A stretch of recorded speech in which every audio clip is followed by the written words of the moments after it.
people joining this event.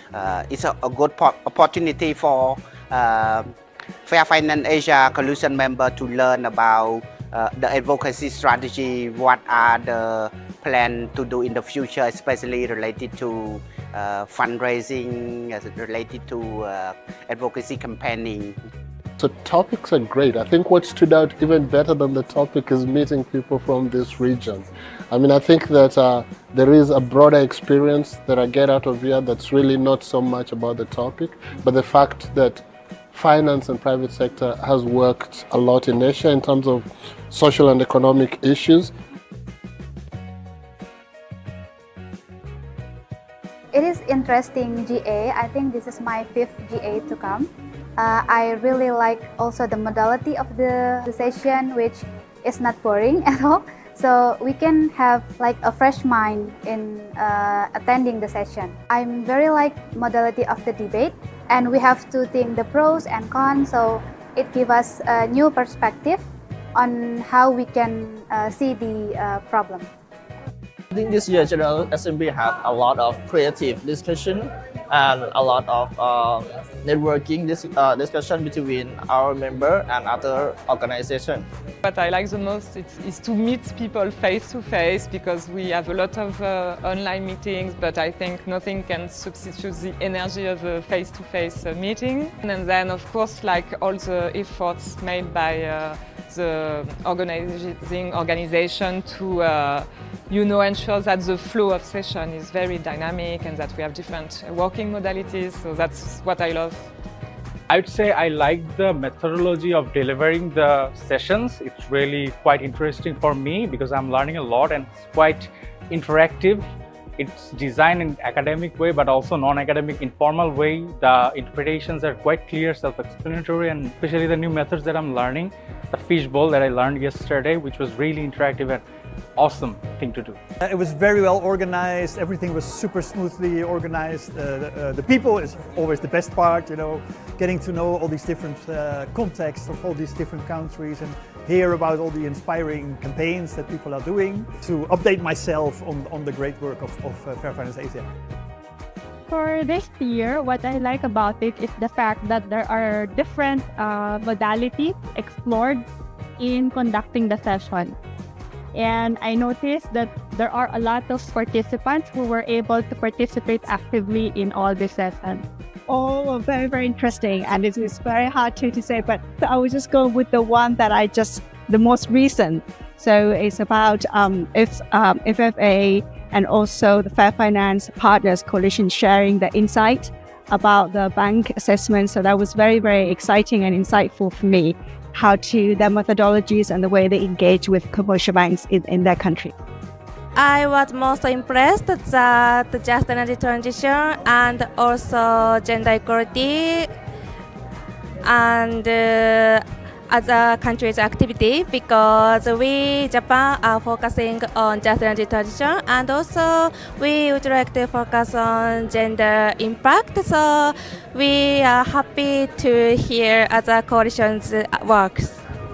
I think the highlight for me is to be able to have personal interaction with so many colleagues and partners, and to work on high-level strategy, and also to hear about the successes that people are having in the program, and to be able to do that in a very human, face-to-face, in real-time way. Because we are a program that works across 10 countries, it's very rare for us all to be together and to have personal time together. So to be able to strengthen the personal and professional connections is a real highlight. This one is a bit hard to top, because I think this one we did a lot of really creative discussions, very insightful dialogues.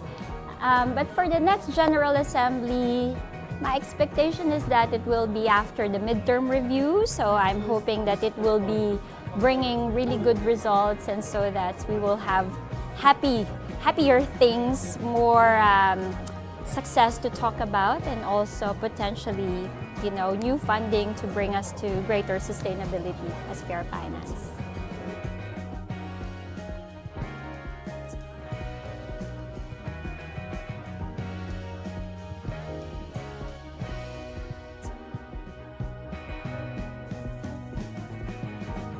There is a famous Filipino commercial for a coffee brand. It simply says, "Kanino ka gumigising araw-araw?"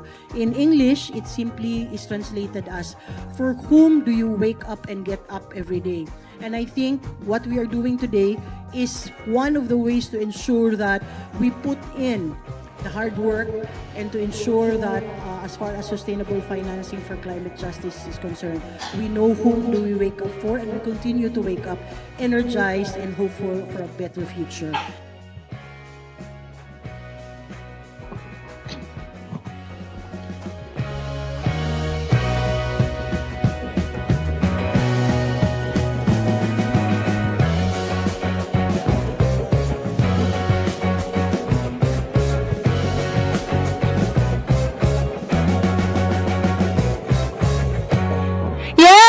Can we give a big round of applause for Fair Finance Asia?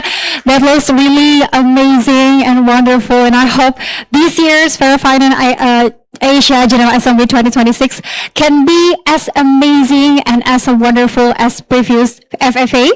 Even more, yeah. So we really hope for your participation on the upcoming discussions, ladies and gentlemen.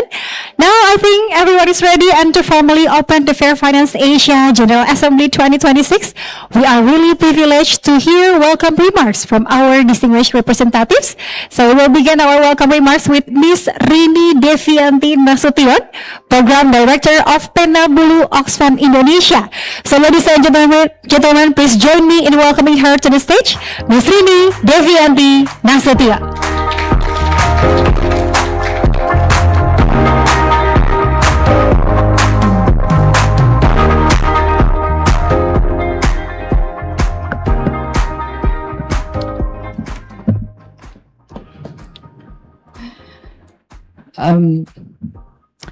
Our respected leaders, Ms. Victoria Fengede from Prakarsa, and Ms. Donna Mike-Skimming from Oxfam in Asia, I should say, and also Ms. Bernadette Victoria from Fair Finance Asia, distinguished college from Fair Finance Asia and Oxfam in Asia, our Indonesia friends, Prakarsa, and the Responsi Bank Indonesia Coalition, representatives of financial institutions, banks, investors, and private sectors, colleagues from development partners, representative of civil society organizations, and Fair Finance Country Coalition from across Asia, distinguished speakers, ladies and gentlemen, good morning and a very warm welcome to Jakarta. On behalf of Penabulu, it is a great honor to welcome all of you to the 2026 Fair Finance Asia General Assembly. This gathering reflects the strength of the Fair Finance Asia Network, including countries from Bangladesh, Cambodia, Japan, Laos, PDR, Pakistan, the Philippines, Thailand, Vietnam, and of course, Indonesia. These regional presence remind us that the question of fair and finance and responsible finance is not limited to one country. It is a shared agenda across Asia, shaped by common challenges, interconnected economies, and the need for stronger regional solidarity. Over the next several days, we are joined by leaders and practitioners from across Asia who bring diverse perspectives, from financial regulation, banking and investment, public policy, research, civil society advocacy, and community engagement. Before I continue, allow me to extend our sincere appreciation to Prakarsa and the Responsi Bank Indonesia Coalition for co-hosting and organizing this General Assembly, and to Fair Finance Asia, Oxfam International, and all partners whose leadership and collaboration have made this important regional convening possible. As Fair Finance Asia concludes its second phase and begins co-creating with the next phase, this General Assembly provides a unique opportunity not only to reflect on our achievements, but also to shape the future of responsible finance across Asia. Because finance shapes the future. We meet today at a defining moment for our region, Asia. Today's global landscape reminds us that the climate crisis, biodiversity loss, widening inequality, resource conflicts, and the energy transitions are no longer separate challenges. They are deeply interconnected. However, increasingly, financial systems determine how these challenges are addressed and how development pathways are shaped. Asia stands at the center of this transformation. As the one of the world's fastest growing economic regions, Asia requires unprecedented investment to drive sustainable development while remaining highly vulnerable to climate change, environmental degradation, and social inequality. According to the ADB, developing Asia will require around $1.7 trillion in climate investment annually through 2030 to achieve its climate ambitions. The question before us is therefore no longer whether finance will transform Asia, because it already is, and it will continue. The more important question is, what kind of future are we financing? Will finance contribute to resilient economies, healthy ecosystems, and inclusive societies? Or will it reinforce inequality, environmental degradation, and social exclusion? For many years, our collective effort focused on mobilizing more capital. Today, the challenge is different. Our shared responsibility is to ensure that financial system direct investment toward development that creates long-term value for people, nature, and future generations. Finance is no longer simply supporting development. Finance is shaping development. For Indonesia, this discussion is especially relevant. As one of the world's leading producer of critical minerals, palm oil, and fisheries, while also hosting globally significant tropical forests and the largest mangrove ecosystem in the world, Indonesia represents few countries hold such strategic natural resources. But at the same time, Indonesia is also pursuing industrial downstreaming, energy transition, food security, and sustainable finance reforms. These opportunities, however, also bring significant responsibilities. The success of Indonesia transformation should not only be measured by investment value or economic growth, it should also be measured whether finance protects ecosystems, respects the right of indigenous peoples and local communities, advances gender equality, promotes disability inclusion, strengthens local economies, and creates different livelihoods for future generations. Responsible finance, therefore, is not simply an ASG agenda, it is fundamentally a development agenda. Experience across Asia remind us that transitions are never automatically just. Communities must trust that investment will improve their livelihood rather than displace them. Investors must trust that sustainability commitments are credible. Government must trust that economic competitiveness and environmental stewardship can reinforce one another. Financial institutions must demonstrate that responsible finance is not only reflected in policy and reporting, but also in how investment decisions affect people and places. Trust cannot be built through regulation alone. It's built through transparency, dialogue, accountability, and genuine participation. At Penabulu, we believe transforming financial system requires stronger collaboration between government, financial institutions, businesses, civil society, academicians, and communities.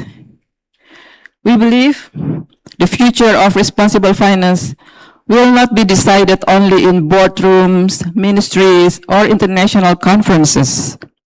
It will also be determined in villages, coastal communities, indigenous territories, women-led enterprises, in local governments, where investment ultimately meets people's lives. So as Fair Finance Asia enters its next phase, we have an opportunity to transform the financial systems that shapes Asia's future. This means integrating climate resilience, biodiversity protection, human rights, gender equality, disability inclusion, consumer protection, and community accountability, not as additional safeguards, but as essential foundation for sustainable development. And no single institution can achieve this transformation alone. So let this General Assembly be remembered not simply as another annual meeting, but as a moment where we strengthen our shared commitments and our shared trust to transform financial system so that they work not only for markets, but also for people, nature, and future generations. I wish all of us a productive, inspiring, and impactful General Assembly. Thank you. Thank you very much, Ibu Rini Devianti Nasution, for your welcoming remarks. Thank you very much for welcoming everyone in this event. And ladies and gentlemen, before we continue, I have one announcement for you. If you wish to listen this conference in Bahasa Indonesia, we provide the language interpretation devices. So for everyone who would like to listen this conference in Bahasa Indonesia, please, you may get the device at the registration table. All right, ladies and gentlemen, our next welcome remarks will be delivered by Miss Victoria Fanggidai, Executive Director of Prakarsa. So please join me in welcoming Miss Victoria Fanggidai.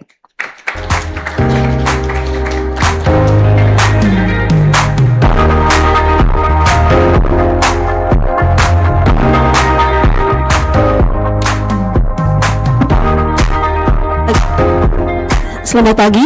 Good morning everyone. Assalamualaikum warahmatullahi wabarakatuh. Salam dan salam sejahtera.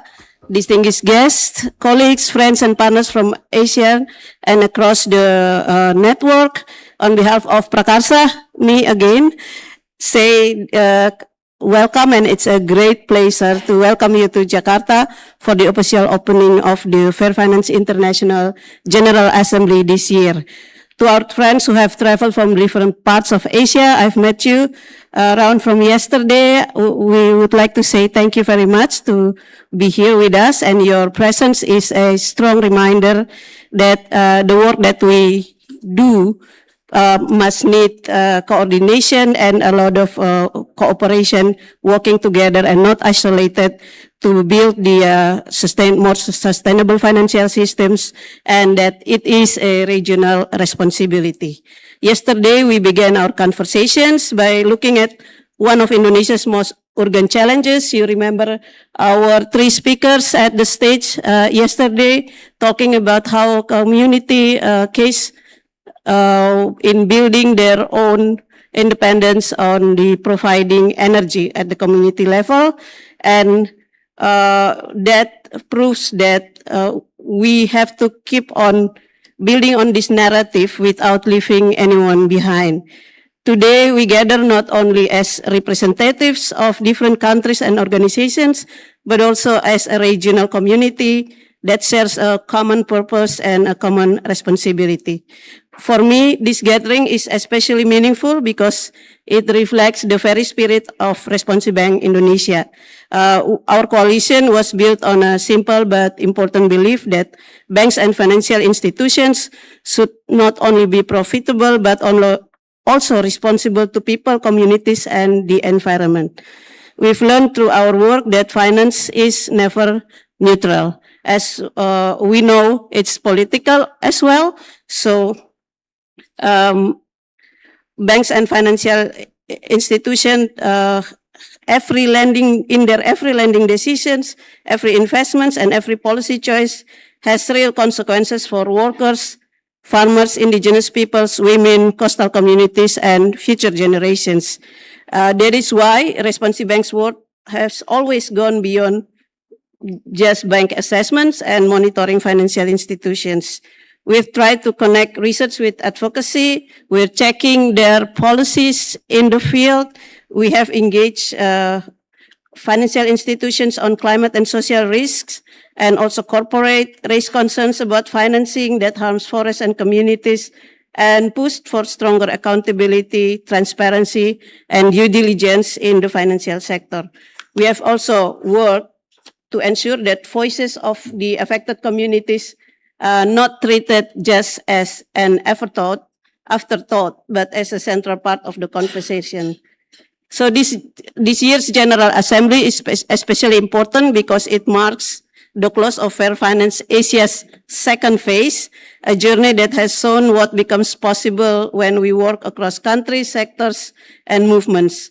Together, we have generated important research, strengthened evidence-based advocacy, engaged financial institutions and policymakers, and brought greater visibility to the voices of communities most affected by unsustainable finance. These achievements belong to all of us here and to every coalition represented in this room. At the same time, we're meeting at the moment when the challenges before us are becoming more complex and more interconnected. Across Asia, countries are pursuing ambitious energy transitions. We can see Vietnam, China, everyone's building their EV manufacturer, etc. And it's a good race, but that increased the demand for critical minerals, for examples. But then it creates something else. The impact to the social poverty of people around the mining, processing sites, etc. We really have to look at it because climate change is accelerating, but with the extractives coming like that, people's inequality remains deeply rooted. And usually what we have, for instance, in Indonesia, the communities around the sites are usually the poorest ones, despite the increase in the local GDPs, for instance. So we have to look also at the inequality, the biodiversity, which is under increasing pressure, and financial decisions that continue to shape lives and futures of millions of people. In this context, coalition's Responsive Bank become more important in its role. So national level work gives us the grounding we need and helps us understand how global finance is experienced on the ground. We did a lot of research that tracing, for instance, financial flow from European countries from the global north down to one village in remote Indonesia, for instance. So we see that how policies at the boardroom affects communities in practice, and we see where the gaps remain between commitments and realities. but our work also has value beyond Indonesia. The lessons we learn here can contribute to regional Asia by showing how CSOs can engage financial institutions constructively, how community voices can be brought into financial accountability processes, and how advocacy can be rooted in evidence, persistence, and collaboration. So the question is no longer whether finance should be sustainable, but it's how do we make finance genuinely accountable, inclusive, and capable of delivering a just transition. This is the conversation that this General Assembly invites us to have together. So over the next few days, we will launch new research, exchange lessons from across region, engage with policymakers, financial institutions, researchers, and civil society partners, and begin shaping the next phase of Fair Finance Asia as we are entering into the new phase. One important milestone is the launch of the iForest initiative. We have seen that yesterday, and which expands our collective work on deforestation, which link 2-3 different countries, link their work on deforestation, sustainable trade, and responsible finance. It is a timely reminder that the environmental and social challenges we face do not stop at national borders, and neither should our solutions. In many ways, this is exactly where Responsive Bank's experience can contribute to the regional agenda by helping connect the dots between finance, land use, supply chains, human rights, and climate justice. For Indonesia, it is an honor to host this gathering as one of the world's largest emerging economies and a country undergoing major shift in its energy and development pathways. Indonesia understands both the opportunities and the responsibilities that come with sustainable finance. We hope this assembly becomes a meaningful space for mutual learning, not only from Indonesia's experience, but also from the rich perspectives which each of you bring from your own countries and your own coalition and your own context. As we move into the next phase of our work, I encourage all of us to stay ambitious, stay collaborative, and stay open to new ideas. The future we are working toward cannot be built by one organization and one country alone. It requires trust, solidarity, evidence, and collective action across our region. Finally, I would like to express my sincere appreciation to Fair Finance Asia, Responsive Bank Indonesia Coalition, our partners, speakers, moderators, and everyone whose hard work and dedication have made this General Assembly. This includes our staff who works day and night, including weekends, to prepare the assembly. So I would like to give them applause and thank you very much. So I wish all of us a productive, inspiring, and meaningful General Assembly. Welcome again to Jakarta and welcome to the 2026 Fair Finance Asia General Assembly. Thank you, terima kasih. Terima kasih, thank you very much Ibu Victoria. Thank you for the warm remarks. Terima kasih banyak. Alright, ladies and gentlemen, let's proceed to the third remarks of the day. It is now my pleasure to invite Ms. Donna Maxkimi, representing Oxfam in Asia, to deliver the next welcome remarks. So please welcome Ms. Donna Maxkimi.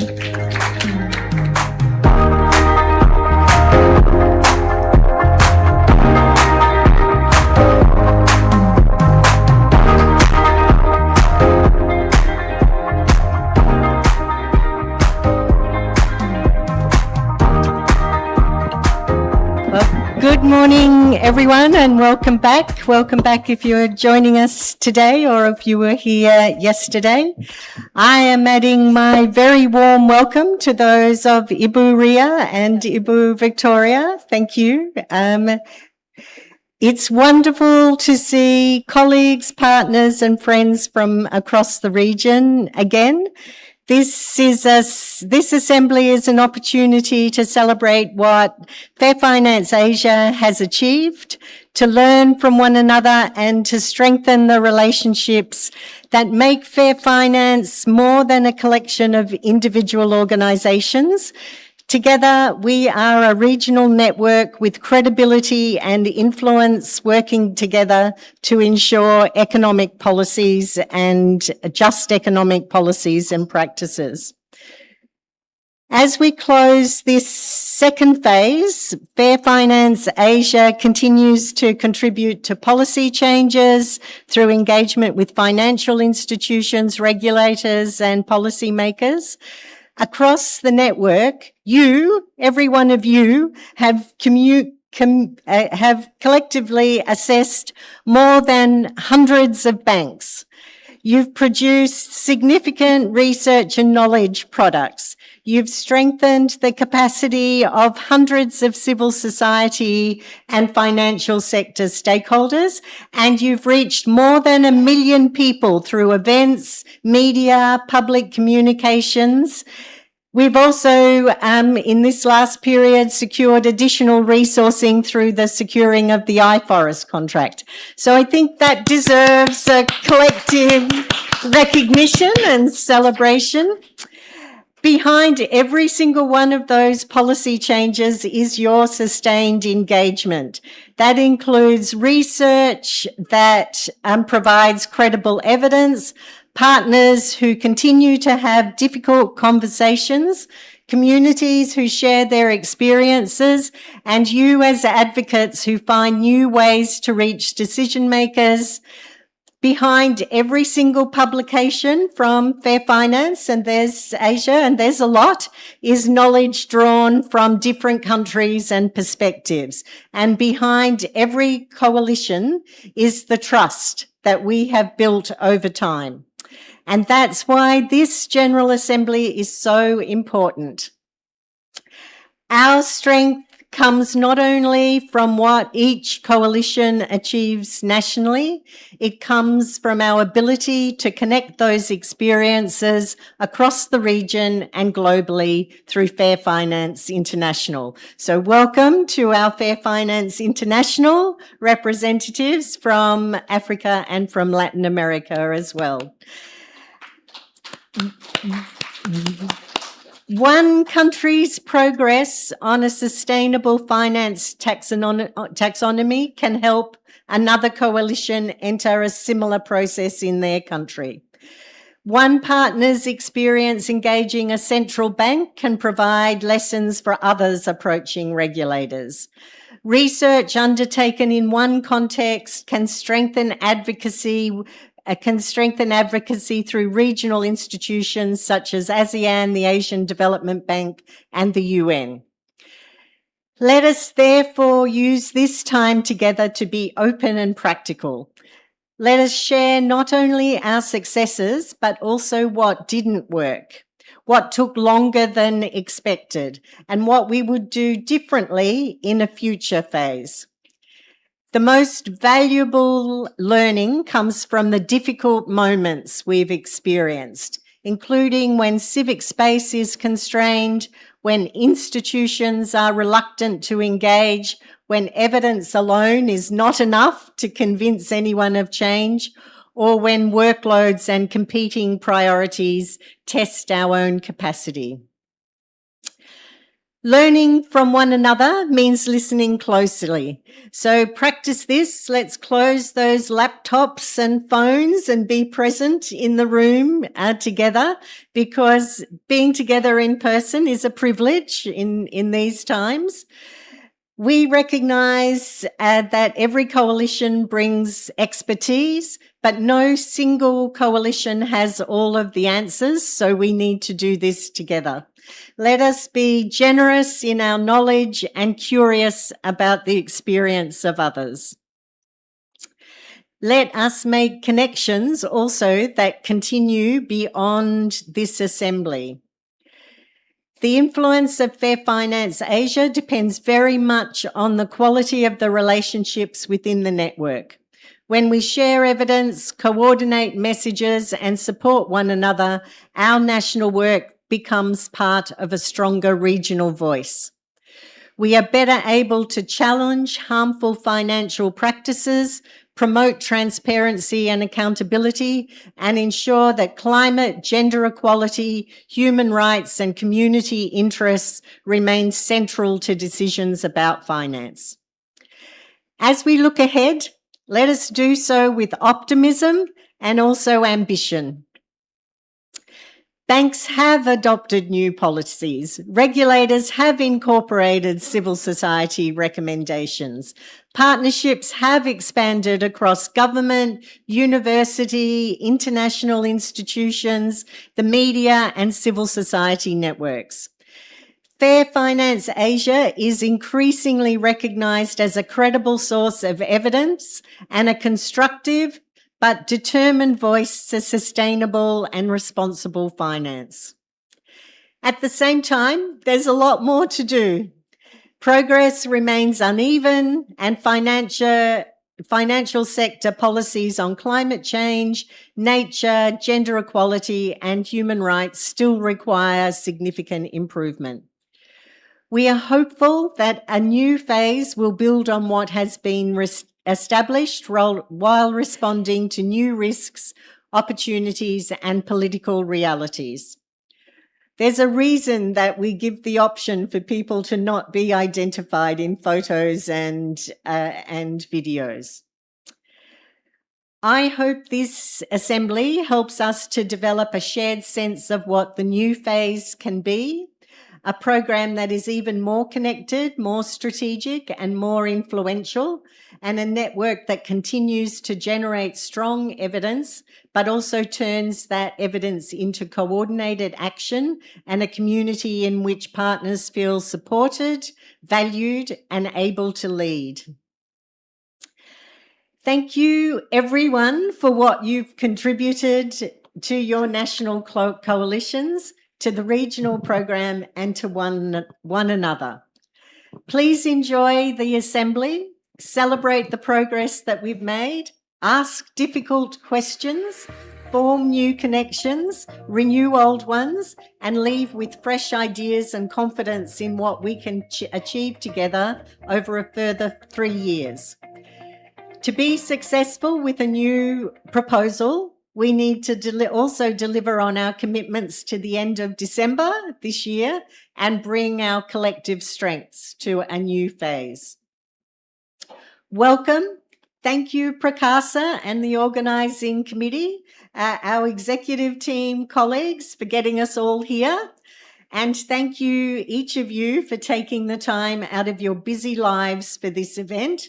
And I look forward to another productive and inspiring General Assembly. Thank you all. Thank you very much, Ms. Donna. Thank you very much for your thoughtful remarks and, of course, for the continued support for Fair Finance Asia. Thank you very much.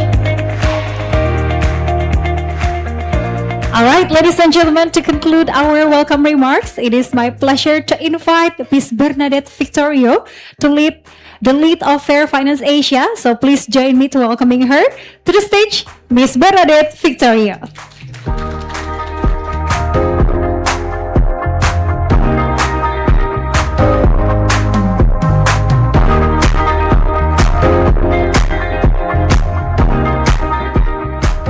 Hello, good morning everyone.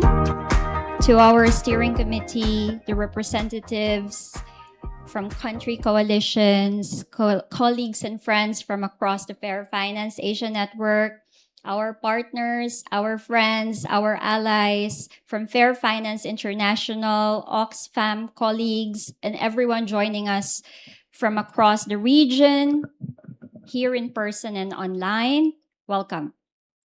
It's a real pleasure to open the 2026 Fair Finance Asia General Assembly.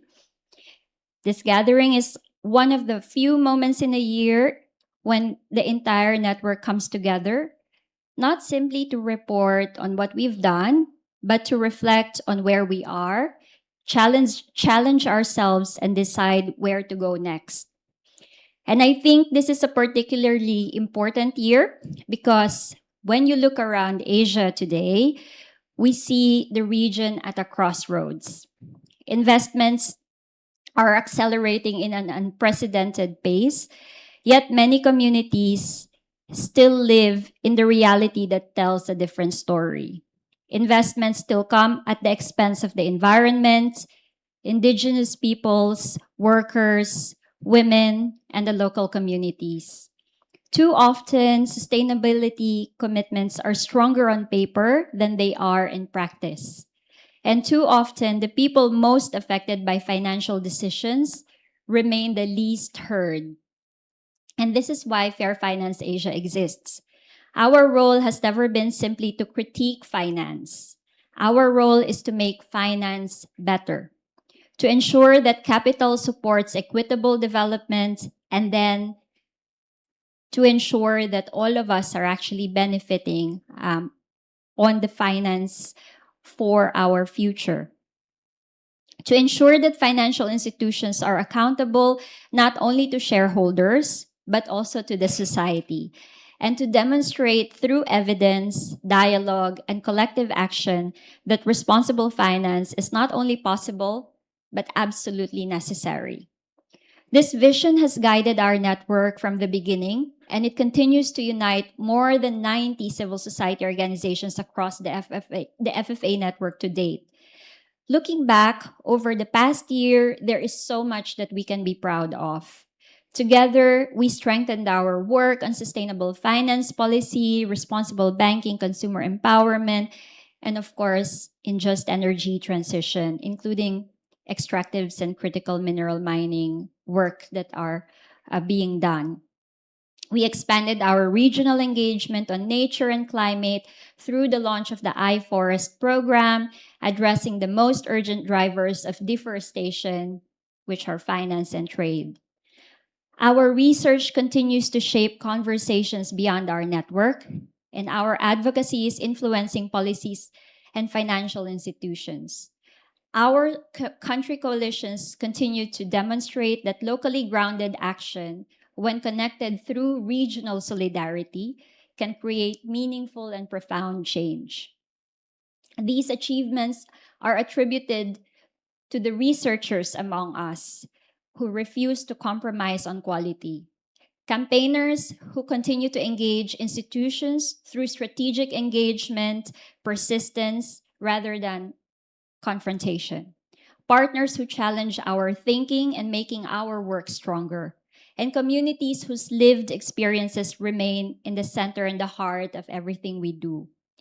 Thank you all for your partnership. Thank you for continuing to persevere in the value of collective cooperative action.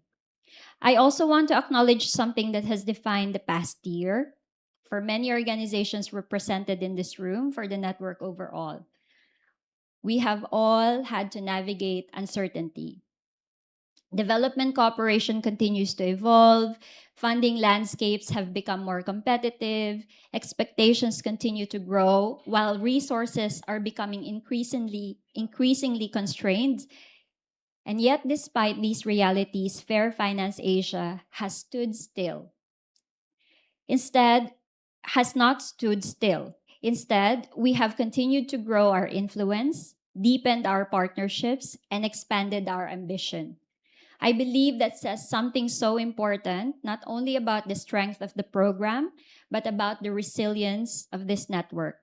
Because institutions and alliances are ultimately measured not by how they perform during periods of stability, but by how they respond during periods of change. And throughout the past year, I have consistently seen across Fair Finance Asia nothing short of excellent professionalism, generosity, and an unwavering commitment to our shared mission that gives me great confidence as we look ahead. As many of you know, we are entering another important chapter for Fair Finance Asia, and this next phase is not simply about continuing our existing work, it is an opportunity to ask bigger questions. How do we remain relevant in a rapidly changing sustainable finance landscape? How do we strengthen our collective impact across countries? How do we build stronger connections between evidence, advocacy, and accountability?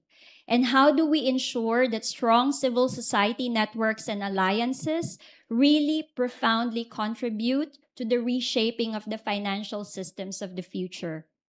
These are conversations that I hope we will have over the next few days. Not only conversations about projects or deliverables, but conversations about leadership, about teamwork, collaboration, about innovation and creativity, and about what it will take to build the next phase of sustainable finance advocacy in Asia. One thing has become increasingly clear to me: no single organization, no matter how experienced or well-resourced, can transform the financial systems on its own. The challenges we face are simply too complex. But together, we represent something far more powerful than the sum of our individual organizations and individual efforts. We are a regional community of practice, a trusted source of evidence, a respected voice in sustainable finance, and increasingly a platform that brings together diverse perspectives to influence how finance can better serve people and planet. That is something not only worth defending, but investing in. Before I close, I would like to express my sincere appreciation to everyone who has worked behind the scene to make this General Assembly possible. Team Responsi Bank, thank you so much. The FFAET, of course, my teammates, facilitators, speakers, interpreters, and all the event support staff that are working to help run the events as smoothly as possible. Thank you all for your dedication and hard work. The conversations we will have over the next few days will help shape not only the next phase of Fair Finance Asia, but I believe in many ways the future of sustainable finance advocacy across the region. I look forward to learning together with all of you. I look forward to challenging each other in a respectful manner. And most importantly, I look forward to continuing to build this movement together. I wish you all a productive, thoughtful, and inspiring General Assembly, and welcome to the Fair Finance General Assembly of 2026. Thank you very much. Kindly remain on the stage, Miss Bea, because we are going to capture this beautiful moment with the other leaders. So therefore, I would like to welcome again Ibu Rini, Ibu Victoria, and also Miss Donna to come forward to the stage.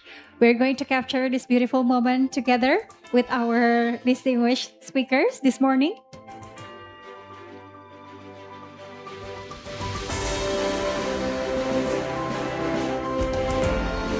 Once again, thank you very much to all our distinguished speakers for your inspiring messages and for setting the tone for this year's General Assembly Fair Finance Asia.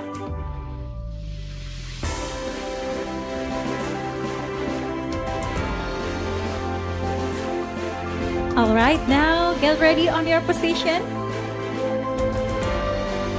Eyes on camera, on my count, in 3, 2, 1. Bigger smile, please. 3, 2, 1. Happier faces, yeah? Can we? Oh, okay. Hold each other's hand. Thank you very much. On 3, 2, 1. Can we please give a big round of applause for our speakers this morning? Thank you very much, beautiful ladies. Thank you. Okay, we will later take a group photo together, yeah? Make sure you stay with us, yeah, until the end of the session. Ladies and gentlemen, we will now continue with the first substantive session of this year's General Assembly. Our next agenda is the launch of Fair Finance Asia's latest regional report, entitled Phasing Out Coal, Facing Injustice, Roadmap for Financing Responsible Regional Coal Phase Out in Asia. So the session will feature reflections from Fair Finance Asia partners representing Bangladesh, ASEAN, and also Southeast Asia. And we would also like to inform everyone that this session is being live streamed. Once again, we would like to say hello to our Participants joining us online, if you have any questions, please you can feel free to write it down. Yeah, write it down on the chat box. And if and for the offline participants, if you have any questions, please keep the questions because we will have Q&A session later after this session. And to guide us through this session, it is my pleasure to invite our facilitator, Ms. Shreya Kaushik from Fair Finance Asia to the stage. Please welcome Ms. Shreya.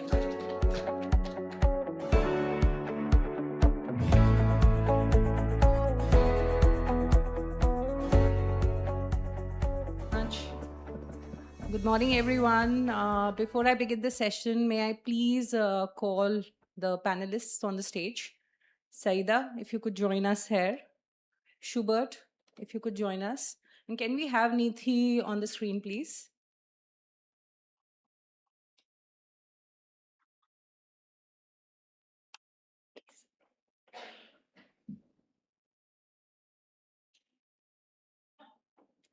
Okay, while the speakers are joining us, I would like to welcome you all to this session.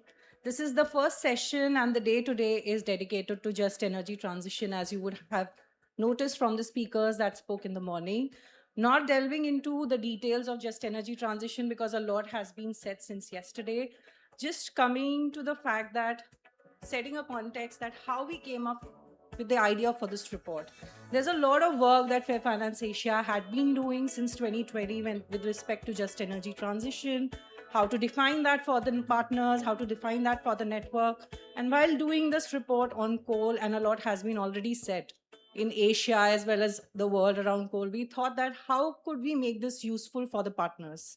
And with that, we came up with the thought that there is a wealth of information. There are a lot of declarations and policies coming in to phase out coal and the transition in this space linked to finances as well. So we thought perhaps it's time to prepare a kind of a guide to consolidate what is a map, a roadmap for just energy transition in Asia.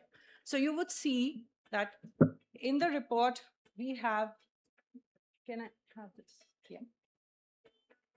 So in the report, we have received the usual information that coal is still persistent in the overall ASEAN region. Asia still is going through a slower transition than was expected, and things have actually changed with the current geopolitical situation across India with the war, and the commitments have been in some countries taken aback.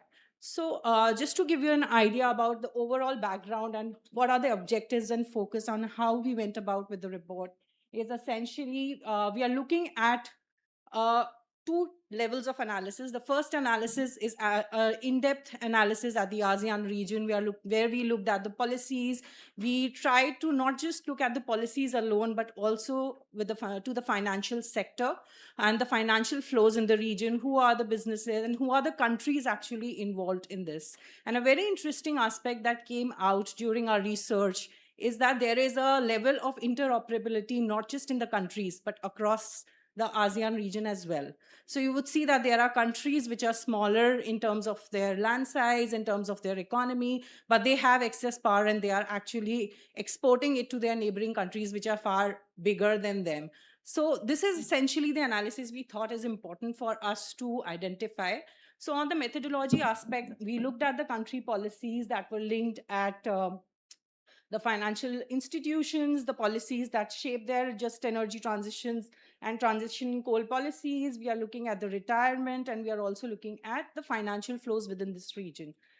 We looked at a public database, and we and updated our own database from 2020, in which we are looking at the Global Energy Monitor database in terms of financial flows. And that's a publicly available data that's accessible, and we also have all the graphs, etc., from that database in the report itself. So this is a summary of what we have researched, and the research actually looks at, and it provides, the aim is to, through this financial flow, provide a guidance not just to the financial institutions, but also to the governments, to see that in the context of interoperability, which is within their own countries, within various departments, within various actors and stakeholders, there is a level of interoperability within the region itself.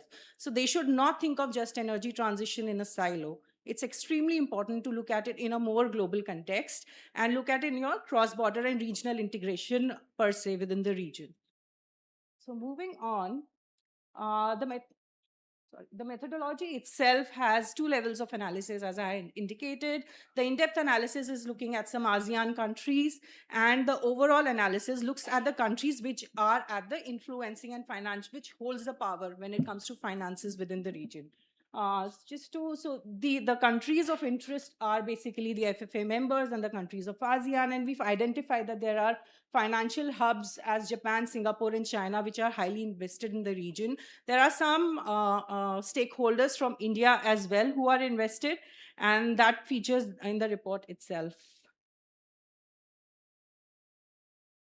So to give you some of the findings that we have identified, and that's a very common finding that we are all who are working on just energy transition are coming across in India, coming across in the world. This is essentially that coal still remains dominant when it comes to the energy source within the countries. It's still, the transition is there, the commitments are there, but the transition is slower than what is expected through the IPCC report that is actually declaring that there is a need for an urgent transition. This situation, even though the data cut off for the report is November 2025, and since then there has been a multitude of change within the global context of the world when with respect to the West Asia war, it still says that the commitments towards coal assets, even though there are countries which are not investing anymore, the finances are not flowing anymore on that front, but there are still a heavy investment when it comes to the existing power plants and existing capacity that is being sustained within the countries. And essentially, what we realize that coal phase out actually depends on a coordinated policy planning, and the finance for transition is an extremely important aspect. And here is where financing, not just at the public level, private level, but at the MDB level is also extremely important. There are essentially there are examples where structured coal transitions are emerging and are supported by mechanisms such as the JETP. Unfortunately, the ETM in Indonesia has been cancelled, but that is also one of the committed policy. The report does not try to make a statement that is the policy good or bad, but these are substantial commitments that happen. Unfortunately, some of them are not progressing well on this. Going forward, the environmental and social safeguards for just transition are actually increasing, but the investment towards it is still continuing. So even the safeguards are there, the banks are looking at policies, the countries are looking at policies that are committed to transition, but the commitment and the structure of the policies and its implementation is a challenge still within the countries, which our report also identified. And the financial institutions and MDBs still play an extremely important part when it comes to the just energy transition goals within the countries, apart from the policies and the policy statements that are there. Moving on, this is basically the overall construct of what policies are when it comes to coal, as well as just energy transition within the countries. There are the report identified that there are 5 focus areas which essentially tries to summarize just energy transition within the countries and the policy construct. One is the regional reliance on coal that continues to be extremely the region continues to be extremely invested within the coal. The power mix has several countries which are still dependent on supply through energy. There are policies that are towards renewable energy, but essentially the grids are not compatible yet when it comes to working with the main supply, which is through coal. Coal financing has declined since 2020. That's a substantial finding. However, the current structure and the infrastructure since 2026 beginning, with the commitments going back, with the countries now looking at sanctions as well as the overall impact of the West Asia war, we feel that now the commitment is declining in a sense that the financing is not there, but the policy within the country is still routing money through various commitments, through different channels, if not through the construct of the coal policies itself. If we look at the cross-border financial flows, that continues to persist, as I had indicated. Japan, Malaysia, Singapore, as well as India continue to be the hubs for financial flows with respect to traditional forms of electricity generation.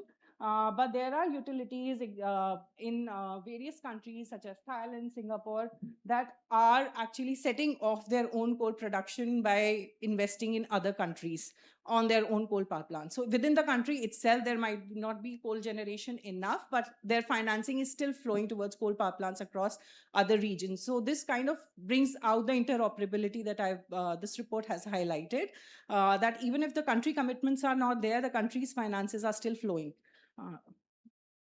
In terms of the energy demand versus climate alignment, the coal projects remain in development. The capacities remain in development, and there is a misalignment between the projected capacity additions as well as the long-term climate commitments within the country as well as in the region where the finance are flowing. And right now, since 2020, we've seen an emergence of taxonomies, not just within the countries, but also within the ASEAN region itself. And most of them are heavily built on the whole construct of green transitions. So there will be a lot of climate component with it, but unfortunately, that is focused on that's voluntary.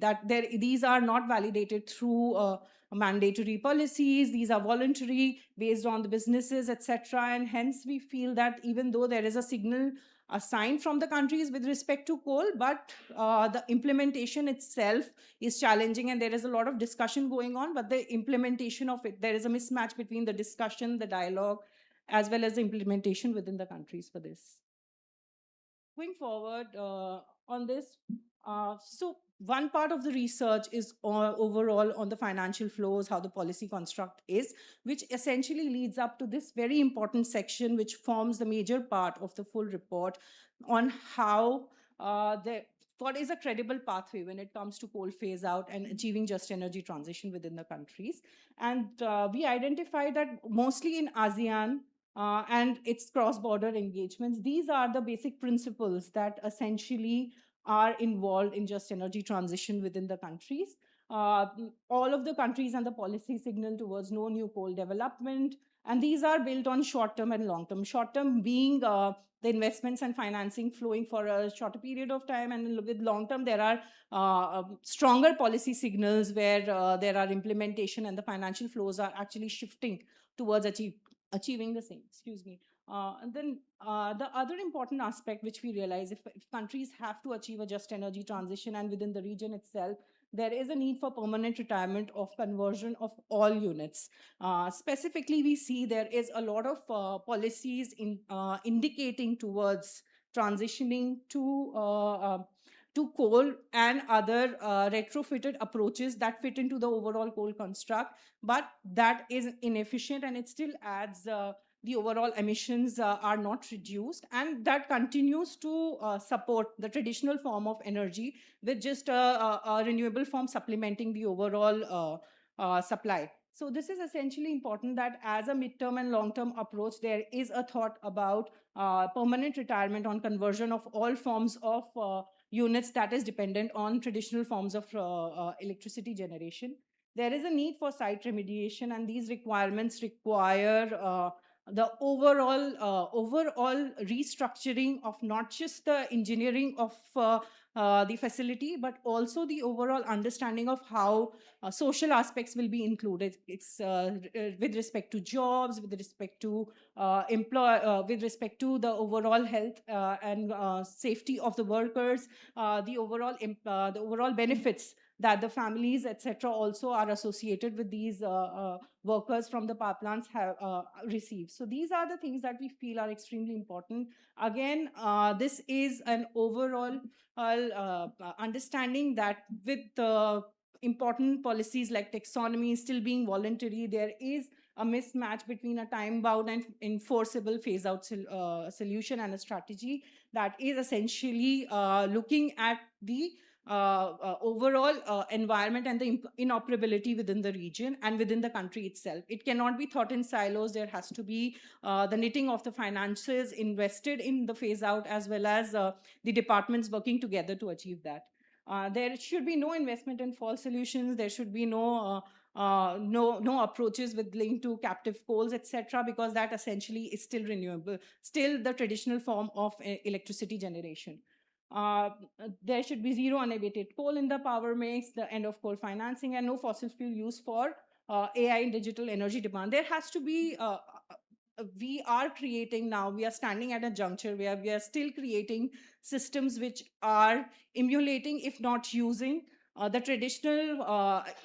traditional form of resources. So if we are still looking at AI in a context of in the context of older ways in which we used to have higher infrastructure projects like coal, that is not going to support the overall transition within the countries. It's just subsetting the overall plants with the other industry, which will step in and emulate the same mistakes that was there when it comes to coal generation. So this is extremely important, that this mix is actually looked in a more holistic manner, with social safeguards and just transition requirements stepping in. There should be workforce protection. There should be a regional resilience when it comes to supporting the supply lines, as well as there should be early diversification, and there should be fair community compensation. The land and community rights especially are extremely important, even to industries which are linked to energy generation. Tenets like free, prior and informed consents and land rights protection are an extremely important part of it, especially now when we are looking at diversifying of just energy transition in conversations like transition minerals, with AI and digital energy transition. So this is an extremely important aspect that should be, that the policy structure as well as the finances should be mindful of. There should be equity and inclusion of all forms of gender. These should be responsive to the issues to vulnerable groups, as well as extremely important mix are the indigenous focus programs that should actually work towards providing more employment and incorporating them from the development stage itself. There should be energy access considerations as well as civic space transparency. Before I move forward, could I please request you to join us on stage?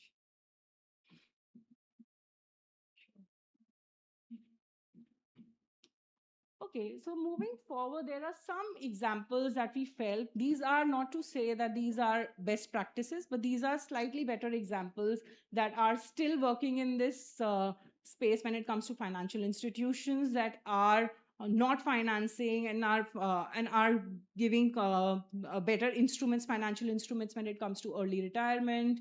They are looking at credible client transitions, where they are requesting clients to actually go ahead and provide guidelines as well as disclosures with respect to their policies and their investments on coal. They are also committing to phase out, total phase out of coal financing from their policy portfolios, and that forms an extremely important part of the financial institutions' commitments, not just at the level of country level financial institutions, but international financial institutions, as well as the multilateral development banks. This forms an important mix here, because this is a stakeholder that holds the power when it comes to transitioning the finances provided for the transitions in the region. So the report actually identifies this as an important aspect. There are financial flows that supports this. There are policies that supports this, and those all are listed within the report. And through this, it validates the step-by-step coal framework for the financial institutions that we had mentioned. It's very similar to the countries, but it again is rooted on the fact that there should be immediate and prohibition of coal expansion. There should be commitment to global phase out for thermal coal by 2040. There should be a mandate for client transition planning, and it should not just stop at the level of the first tier. It should go down to the second tier financing as well. There should be better disclosure when it comes to it, and there should be an escalation of engagement to ensure that there should be transition compliance. An extremely important part of this that the report identifies is for the banks to plan a proper capacity building when it comes to these transition plans. Because if it's just limited to your first year and not trickling down, and this is extremely important for the multilateral development banks to understand, if it's not trickling down to the partners who understand the policies and how to impact them at the level of where the financing happens, that's an investment that the banks and financial institutions should actually make. Moving forward, this is a summary, and we've touched on the topics, and I'll keep this slide here for everyone to see and form their overall insights with respect to this. But I think this is how we have structured the report. The report is available, and we have our partner IJET here on stage, who has actually helped us in shaping this, helped us in informing the ASEAN audience with respect to this. And I would like to call them now to please reflect on this report and to provide their experience with respect to the work that they are doing in ASEAN. Over to you, Koa Schubert, for this. Yeah, please.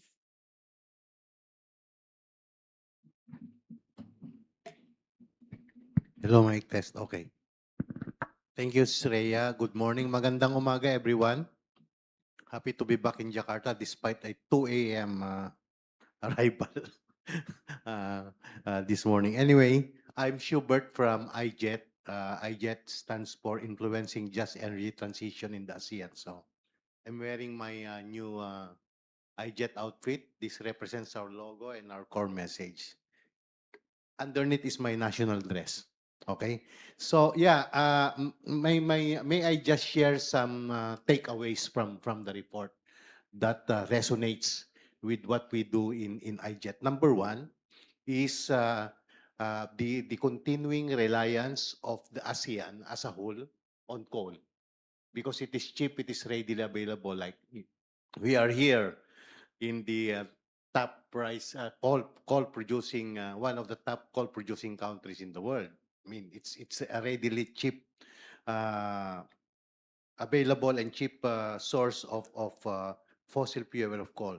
At the same time, the report shows a declining investment on coal and the red tagging of new coal in terms of taxonomy. From our perspective, that is positive. Those are positive signs. Those signals possible shift from the traditional dependence to fossil fuels into something new, into something more encouraging, into a brighter future. And on top of that, last year, the ASEAN Ministers of Energy meeting adopted the next 5-year work plan of the energy sector for the ASEAN. They call it APAEC, ASEAN Plan of Action and Energy Cooperation. And it starts with a commitment for decarbonization through just and inclusive energy transition. Very brave words. For the first time, the ASEAN is using just and inclusive energy transition. And there is an emphasis on decarbonization, although energy security remains to be the priority. Now, how do you mix this together going forward?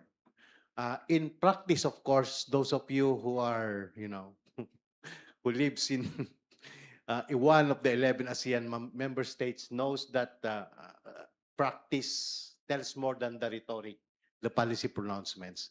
But there are also positive signs on moving forward.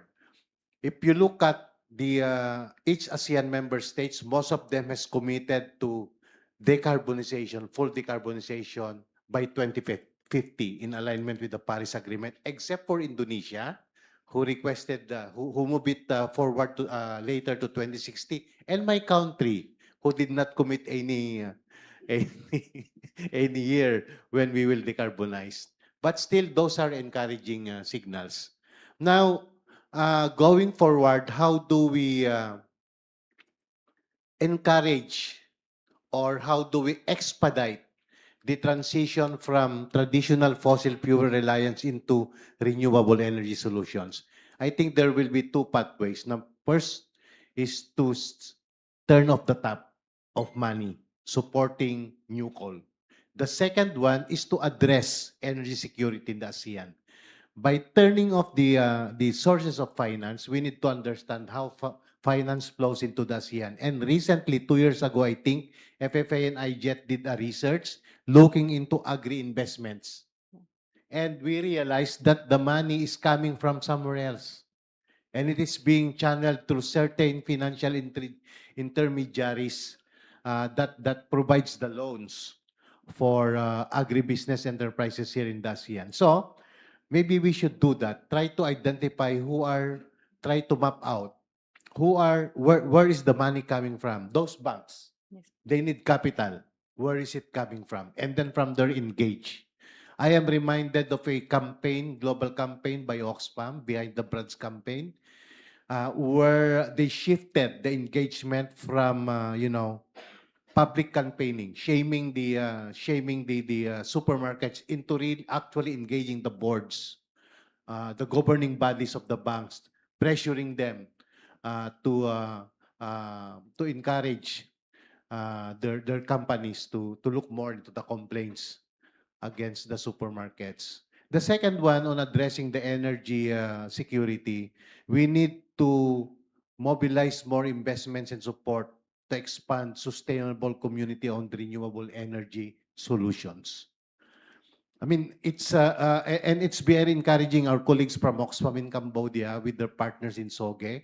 They have developed a model of solar-powered irrigation that can easily be expanded, that can easily replace dependence on diesel fuel to finance to pump water from the river. In the Philippines, they have their own models. They are currently working with the local governments and the national government to enable to put up an enabling policy framework that will support and nurture what we call SCORE, Sustainable Community-Owned Renewable Energy Solutions. I think these are the pathways. These are only just 2 countries. But when I travel, I for example, in Laos, FFL is not here, yeah? Fair Finance Law. In Laos, it's very encouraging to note that most of the public transport are now electric vehicles. And in my own country, in the Philippines, in a little village, 140 kilometers in Manila, there are now 5 households who are completely dependent on solar energy for power. So those are encouraging slides, but we need to scale it up.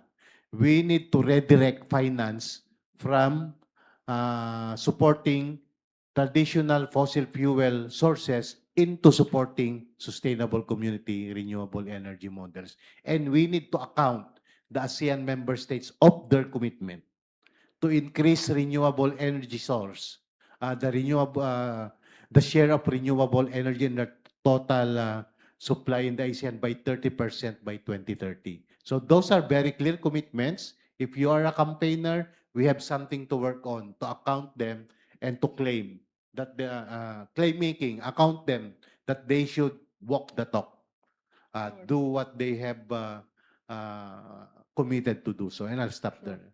Sure. Thanks, Hubert, for highlighting how this report is so useful in terms of advocacy, not just within the countries and ASEAN. I would like to now invite Saida to reflect on the report and just inform us on how this is contextual for Bangladesh and how this advocacy can help you forward within the country and through the data in this report. Over to you, Saida. Thank you, Shia. Good morning, everyone. I am Saida Maqsa Jahan from Bangladesh. So thank you for presenting the report. The findings are superb. So I'd like to start my reflection on the context of our country, Bangladesh. So as you know, Bangladesh is one of the most climate vulnerable country. So Bangladesh contributes less than 0.5% of carbon emission or global greenhouse gas, yet it experiences some most severe impacts regarding the natural disaster. And you know, currently we are having a flood situation in our country while we are traveling here. So yes, this is our situation kind of. At the same time, I would like to reflect that the demand of the energy and it's continuing to grow. It's continuously growing. So Bangladesh relied mainly on our domestic natural gas, but as the demand is increasing, so it depends on some imported coal or LNG gases right now. So this has exposed the country to global fuel price, the foreign exchange pressures, especially following the global energy crisis recently we faced in the recent years. So the report, I think it's so relevant to our country, particularly it demonstrates that the continuing investment of the coal is no longer only a climate risk, it's also becoming a financial and economic risk as well. So from the government of Bangladesh, I would like to reflect some of the plans. Though, just like other countries, our government has also some plans. We have Renewable Energy Policy 2025 that targets 20% renewable electricity by 2030 and 30% by 2040. This is what the plan and the target of the government.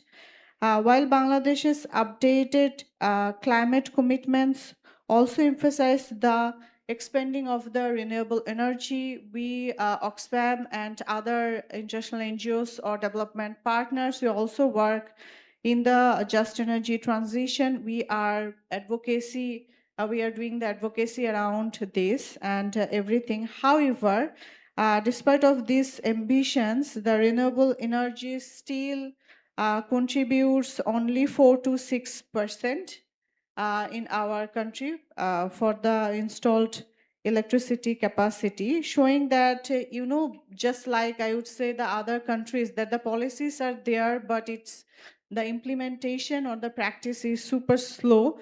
So we need to work on that as well. And that's our plan. So I think this is where the financial institutions like the banks or the other investments is very crucial and important.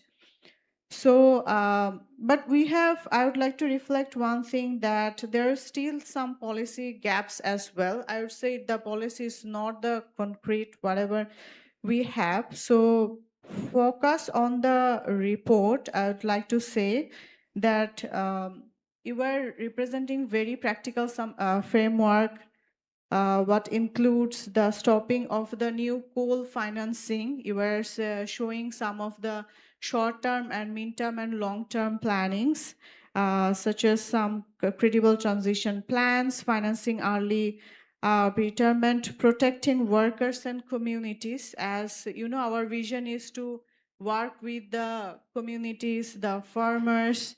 So yes, through Fair Finance Bangladesh, we have engaging the commercial banks. Recently, we did the bank policy assessment with 3 commercial banks, and we had a discussion with the regulators, civil society members, and development partners. So our objective was to integrate, the ESG, sustainable finance policies, responsible lending, climate finance, and responsible financial inclusion. So this is the main aspects we focus during the bank policy assessment, and we had a very good discussion with the banks, those who participated here, and we also talked about the investment they should do. So one important message from this report is, from our reflection, is that transition is not only about replacing the coal with the renewable energy. For Bangladesh, it must also mean ensuring the climate finance reaches to the people who need it most. My fellow colleague recently talked about, the solar irrigation or the need of the energy for the communities, for the smallholder farmers.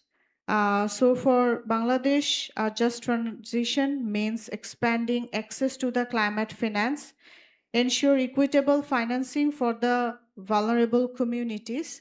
So we would like to also work on supporting the green SMEs, the MSMEs and the SMEs who works for the green, and making the financial institutions, banks more accountable and more responsible for the social outcomes of their investment. Yeah, thank you.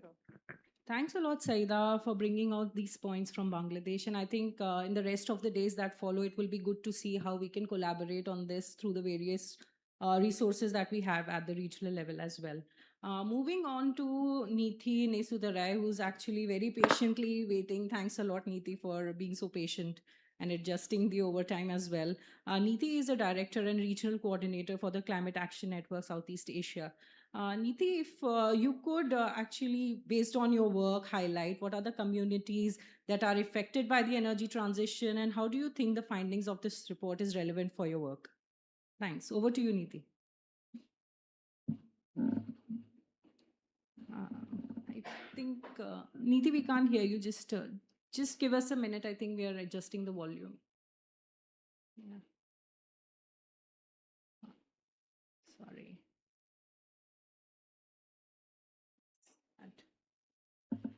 Can you try speaking, Neeti, please? No, still can't hear you. Apologies for this. We did do a tech check. Apologies, Neeti, that we are facing this now. Can we fix this quickly, please?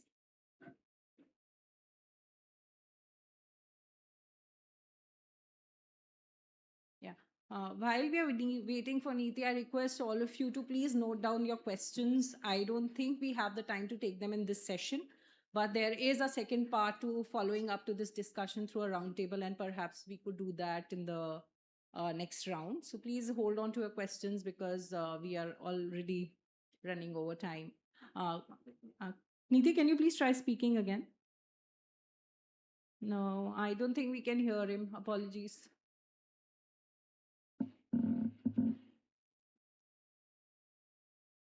Zoom, can you please support here?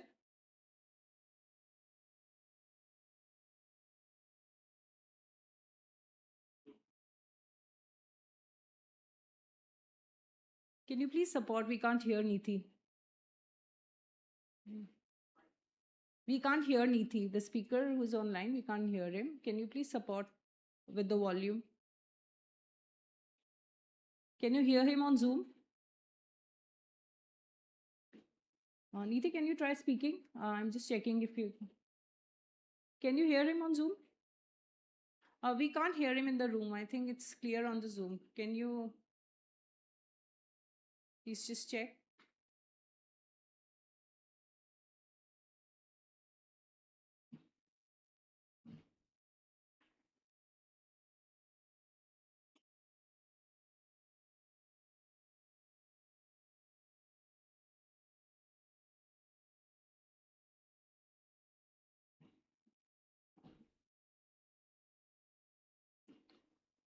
Neeti, can you try speaking? I'm sorry. No, we still can't hear him. Can you increase the volume?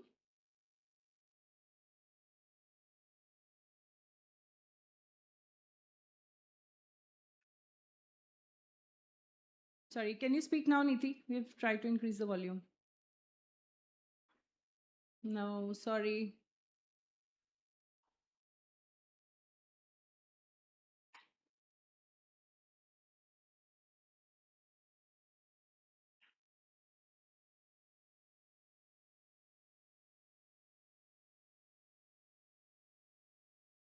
If the screen sharing is creating a problem, we can not share the screen and just let Neeti speak.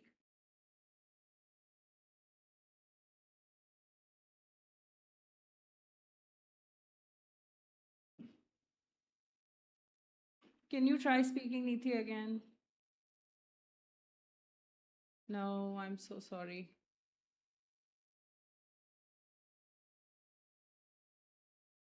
I think we can try for another minute.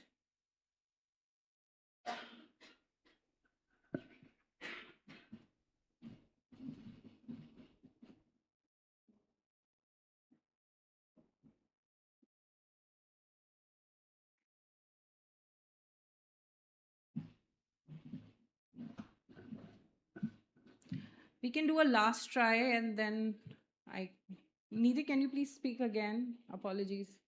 No, you can still not hear him. Sorry.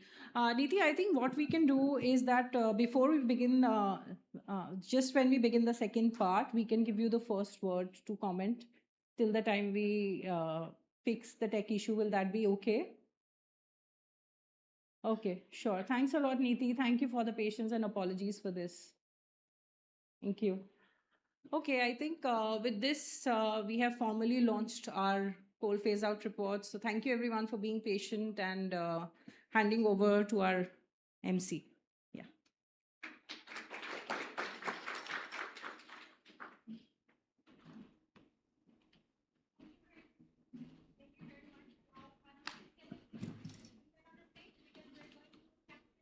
Okay.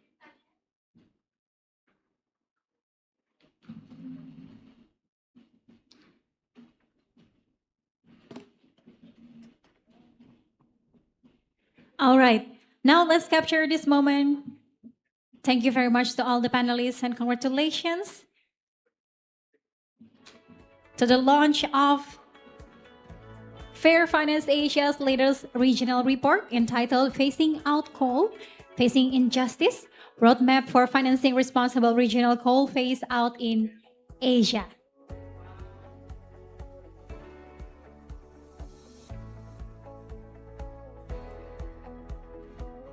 Thank you very much, ladies and gentlemen. You may return to your seat. Boleh tepuk tangan? Can we please give big round of applause for our panelists and facilitator? Thank you very much.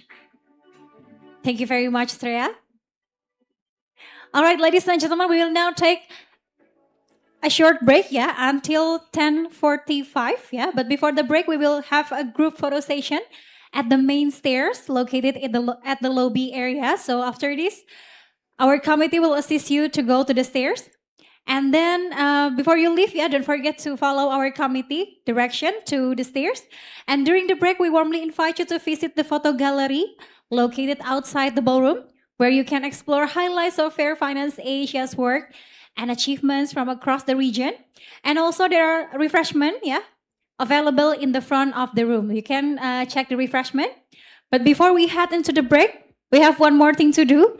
So one more time, I will remind you that after this, we will have a group photo, located at the stairs at the lobby area. You can follow Kyle, who will assist you to the stairs. And please note, before you return to your seats, kindly take the interpreter devices at the registration table, because after this session, the upcoming session will be conducted in Bahasa Indonesia, in Indonesian language. So please take the interpreter devices located at the registration table. Thank you very much, everyone. Please enjoy the coffee break, and I'll see you at 10:45. Thank you very much.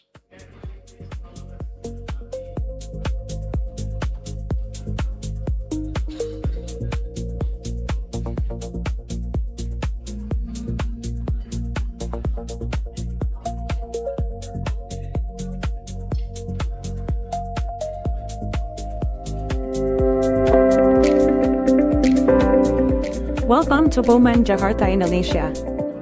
Your comfort and safety are our priority.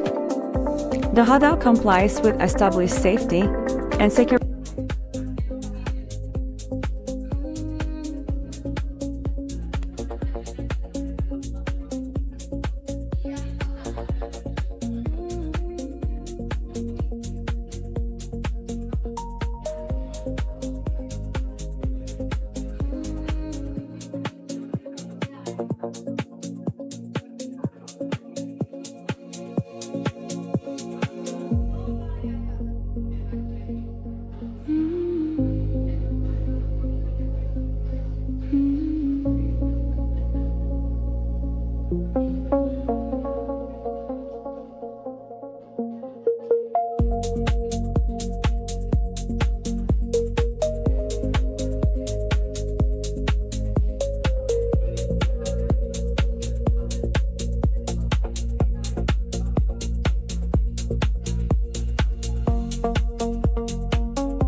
Donald, Ramnath, can you hear us?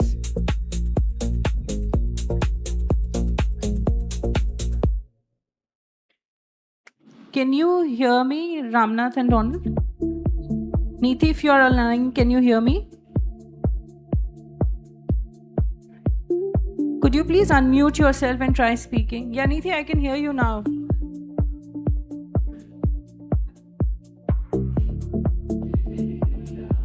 Yeah, we can hear you. Okay, you have to make Donald and can you make Srishi co-host, please? And Ramnath and Donald as well. Yes. Srishti, Neeti, Ramnath, and Donald, please. Yes, yes.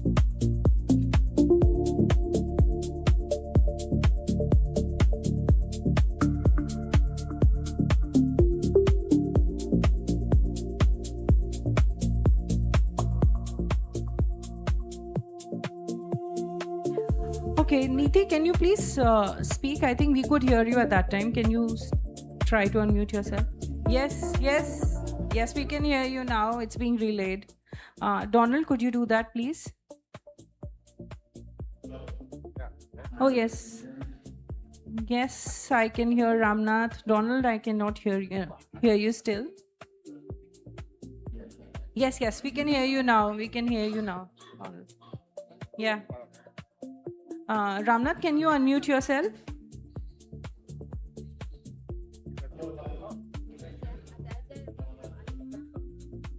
Oh, I don't see Ramnath here. Can you unmute yourself, Ramnath, and try speaking?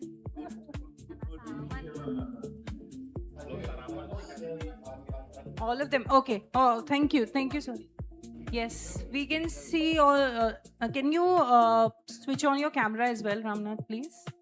Yes, I can see all of you. I can hear all of you now. So sorry, Neeti, for that. Apologies for this. So sorry. We did do a tech test and it was perfect. I don't know what happened then. Yeah. Okay, I think we can hear you. We will be coming back in another another 15 minutes. So if you could just stay online and we'll start the next part of the session. Is that fine? Thank you so much for your patience and your understanding today. Thank you. We can...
Good afternoon, distinguished guests, ladies and gentlemen. I hope you enjoy the coffee break, and we kindly invite you to make your way back to your seats as we're going to proceed our next event, our next program immediately.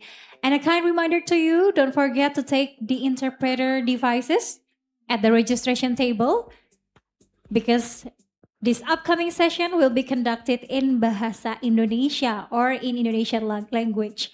Once again, we would like to invite all the participants to come back to your seats as we're going to continue our next session immediately. And a kind reminder to you, don't forget to take the interpreter devices at the registration table because the upcoming session will be conducted in Bahasa Indonesia or in Indonesian language. Thank you very much.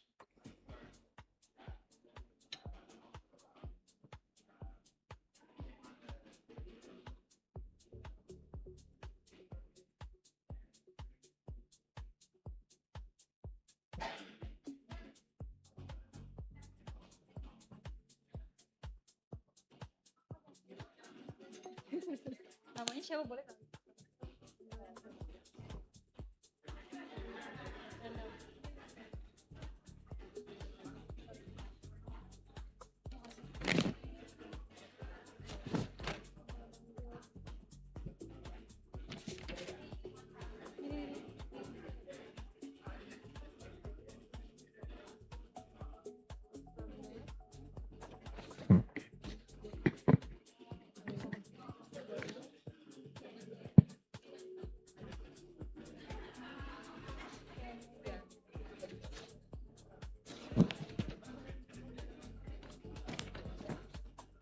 Okay, and before we continue our session, for our speakers joining us online, I would like to check if your sound is already clear.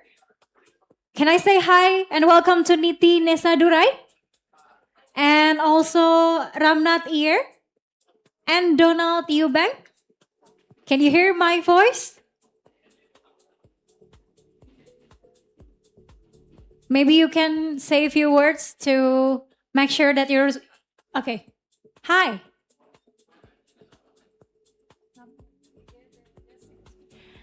Hi, Niti. Have you unmute your sound? You're already?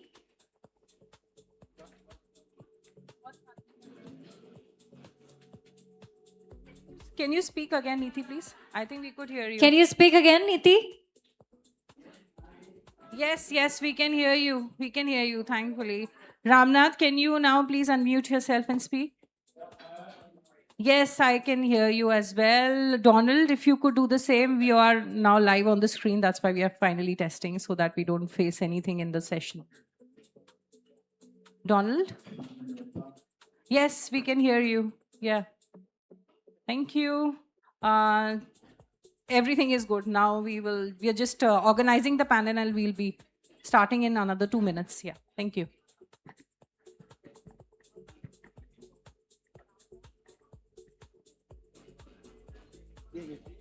Ramnath and Donald.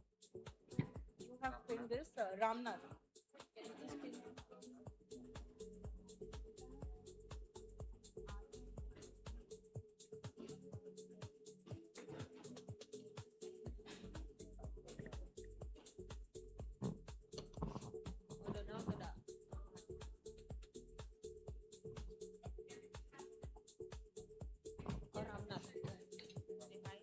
Okay, now I would like to say hi to Ramnath.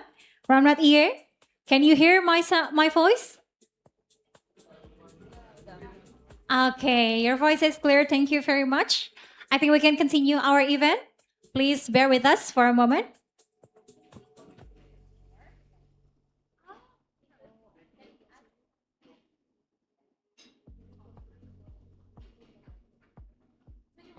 Kedua.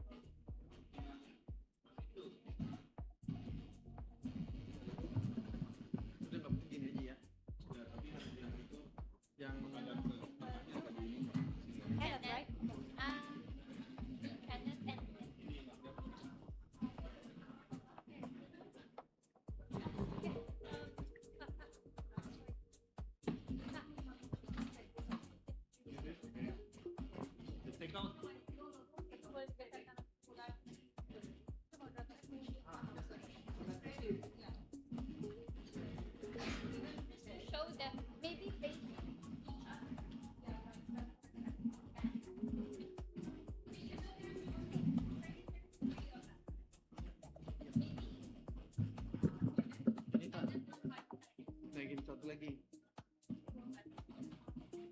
Kalau tengah nggak mungkin, tengah sebelah situ nggak bisa, di sini 3 paling. Tapi di sini nggak ada ini yang nggak ada speed.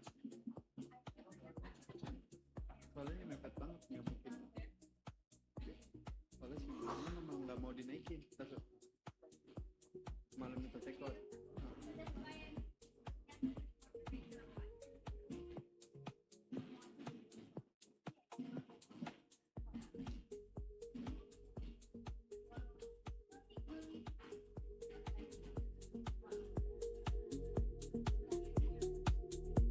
Gini aja.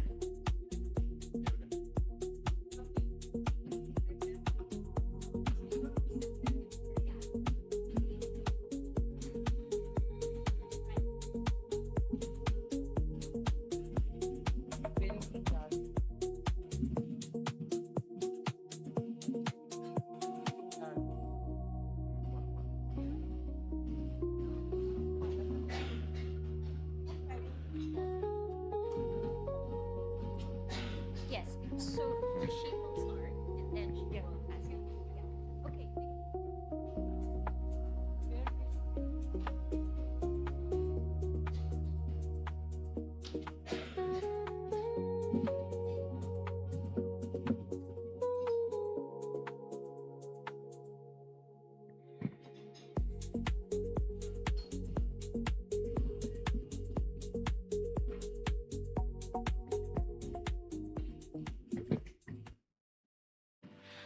Okay, ladies and gentlemen, good afternoon and welcome back to Fair Finance Asia General Assembly 2026. How are you feeling this afternoon? Good? So before we continue, let's do a little bit warm up before we continue because I need to make sure everyone is in good energy and everyone is settling down.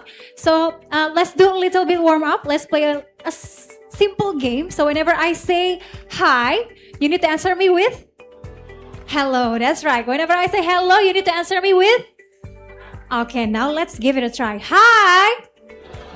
Hello! Hi, hi, hello! Hi, hello, hi, hi, hello!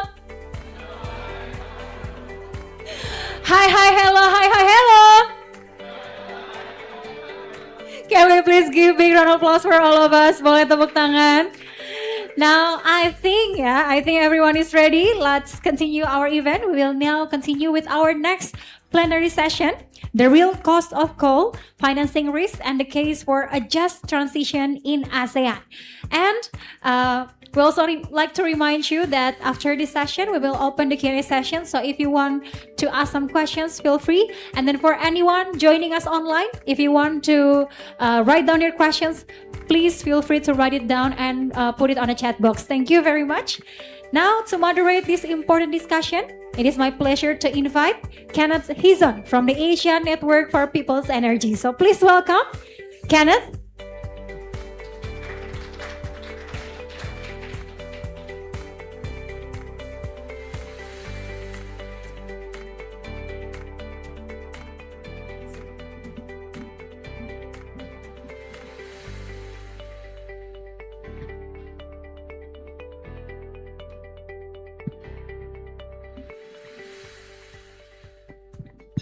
Hello everyone, good morning. Hi. Hello, hello, hi. I wanna do what you did. Yeah. But again, good morning and thank you so much for, on behalf of the Asia Network for People's Energy and Oxfam Pilipinas, thank you so much for having us here. But this is not about me and this is not about us. So we do the ball rolling. And before that, let me introduce colleagues who will be sharing with us thoughts about the report and at the same time implications related to coal financing and also cross-border engagements. So first, let me introduce our colleagues online. Mr. Ramnath Iyer, Research Lead, Sustainable Finance Asia, Institute for Energy Economics and Financial Analysis. Would you like to say hi? Yeah. Okay. And we also have Donald Eubank, the Senior Consultant and Lead for the Facility Level Just Transition Working Group, Secretariat and Climate Finance Asia. Hi, Donald. Yeah, and I see Nithi is also here. Nithi, hi. I think we can hear you now. Yeah, hi, Kenneth. All right. And then I'll invite my colleagues here in the room. First, we have Mr. Dicky Edwin Hindarto, the chair of the governing board of Green Partner Foundation and a specialist in just energy transition. May I invite you here to the stage with me? And please give him a round of applause, everyone. Thank you. And also we have Bea, the program lead for Fair Finance Asia. Let's give a round of applause for Bea once again. All right. So, yeah. Anywhere you want. Okay. So we will be seated and yeah, I hope you guys already have your questions on board. So we can start the discussion. But to start with, I know in the report earlier there were discussions relating cross-border impacts of coal. And maybe I'll start with you, Donald. I would like to ask, in your experience of working with The last word from the following session, if we could invite Niti to give his reflections on the report, and then we can move to the second. Yeah, sorry about that, Donald. I'll go back first with Niti. Niti, I'll go back to the question from the earlier session. Based on your work with communities affected by the energy transition, how do you think the findings of the report is relevant for your work? And please do share your experience. Go ahead, Niti. Yeah, thanks, Kenneth. The report, I'd like to congratulate Fair Finance Asia for a comprehensive report. And it has a lot of points we can take, especially for our engagement with community. Just before I get into that, I'd just like to make a couple of points which are also relevant to the whole issue of coal. One is I'm with Climate Network Southeast Asia from Malaysia, and about just under 10 years ago, Malaysian bank for financing coal, coal mining and coal-fired power plants in the region, especially Indonesia. And at that time, growth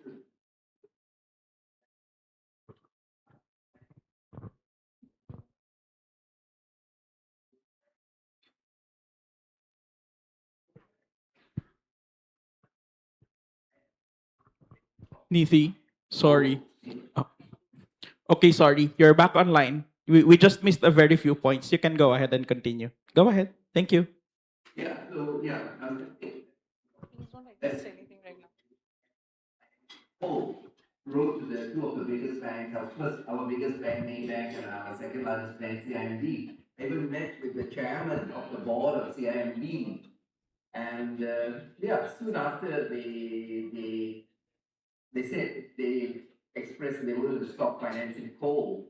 And even CIMB went on record to say like they were the first bank to withdraw from the financing of coal. So that was quite exciting. So just within the context of the financing of coal.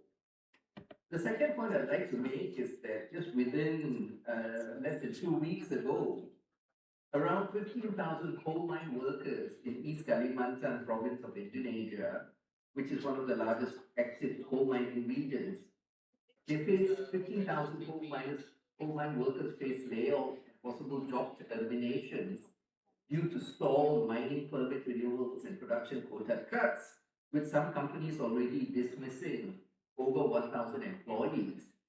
And Wuppertal Institute, which is part of a consortium which KNC and Yayasan Mitra Hijau, represented by Nikki, present, we've been part of a four-year project on, implementing just energy transition in East Kalimantan and South Sumatra. And Wuppertal Institute has come out with a statement that the current decline in coal mining we see today in Indonesia, it's not a short-term fluctuation. It's a first step in a long-term decline.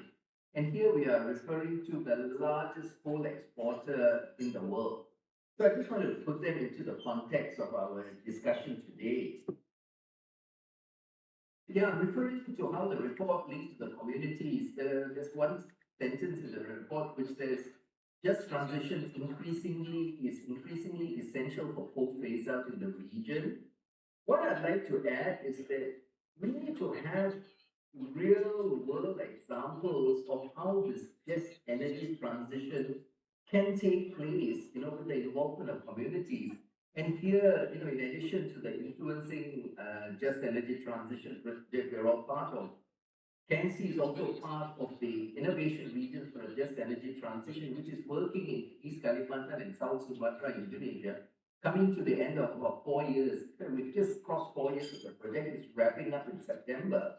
And I think, where we have different members of the consortium working with government and employers, working with trade unions and workers, and then CAN working with communities, KNC and Yayasan Mitra Hijau, and then, doing the research, Wuppertal Institute doing the research, and the International Institute for Sustainable Development doing the sort of communications and publications. We've created, I think, in a really good model for how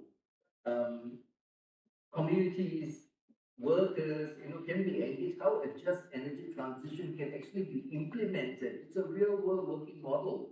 And it's something I'm quite excited about, and I think that's particularly critical. And not only that, we've also, this consortium we're part of has come up with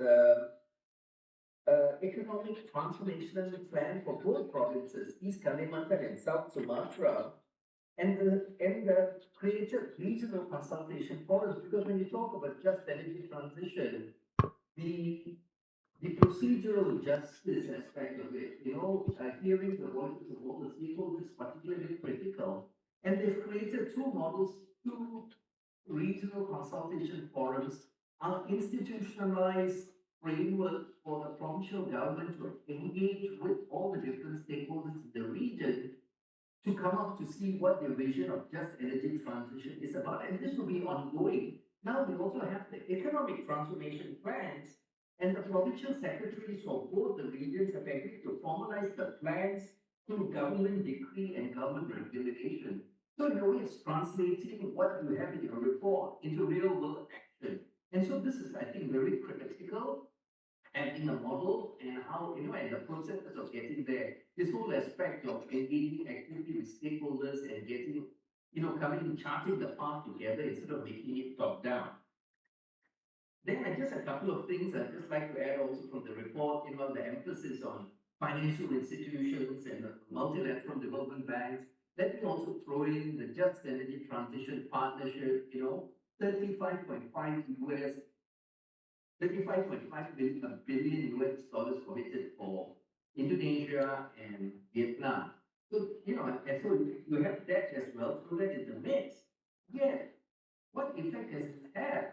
There's been no early retirement of coal projects. Even the Cirebon, which was the flagship model in Indonesia, in Java, which was that plans implementation through the JETP and the Asian Development Bank has been cancelled now. We're continuing, with coal mining, with the coal-fired power plant there.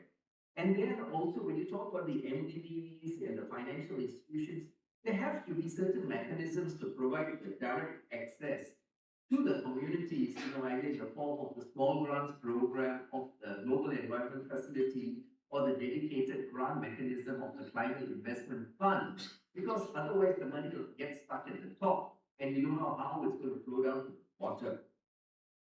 And to add on to that, to enable this transition, there has to be the means of implementation, one, especially at the global level, through the form of climate finance, technology transfer, and capacity building, through public finance-based grants provided by developed countries to developing countries, as we are, as enshrined in the United Nations Framework Convention on Climate Change. And there also needs to be the multilateral mandate. Even when the decision on the transitioning away from fossil fuels roadmap was put forward by the COP30 presidency in Berlin last year, very few Southeast Asian countries signed up to it. Of the 80 countries, Southeast Asia was largely absent. So, having that kind of institutionalized global framework, of course, there's been some momentum which came up on the transition away from fossil fuels that SP64 in Bonn in Germany. We need that mandate because then it provides the institutional framework for countries to transition away from fossil fuels and coal in particular. And then it's also the investment decisions which our governments are making, like in Indonesia and Malaysia. There's a large influx of data centers which are coming into both our countries. And if you have this, and then the demand for electricity goes up, then what are they going to look for? They will look for the easiest option to go ahead. And in this regard, I'd also like to talk to, just mention quickly that Southeast Asian countries must use this as an opportunity, transitioning away from coal as an opportunity to leapfrog and go directly into renewables, especially as we have the ASEAN power grid now, which is becoming a subject of conversation. And, you use that, the ASEAN power grid to go into transitioning towards 100% renewable energy, because the narrative now is, we're transitioning away from coal and gas is the transition fuel. This will not end well.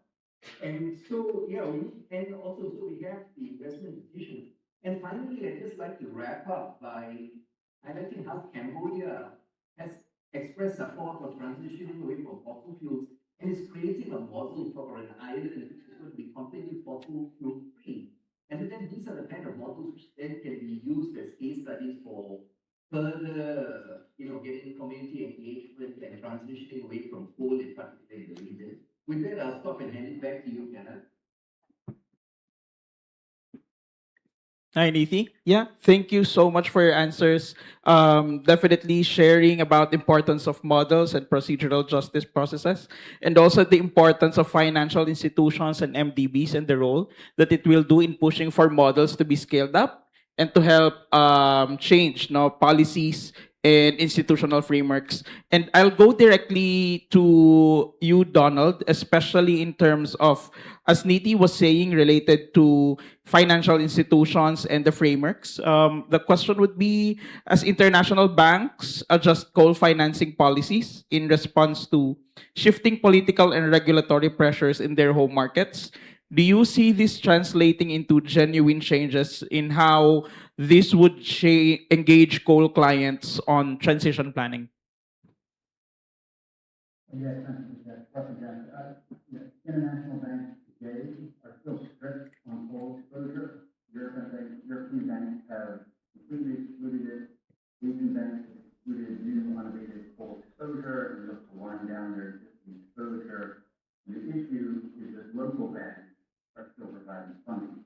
And for international banks and regional banks, it's not just reputational, but it's driven by mechanisms such as the EU taxonomy and other Asian taxonomies. So these banks do continue to engage such previous borrowers, the owners and the operators, the CSCP, but sometimes the pathway is not always disclosed in public documents. Private engagement helps them to refine the alignment with internal policies of the banks themselves. And the issue for banks, and the reason they're still so strict about this, is because, and this is the message that as well that they provide to the CSCP owners and operators, is that the banks would have to account for the finance carbon emissions, GHG emissions, within its own total carbon budget, which is decreasing over time in line with policy, making it unacceptable to be involved in these types of transactions and full transactions. Now, essentially, coal is still considered a toxic asset for Western banks, even in the U.S. You may have seen some North American banks changing their language. That's how they talk about their policies. This is important. What they're saying and what they're doing in terms of implementation of those policies is different. They're still continuing to implement their previous plans. They're just greenhouses and not speaking about it. So the plans do not change, banks change what they publish. And this has happened in the U.S. because basically everyone expects that the pendulum will shift politically and the other direction will come back, once again, heightening concerns about climate change. And all of these banks they still have global stakeholders, including their own shareholders, who have concerns about climate change. The coal is still difficult to finance for international banks. I did hear some speakers earlier saying that part of the issue is that financing is channeled through local banks, and I think that does sound like a problem. But the way that the Science-Based Targets Initiative new framework for how banks calculate and try to align with the 1.5 target is much more strict. And I think the mechanism for the science-based targets, as well as for the partnership for the partnership for carbon aligned financial accounting, the PWYP, will make it such that banks that are providing financing to other banks will have to include whatever those banks disclose about their own financing of emissions, so it will roll up. So that this will ultimately be put on the carbon budget of the big regional or international banks. And so it will not be possible to hide that type of financing through relationships with smaller organizations. Yeah. Thank you so much for that, Donald, especially highlighting the need for the framework and the alignment to 1.5 in terms of decarbonization, and especially how it is important to tackle narratives and also de-risking coal transactions and assets. And on that front, I'll go to Ramnath. My question would be, your research covers shifting international financing patterns, including the retreat of certain public financiers from overseas coal. How are those geopolitical shifts reshaping the risk profile of existing coal assets in ASEAN? And what does that mean for investors still holding exposure? Thank you for the question, and thanks for inviting me to this very interesting and eminent gathering. Well, I think what's been happening, and I totally agree with what Donald has already highlighted, is that a number of banks have been pulling out of financing for coal, while also on the other hand, especially in the US, we are seeing examples of or instances of green hushing. Now, we had done some research earlier on the withdrawal of banks from the fossil financing for 200 and counting, and the good news, so there's good news and bad news, obviously. And the good news is that that remains fairly, that trend remains fairly prevalent, fairly steady. So even in this region, obviously, the European banks have, to an extent, international banks, the European banks have taken a lead. The American banks have been kind of not be leading in this, but then most of the financiers in Asia tend to be European banks and the international banks. So in the sense, that's probably more relevant. What we have seen is even in places like Japan, Singapore, etc., banks are by and large stuck to their commitments to stay away from coal, and they're continuing to do that. So that's good. We saw in Japan, MUFG. I think your really good report highlighted SNBC as one of the better examples. So I think that's definitely the case. We do have, a little bit of iffy situations like Mizuho, for example, which is kind of like not really excluded coal and said they'll take it on a case-by-case basis. You mentioned a very interesting thing, which is geopolitics, and geopolitics to some extent has actually muddied the waters. I think it's fairly clear from a LNG and gas perspective, and what Niti was mentioning a little while ago, it lays bare the foolishness of the idea that that LNG is a good transition fuel. I mean, at IEFA, obviously, we have written a lot about it, about the dubious arguments of those who are proponents of LNG as to a transition fuel. And in fact, just last week, we wrote another piece on Friday, looking and the thrust is that really we need to go all in on renewables now, because it's not just about climate. It's about economic security. There can be no, there can be no barricades. It's not prone to wars, and certainly nobody can just turn up and say, "Hey, I'm going to charge you 20% as protection money for this." So it's secure. It's good for climate, and as we showed in a research a few months ago, just in the aftermath of the Hormuz crisis, that it's also the most economically beneficial. So I think the LNG argument should not really be allowed to. The problem is that a lot of the banks are actually not going away from LNG, and that's really where we have an issue from a fossil fuel financing point of view. I think the argument against coal has been largely won, except for some of the examples, the domestics that you have mentioned here. So I think that's where we are now. I do think that the Iran or the Gulf of Arabia Gulf issue has actually brought things to a bit of a head. In a sense, that's an opportunity for renewables to move away from fossil fuels. And I think just the last thing I'll say before I stop here is, again, to go back to what the previous speakers were mentioning, which is to be careful about this transition fuel business. And I want to highlight here just something just yesterday or today. There's been so-called green and transition bond issuances in Korea from Kexim. And these actually, to me, sound rather dubious. To us at IEFA, sound a bit dubious. There's been no clear demarcation of what the use of proceeds would be. And it might be to move away from coal towards LNG without going into RE. And those kind of projects being called transition bonds, I think is problematic. And it's something that we need to watch out for. I'll stop. Thank you so much, Ramnath. And very important points, especially as we go through discussing about false solutions. And I'll go to you, Bea. On a question, Ramnath already talked about the good points of the report, but I would like to ask you, across the report's focus markets, where do you think the greatest opportunities are in terms of accelerating progress on coal transition commitments? And I'll add also away from LNG and gas. Thank you.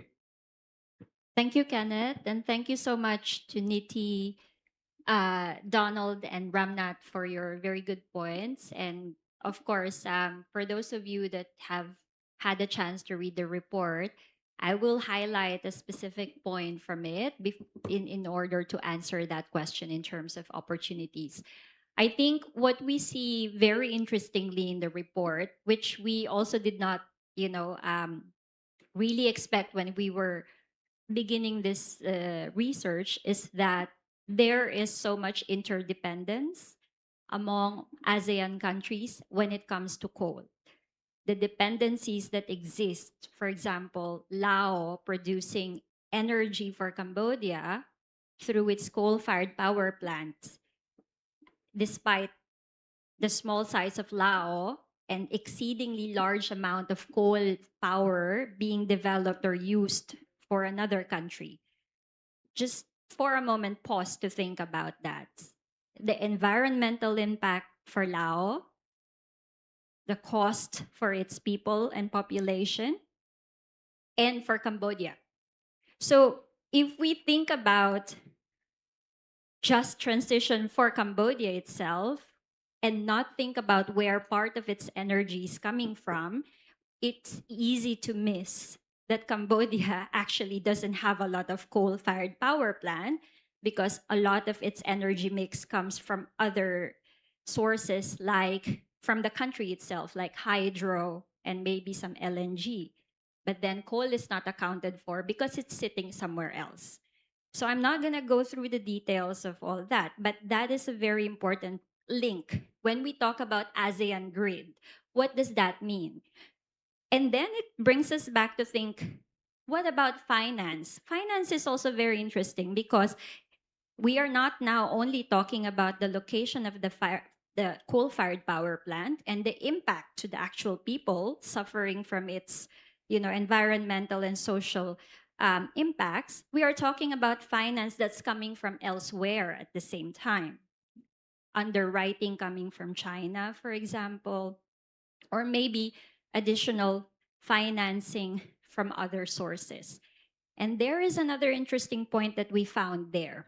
The other interesting point is, as mentioned by the other speakers, there is actually a positive point that throughout the years, there's actually a decline in international finance for coal.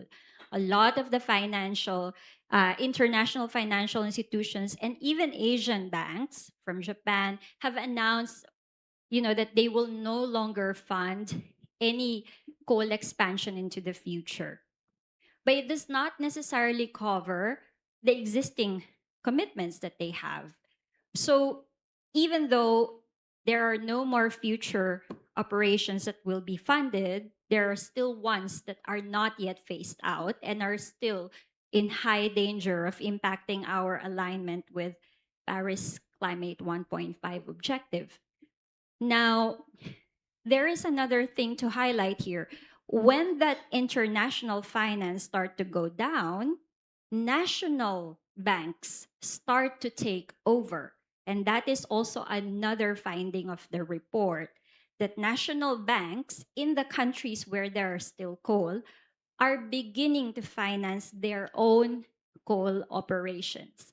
Now, this is harder to stop because international banks, like the ones that already stopped their financing for future coal operations, they are more sensitive to reputational risks.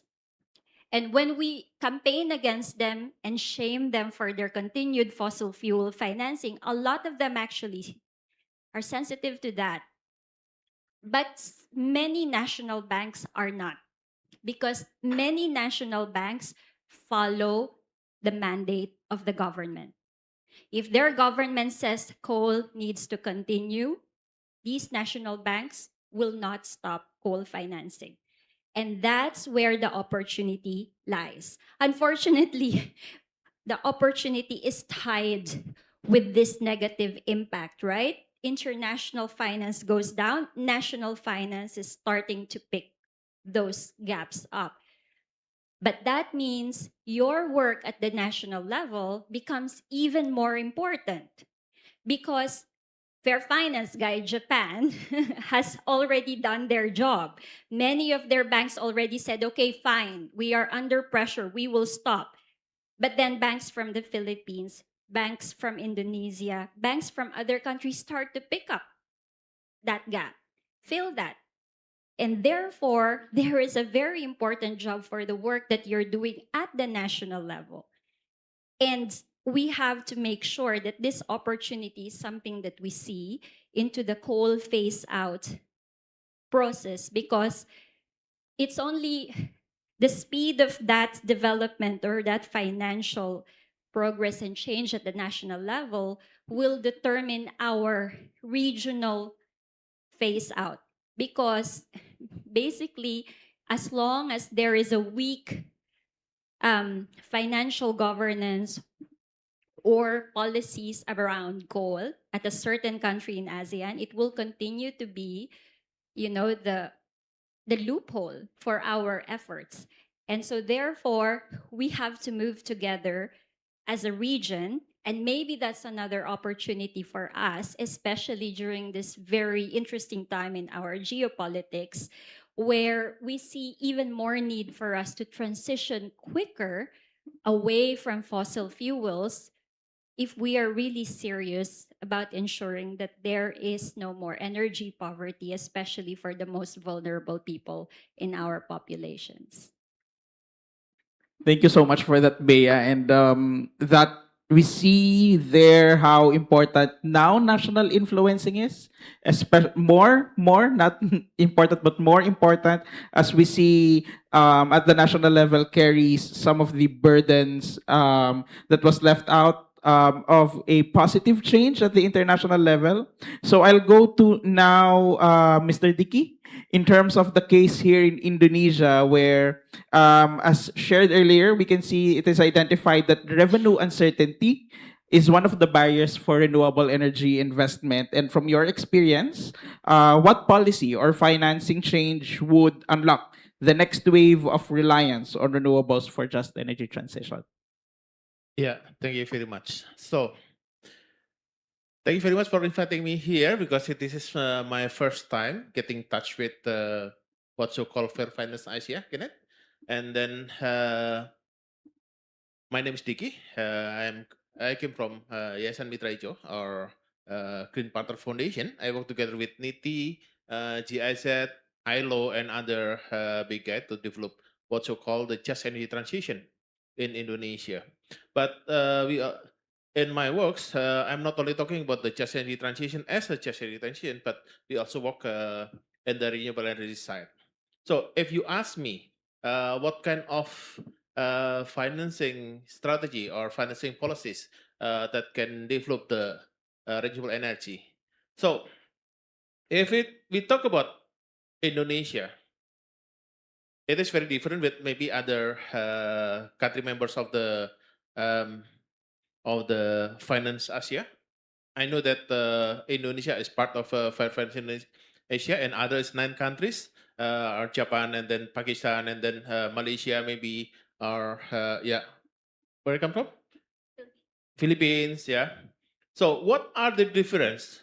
First, Indonesia is the biggest. The biggest coal producer in the world. Yeah. Your country maybe only produce 100 billion tons coal per year. It is a top. But in 2024, we exported more than 600 million tons. In 2024, it is the biggest coal exports what we have in these recent years. And then in 2025, our production declining into 650 million tons of coal. So if we talk about the renewable energy side, so in the renewable energy, emission reduction, financing, blah blah blah blah blah, and then uh, coal power plant early retirement only in our left hand here.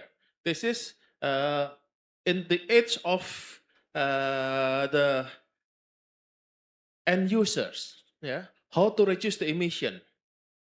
We have in renewable energy. We have a lot of projects in renewable energy, but still we have produced coal.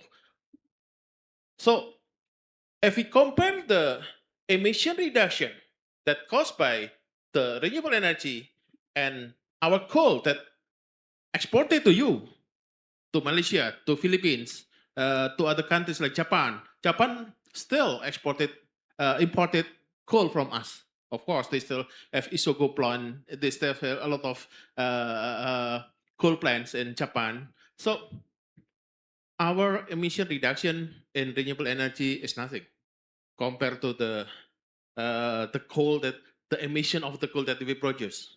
And if we talk about just energy transition in Indonesia, we must talk on the both side, not only on the end user side, not only renewable energy and then energy efficiency or the financing by the banks to implement this. Yeah, I have about 60 projects in this. Only in Indonesia, I have 60 projects with Japan and with other countries. We have 60 projects in this from the geothermal until hydro. Yeah, we have done all of the homeworks and the financing in here by using carbon pricing, by using direct involvement of the banks or something like that. But we have a very big homeworks on our right hand in here. It is how then to implement just energy transition in the coal producers area. But this is a huge challenge for us. Because of what? Because if we reduce the coal production, yeah, so we also reduce their economic income. You can imagine that some of Indonesia provinces, we have more than 35% of the coal income from the coal income is about 35% of their regional income. So reducing or stopping coal will be suffering. See? So what we must do in Indonesia currently is not only reducing emission, not only doing the just energy transition in the end users, but we must do a lot of things to develop the economic opportunities and then the to improve the environment qualities because it is already damaged. All of the area that currently producing coal in Indonesia, many damage in there. And the coal in Indonesia is highly political problems. Yeah, more than 5 of our ministers coming from the coal. Our presidential election running by the coal. And even we are drinking cool water. That's why it is very complex compared to other countries. So I challenge this report. Can the report also can answer the questions, answer my questions, not only doing in the emission reduction, not only how then the bank, we already done that. We have done our homeworks to develop this good financing thing and everything in our left hand. But in the right hand here, and how then to finance the local communities, and then how then to shift the economic from the local government, from the provincial to do the green economic. It is the real challenge. Thank you. Thank you so much, Dicky. May I please request everyone to give them a round of applause before I open the floor for questions. Very good insights. I have many questions, but I don't want just to keep them for me. I'll open the floor for questions now from my colleagues here in the room. Okay, please. Can someone give a mic to him, please? Thank you very much. My name is Asim. I'm from Fair Finance, Pakistan. My question is towards the Donald. Mr. Donald, I would like to learn from the insights at the facility level. What are the discussion in your domain when is the narratives coming from the south of the world where depositors or the consumers of the energy are asking to their governments why we want to transit. It's a cheap energy we are getting from the coal. And who will pay the money? Is there international financial mechanism available which says we are not exporting the emissions, we are protecting your sovereignty, and the taxpayers who is invested this money through the government bonds to this facility which is producing a less expensive energy from the coal. So how you see this narrative can be countered by the civil society or when we are going to dialogue with these people? At facility level, how you see these debates or the narratives to be answered? Thank you. Donald, before you answer, I'll just get another question from the room. Is that okay? Okay. Anyone else? Okay, I see Srishti's hand. Hi, I'm not sure who to address this question to, but I'm curious about the Fossil Fuel Treaty Initiative, which is trying to build momentum from ground up, but also coalition of countries coming together to decide their own fate. How do we see where do we see the role of financial institutions? Especially the financial institutions from these countries. For example, Cambodia is one of the countries that has signed up and they're part of the coalition. How do we see their role? How can we use their position as a coalition member, but also someone engaging with banks to leverage that initiative? Thank you. Any others before I let our colleagues answer? All right, I see none. Donald, you can go ahead. To be honest, for the first question, I do not have a specific answer because that is not work that we have got. That's one of the transparent there.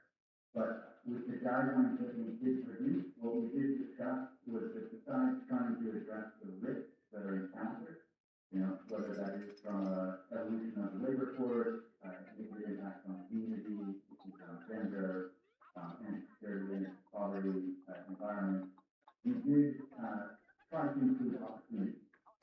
So I think what you were discussing in a sense is how to propose that there are opportunities on the other side of this transition that leave these communities and these workers in as good, if not a better situation than before.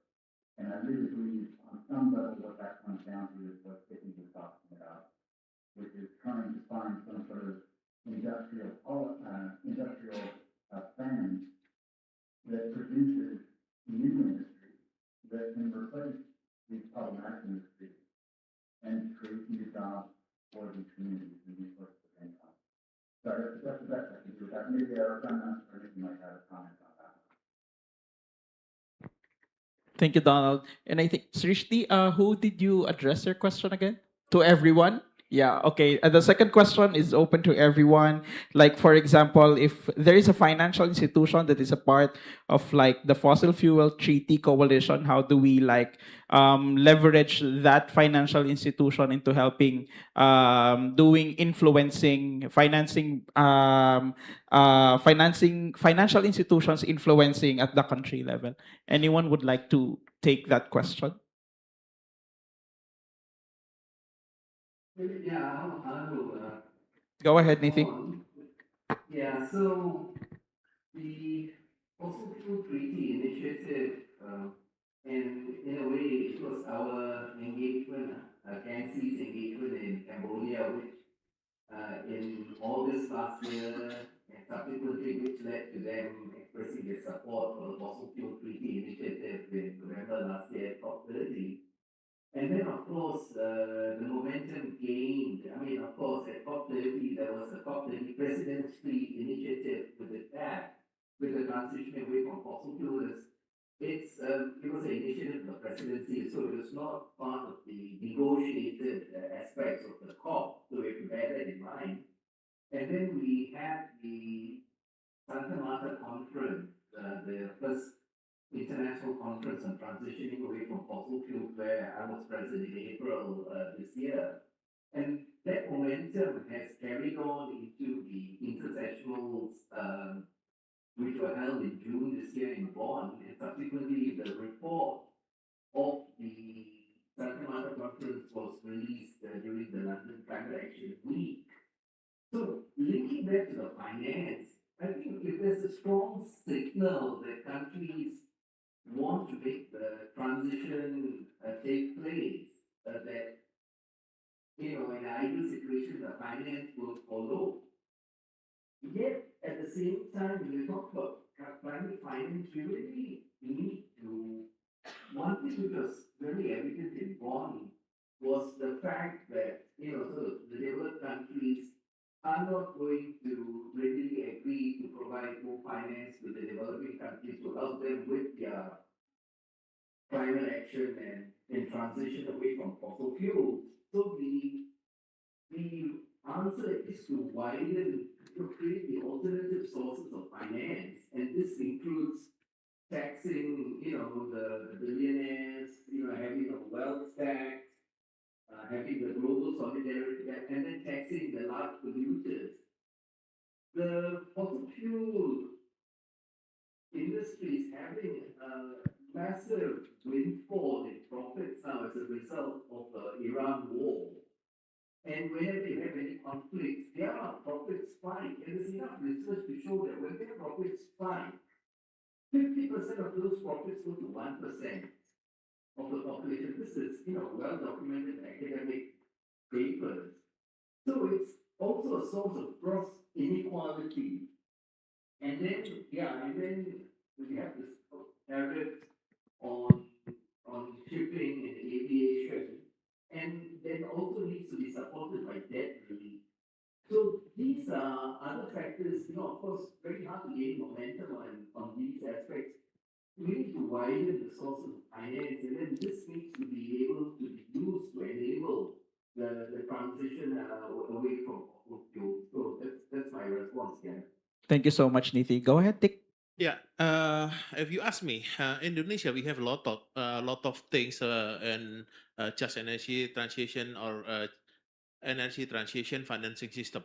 So Indonesia, we have JETP, we have Indonesia and Norway commitment, and then we have Indonesia and Japan cooperation joint credit mechanism.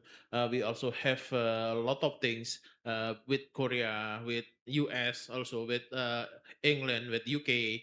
A lot of things in here, but this is only to how to reduce the emission, how to shift the fossil fuel to the renewable energy. And our strategy in 2060, there will be not net zero emission. But again, that's not the problem. The problem is when in 2022, just about 4 years ago, the coal price from only $80 per tons suddenly hiked to $850 per ton. It is 5 times. So nobody then can then okay, there's no coal. No, everybody then in Indonesia and East Kalimantan and everybody then goes to their backyard and then shovel and then they sell the coal. So that's the problem. There is no direct coal, something that no coal use, no. So the coal is still there, and the price is still very interested. Yeah, very interesting to be a coal miner as well. But of course, it is up and down, and it is very geopolitical condition in here. I mean that again, if we want to do the just energy transition, we must do it from all sides, not only in the financing the emission reduction by renewable energy or energy efficiency. But we must also develop the local opportunities of economic, yeah, to fight the coal. Thank you. Thank you, Dick. And just one last question to wrap up for everyone. This is the hardest question because I will ask you to answer in less than 5 words. In everything that we've talked about as we try to transition from coal and go to renewable energy and away from fossil solutions, where do you think we at the Fair Finance Asia Coalition start?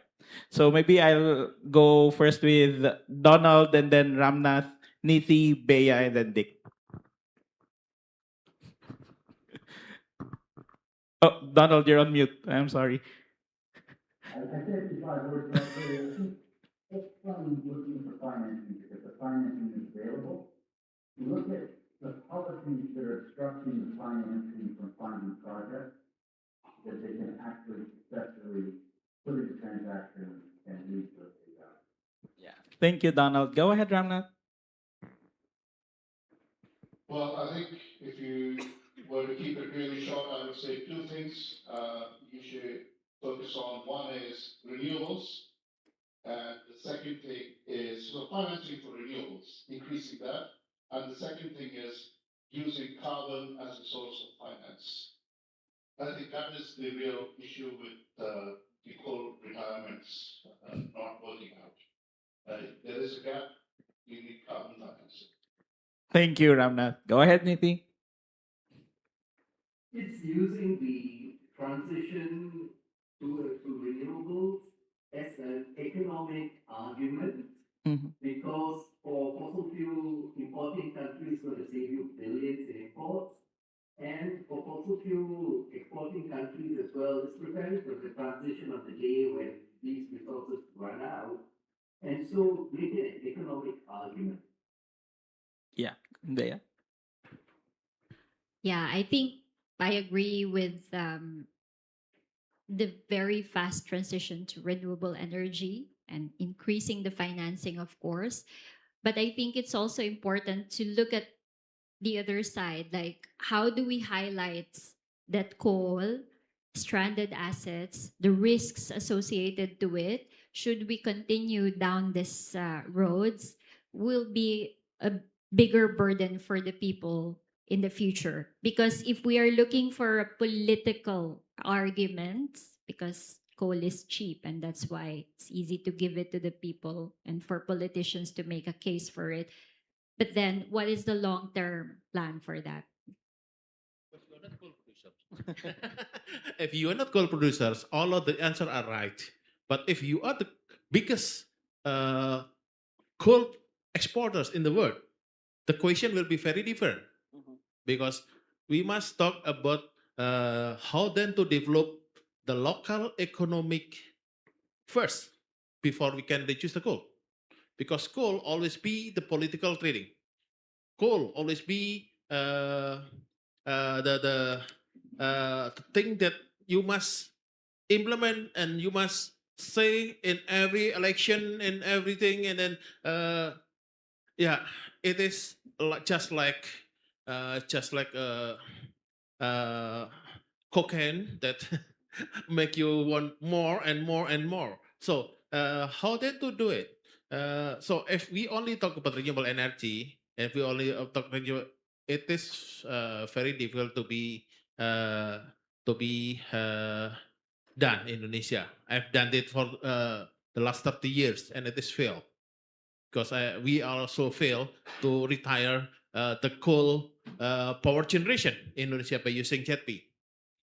So the only way to do it, currently in Indonesia, is we must develop the local economic. We must develop the non-coal economic sources. Yeah. Yeah. Not only the renewable energy, but also then the farming system, the fishing, then everything. The green economic should be developed. This is the only way in Indonesia. Thank you. Thank you so much for that. Once again, may I present to you our very good panel. Please give them a warm round of applause, everyone.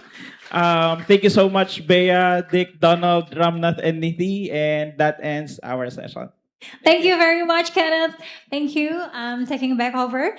Now, I would like to invite all the panelists to have a photo station. So, to Nithi, Donald, and also to Ramnath, please stay on the screen. Yeah, we're going to capture you, on the screen together with the other panelists.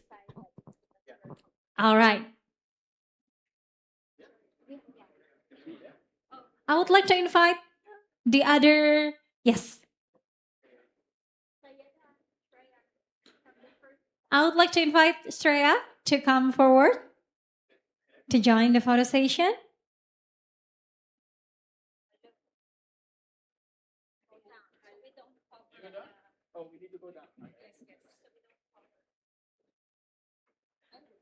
All right.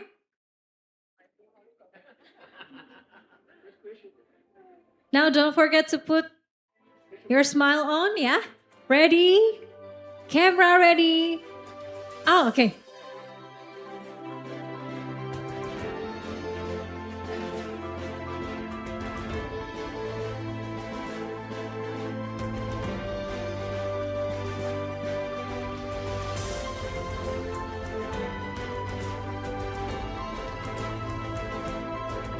Okay, ladies and gentlemen,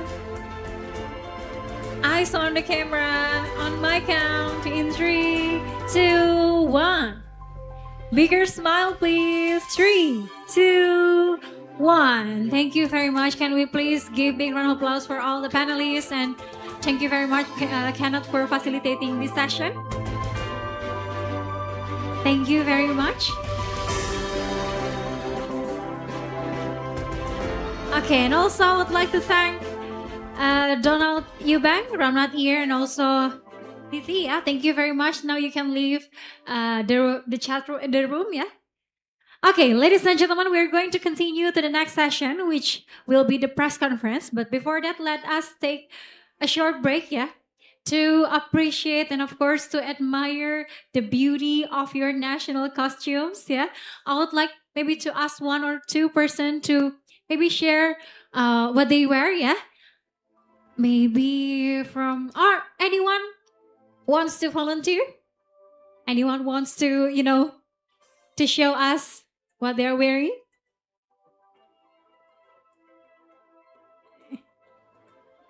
Ini gak usah ditanya ya. Ini bosan kayaknya. Okay, I myself wearing, which one? Oh, the pink one, okay.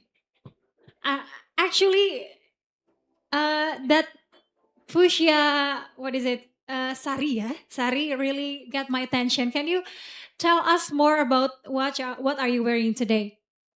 So it's shari. Everybody knows the name. It's a special shari. It's called jamdani. It's made by the smallholder producers. So we have different diversified saris. We have silk. We have another one. So this is the very Bangladeshi style of shari. Thank you. Thank you very much. It's beautiful. The color is very vibrant and very eye-catchy, so I can see you from like 2 kilometers. Yeah. Thank you very much for the effort to wear the shari. Shari. Okay. Thank you very much. Now maybe anyone else wants to tell us about their national costume? Really? I myself wear a kebaya. Oh, where? Oh, that handsome one. Okay. Someone told me to. Sorry, I kept quiet to avoid you, but yeah, I'm Cheng. Yeah, I'm from the Philippines. This is not my indigenous wear. This is from the southern Philippines, which is close to Indonesia, Malaysia. So it's kind of similar to the batik in Indonesia, but this is a batik from southern Philippines, from our Muslim population in the Philippines, and it's I'm not sure what it's called. I'm sorry, I should have known. Yeah, but yeah, this is from our local partners, weavers in the Philippines, and we also support them in their livelihood programs, especially women in conflict-stricken areas in the Philippines. Yeah. Wow, cool. Boleh tepuk tangan. Can we please give a big round of applause? I really like the pattern. Yeah, the color is so vibrant. And then you can, you still look like masculine at the same time with that pattern. So thank you very much. And maybe one more. Yeah, we need one more. Who wants to tell us their beautiful national costume? Maybe from here? No, I myself wearing a kabaya, which made from brocade. Maybe some of you are already familiar with my kabaya, but this one is a more modified and modernized kabaya. So I designed it myself. So I make like a tube, what is it? Corset, yeah? A tube corset, and then I wear, I use, what is it? This is actually batik from Betawi culture. Which Betawi is from here, from Jakarta, the very place that we stand right here, right now. And then I choose my favorite color, red, yeah, which you can see the combination between. So actually, this pattern is called morning and evening. Yeah, so morning and evening pattern. So as you can see, morning and evening pattern has like two-sided pattern. So you can wear this side in the morning, and then you can you can use the other side too for the evening. So that's why it's called morning evening pattern, ya, pagi sore pattern, ya. Ini mungkin namanya jadi bikin lapar ya kalau orang Indonesia, ya. So pagi sore or morning evenings, we have like a famous restaurant, yeah, called morning evening, yeah. So that's why I tell them that whenever someone say pagi sore, kita jadi lapar, we're getting hungry just by hearing pagi sore. Another one maybe wants to tell us about, okay. This scarf? All right, so hi everyone, I'm Mai and I'm from Vietnam. So the dress that I'm wearing right now in Vietnam we call it áo dài, which is translated to English is long dress. That's it. But the one that I'm wearing is like the very modernized one already. So yeah, but the like the thing that you need to make it an áo dài is like you have to have this very long pattern here. Yeah, it's yeah. Yeah, and then it's like sometimes it's broiled. You have some broil in here, and the scarf that I wear because I come from a village that is like make the silk, and they all of my clothes I buy from my village. It's like from the scarf, the outside, and then also the pants. So when you go visit Vietnam, you can just visit my village, and I can show you around. Thank you. Village sometimes. Wow, thank you very much. The cutting is, you look very elegant with this this attire because the cutting is, it has to be this long, right? Yeah, and then every woman would look sophisticated with that cutting. Thank you very much, and I like the color, by the way. What is it? Turquoise? Is it green or turquoise color? Turquoise. Okay, thank you very much. All right, ladies and gentlemen, I think we are ready to continue our session. Now, let us proceed to the next agenda of the Fair Finance Asia General Assembly 2026, the press conference. And to facilitate the press conference, it is my pleasure to invite Mr. Jati Pramono from Prakarsa to the stage to facilitate this press conference. So, ladies and gentlemen, there will be speakers, of course, on these sessions, and we would like to invite our moderator for this session, Bapak Jati Pramono.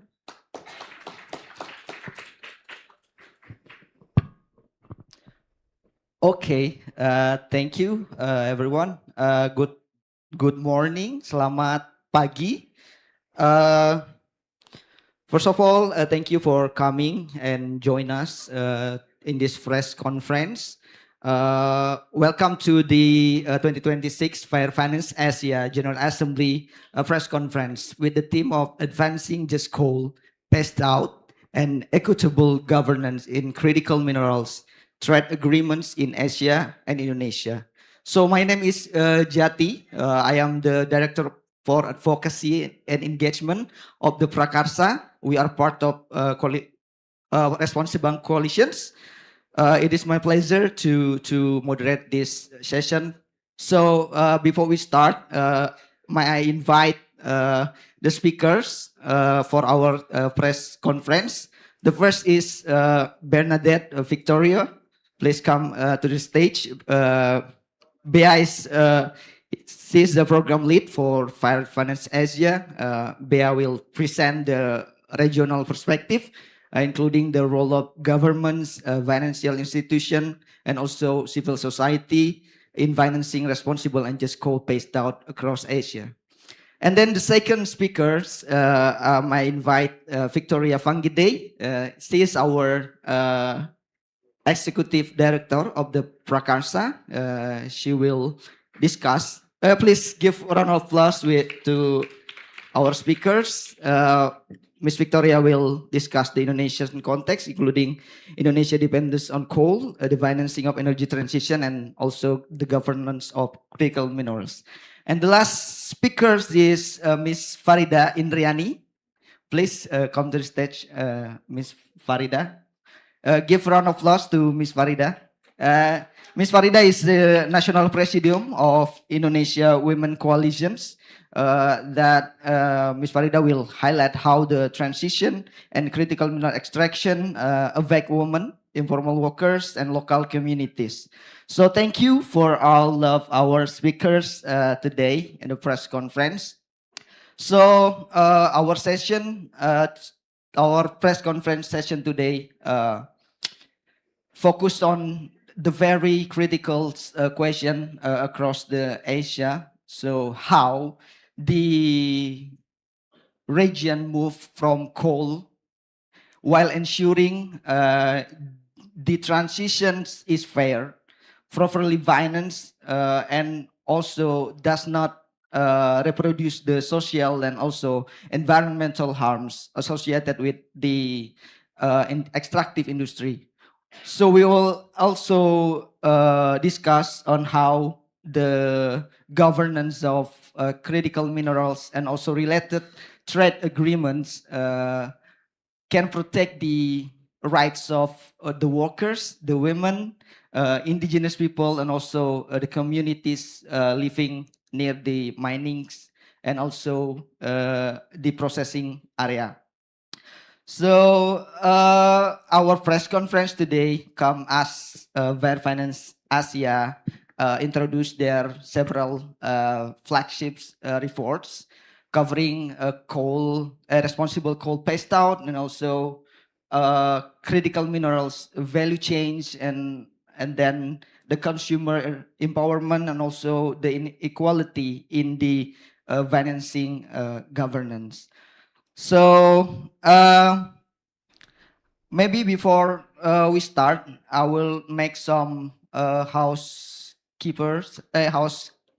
reminders.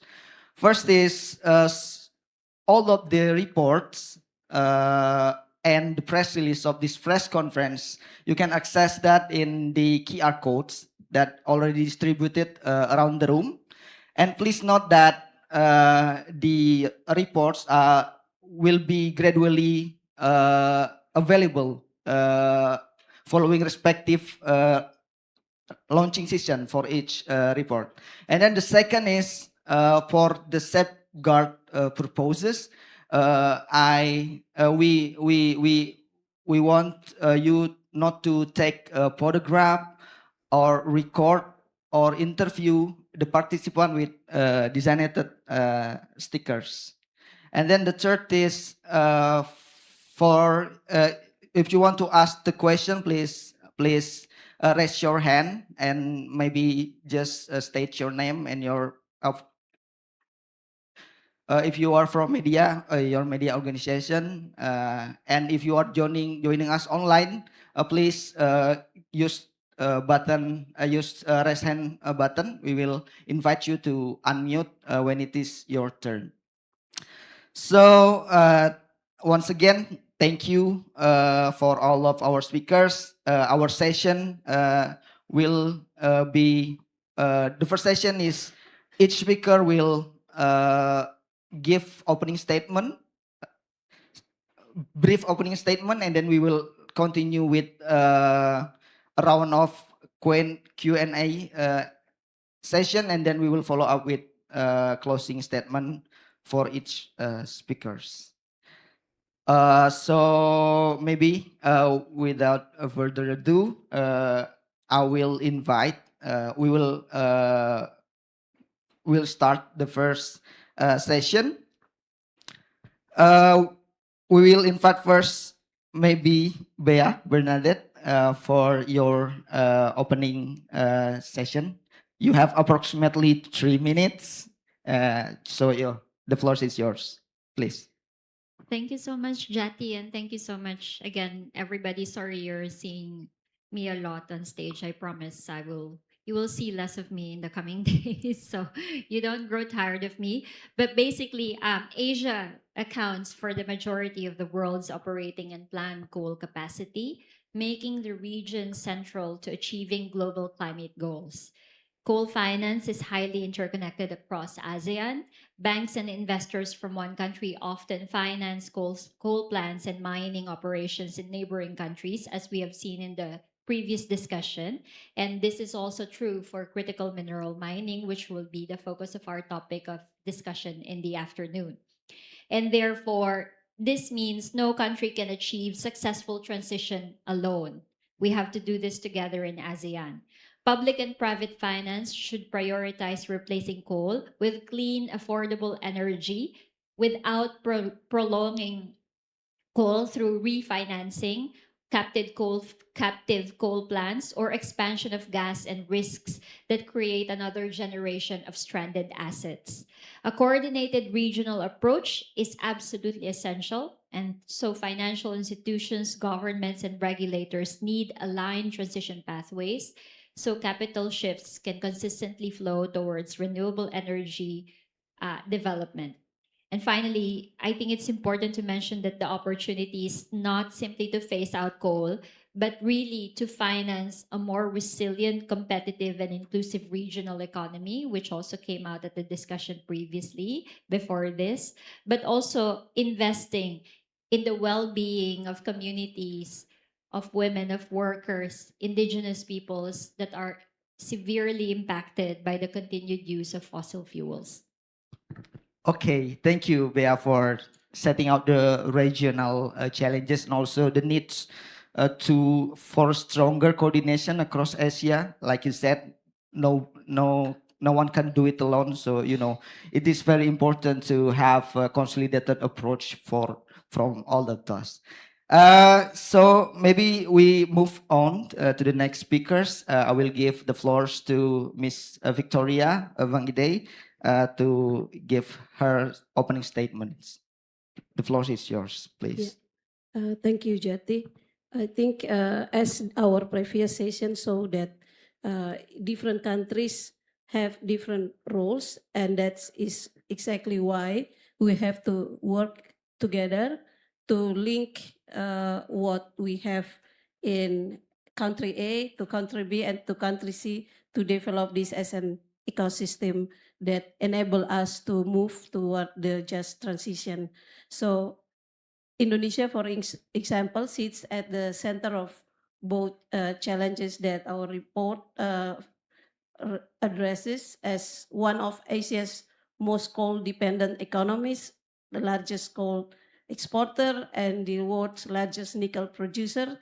Indonesia is where the credibility of a just energy transition will be tested.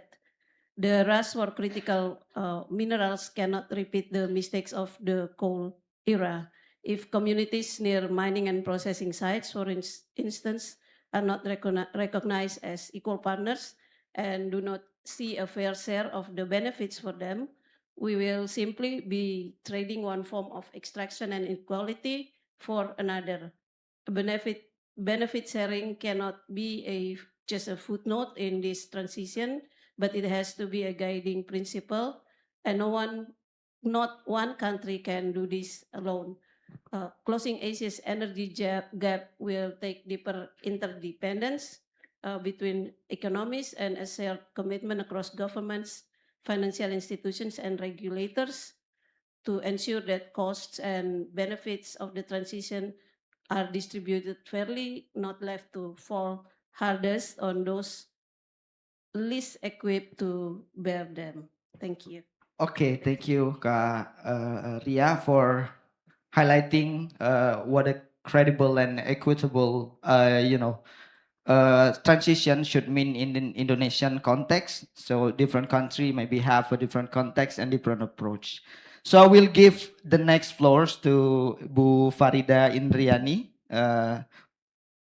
Please, Bu, silakan. Baik, I use the bahasa Indonesia. Okay, so maybe you can put use, the you can use translator. your Okay. translator. Because I read the statement of our organization. Okay, So, thank you. Actually, I will be starting with the statement. Kami mempunyai komitmen, Koalisi Perempuan Indonesia mempunyai komitmen untuk mendukung energi terbarukan yang bersih dan inklusif. Itu adalah pernyataan resmi dari organisasi kami. Dalam posisi ini, kami juga menyoroti sebetulnya Indonesia sedang dalam posisi transisi, di mana dari penggunaan energi yang selama ini berdasarkan dari bahan baku yang tidak terbarukan menjadi energi yang terbarukan. Proses ini sebenarnya menurut kami banyak hal yang tidak kemudian membicarakan secara detail kebutuhan juga apa yang menjadi hal-hal yang dialami oleh perempuan. Jadi kalau dalam persoalan energi, persoalan pertambangan mineral penting di Indonesia ini semuanya lebih banyak didominasi oleh laki-laki. Perempuan yang bekerja di sektor ini tuh sangat minim. Perempuan yang kena impact dalam sektor ini itu banyak, tetapi tidak disorot sebagai bagian yang sangat penting untuk menjadi satu dasar pertimbangan keputusan strategis nasional.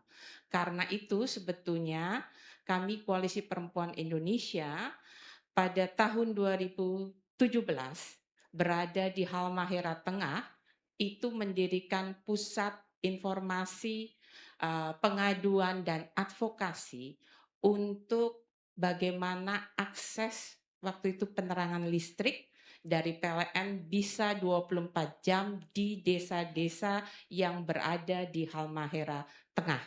Ya, karena saat itu yang dirasakan oleh perempuan hanya mendapatkan listrik 4 jam saja dalam 24 jam.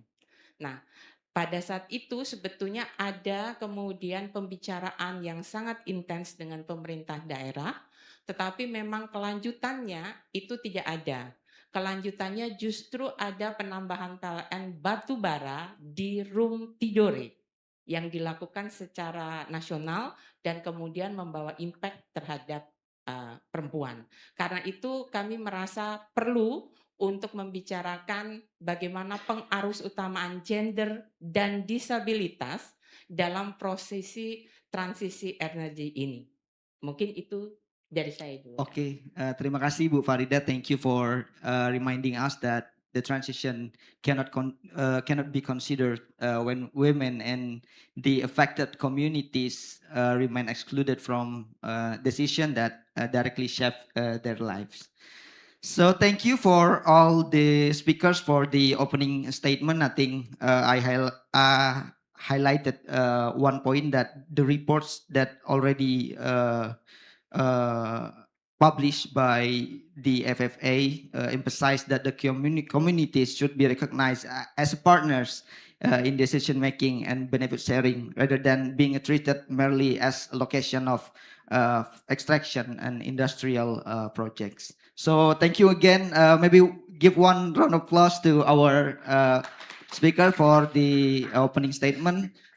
Now we move on to Q&A session. I will open one round of session to all of you that want to ask question to our speakers. If you have a question, please raise your hand and kindly introduce yourself, your organization, and then maybe indicate which speaker you want to give your question. Okay. Please help the microphone.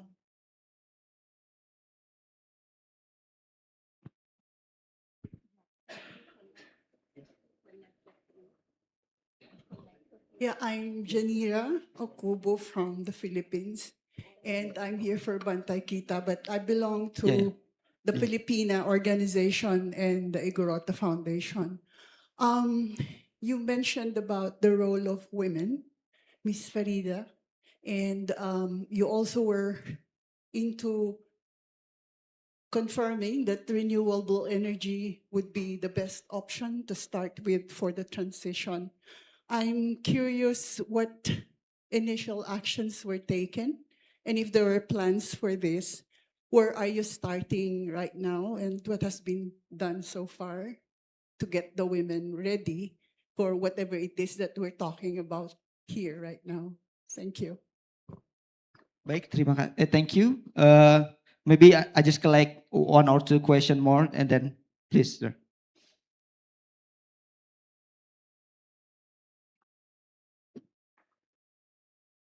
Yeah, thank you very much. Actually, this is not question, but I will ask to Ibu Farida how to connect with you because in the past 3 years, we start our journey in just energy transition in the two provinces of South Sumatra and East Kalimantan. This is the biggest, East Kalimantan is the biggest coal producers province in Indonesia. And then also the South Sumatra. And then we are really aware that the one that are affected most is children, and then women, and then disabilities, disability person. That's why from the very beginning we develop and then form what we call the Women Forum on Just Energy Transition. It is already works and it is already formed about 2 years ago, and then we have a lot of works with the women. This in two province book, and it is under the government decree. Also, not under the government decree, but it is also known by the government of the two provinces. So we work how then to develop the women economic, and then the community surrounding the coal mines. Again, that the most affected people is not the people that surrounding the coal power generation. The most affected people in Indonesia is the people that surrounding the coal mines. That's why we develop this communities and the women. And then in East Kalimantan, we have about 10 or maybe 15 trainings for them from the leadership until the SMEs development to the environment until the renewable or something like that. So 15 times, and then South Sumatra we have about 10 times, but we still don't know that in Indonesia we have the what you call the Your National Women Coalition or something. So we are really keen if we can have your support to connect with you, because we develop this women forum. Not only women forum, we also develop the youth forum.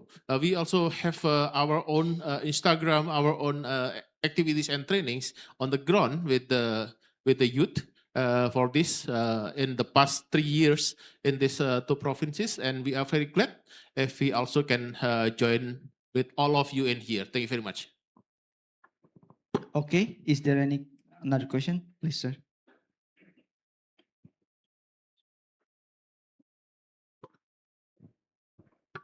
my question has two dimensions. The first is um, what is the report tells us about the political connections, the strategically, the developing countries like Indonesia is also talking about the political agenda of the coal mining.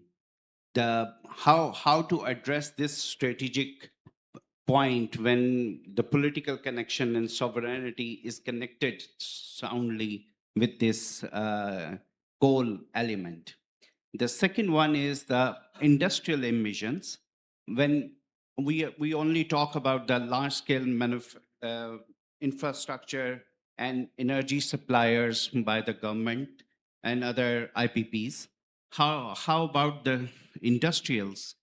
Industrialists, for instance, textile sector, petrochemicals, and others are also using coal as an energy source, and they are also hurting the urban populations and their public health expenditure at the rural as in the urban setting is going up. And because of the industrial units are very much located in the urban setting, so they used for their industrial purpose. For instance, one of the biggest example we learned from the textile sector, they use the scope 1 for their energy producing from the solars. Whenever they talk about the textile, the yarn making, they need 250 degrees steam, which is not which cannot be generated through the solar. They don't have the capacity, sound, or powerful to produce the steam. So industrial units are forced to use the boilers, which is run by the coal and other materials, to generate that cottons, to generate that yarn, or produce the textile. So how we will be addressing that thing? Thank you. Okay. Is there any question? Okay, so thank you for all the question. I will float it to our speaker. I think there are some question addressed to Bu Farida, 2 question, and then maybe the last 2 question, all of the speaker can respond. Please, first maybe Bu Farida. Terima kasih. Thank you. I will respond your question about how we action for the renewable energy. So we starting about the research because this is the action research in the Halmahera Tengah, in the central Halmahera. Halmahera is one island is more near in the Pacific Ocean. So this is in the but close with the Philippines, I think, in that area. So after that, we collecting the report and making how to advocation with the local government. At the time is Kabupaten, so this is the regency government, and talking about because the access of the electricity is very limited, only for 4 hours for day. So the woman need that more the electricity in the time. So we try to connect, and they say maybe we cannot making because the PLN is the supply for electricity only can giving 4 hour, and the woman compare what the PLN giving to the mining area. In the mining area, in that area, we have big mining nickel in that area, and they have more supply for electricity. So at the time, we see this is injustice for us, for women in that side. So we try to advocation. But suddenly, I know the North Maluku province making new one for power supply, and in the another area, they say this is for the people get more access to electricity. But until now, situation is the same. If you ask people in the North Maluku, they say, okay, we have electricity, but not for 24 hours. That's why in the Koalisi Perempuan Indonesia, maybe thinking we must making more push for advocation, at least for the local government, and maybe we need help for the central government, Pak siapa namanya? Kim, ya. Niki, ya. Ya. For the central government, apakah bisa? We can making for advocation, so the woman in that area can have the electricity, but we want the electricity coming from the renewable energy. Why that? Because we believe this is more sustainable. And another thing I must put, the concept of renewable energy for ours is we making a concept for clean and inclusive. Yeah, because we want to that in the all area we have in the Koalisi Perempuan Indonesia have, and we now in the 15 province. So I will be explain the route of map of our organization when marketplace. Okay, I think this is my answer. Enough. Maybe I invite the next Bea. I think you can answer the question. Sure. Asim, I think your questions, we addressed Asim's questions, right? It's I will try to answer it in a short way, but I think obviously countries operate in politics, right? The leaders that are making decisions are shaped by their political views and their political affiliations. So as pointed out by Dicky a while ago in the session, it's very difficult to convince them to change the rhetoric with regards to coal transition. And so perhaps there is a need for us, representing community, civil society, women's groups, indigenous peoples group, to help give them, a new perspective by sharing with them what specific business case there is for transition for these members of the society, rather than approaching them in a more populist and generalist approach. Because there is something to be said in terms of the benefits of the transition for those most affected, and perhaps it will help them shape the rhetoric, at the same time help the cause for actually convincing them to find the evidence for how to actually support that rhetoric. I am not a political person. I'm pretty sure that many of you are working with them in your own national level engagement and activities. And so I think the facts that we are producing very clear recommendations and evidence of the impacts to these people that they also claim to serve should hopefully be a way for us to use those to convince them that this is also another way to present that case. I will keep it short on that, and maybe Ria, you can. Please, Karya, next. Yeah, thank you for the questions about political aspects. I know that it's going to, this is Chatham House, right?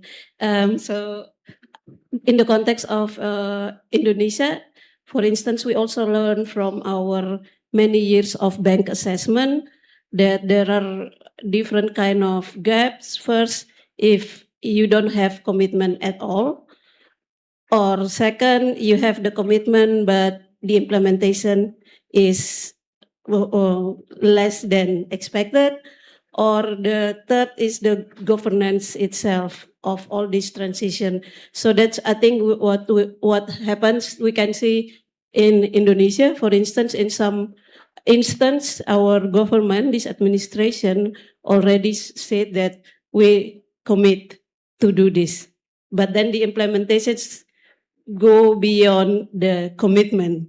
So the implementation happen to be very complex, and it's not handled well or managed well, especially when you come into the governance gap. We have a lot of issues here. I believe other countries also face similar problems. But yes, you can check from all those. So I agree with Bea. We don't want to say that, okay, this government doesn't support or support.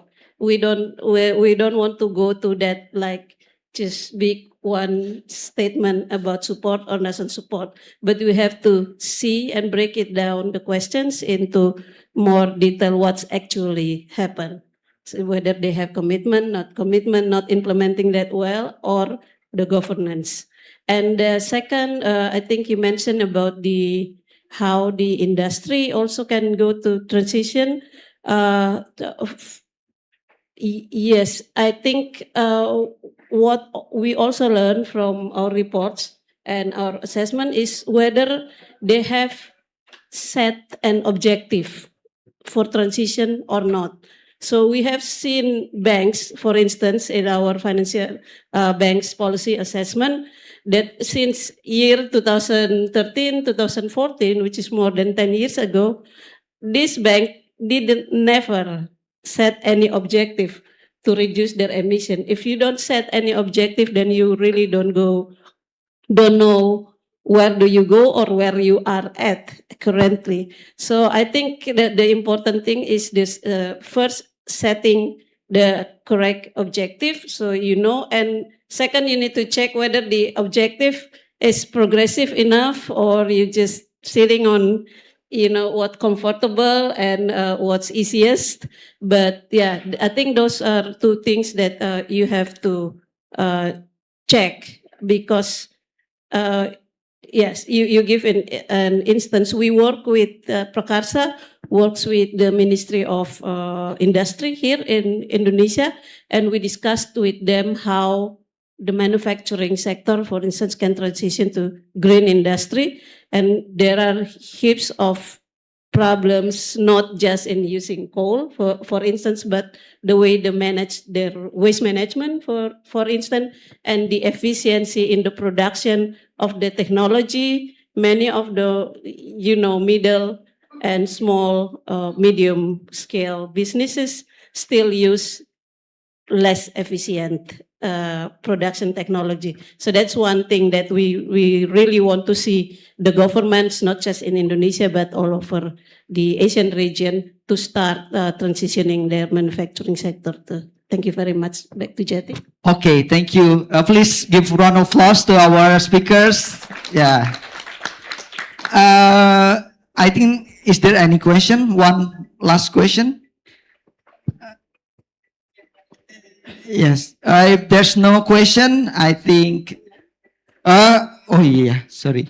We have online participants. Do we have a question from the Zoom? There's no question on Zoom? Yes. Okay. Okay. Thank you to all the speakers. I think I think there's questions.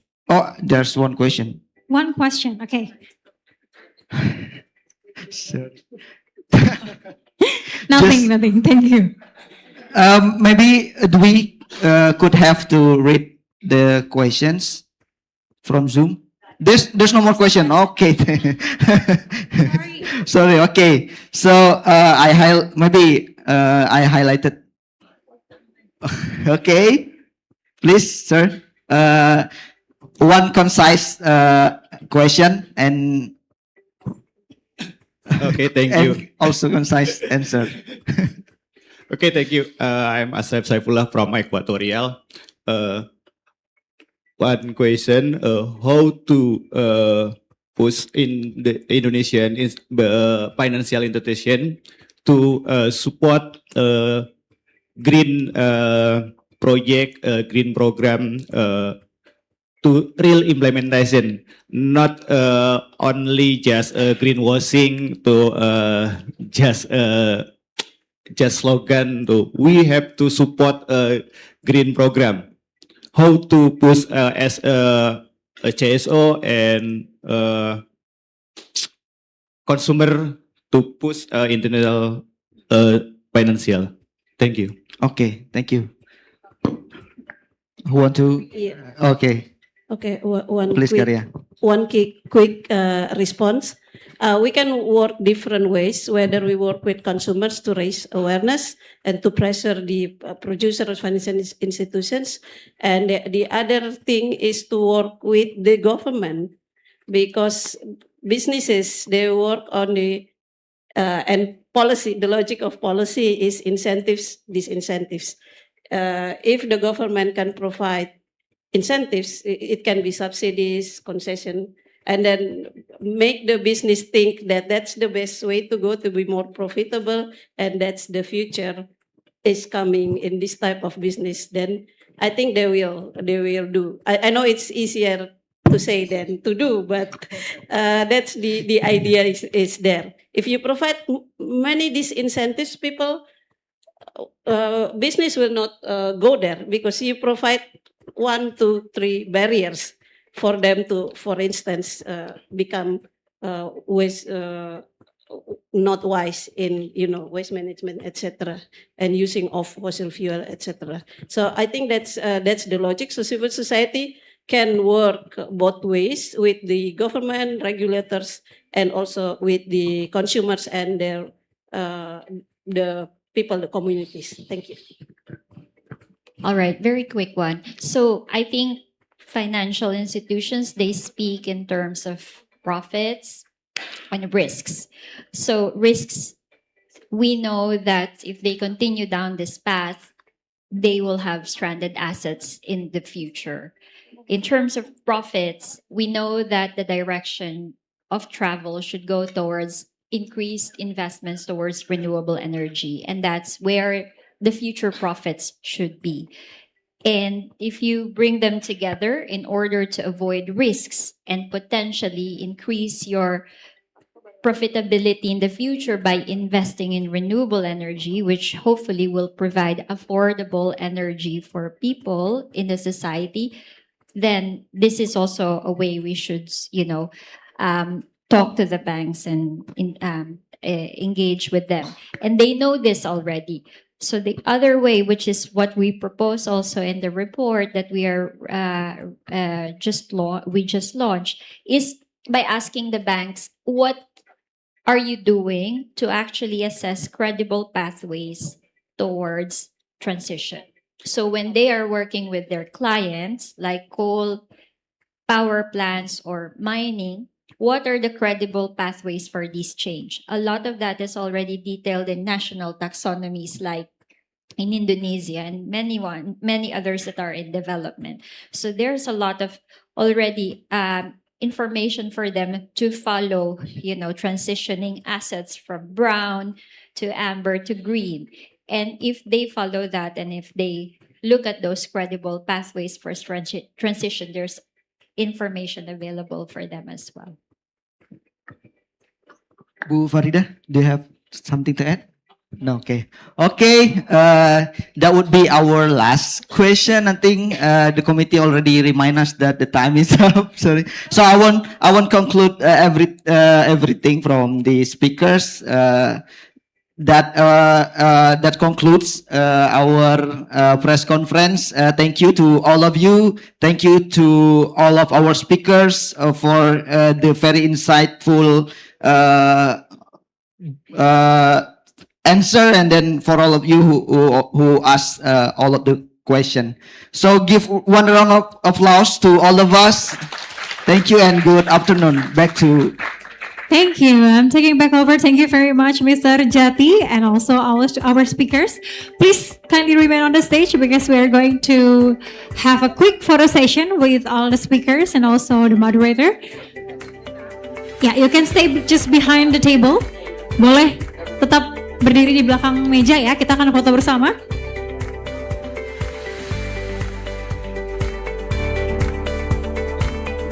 Okay.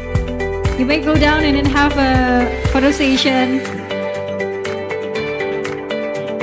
on the floor, okay? Okay, now, we're going to take a picture together with all the participants. Okay, sure. Ladies and gentlemen, we're going to take a Wi-Fi, yeah? If you haven't familiar with Wi-Fi, we're going to take a selfie, but with, with everyone, yeah?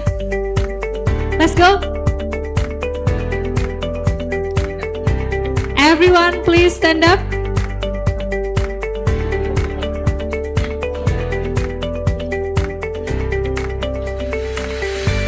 Okay.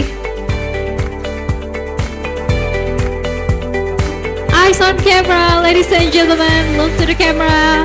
On my count, in 3, 2, 1. Okay, one more time. Bigger smile this time. 3, 2, 1. Thank you very much. Thank you. And before we going for a lunch break, we would like to invite all the participants to please fill out the feedback form. Yeah. Please fill out the feedback form by scanning the QR code displayed on the screen.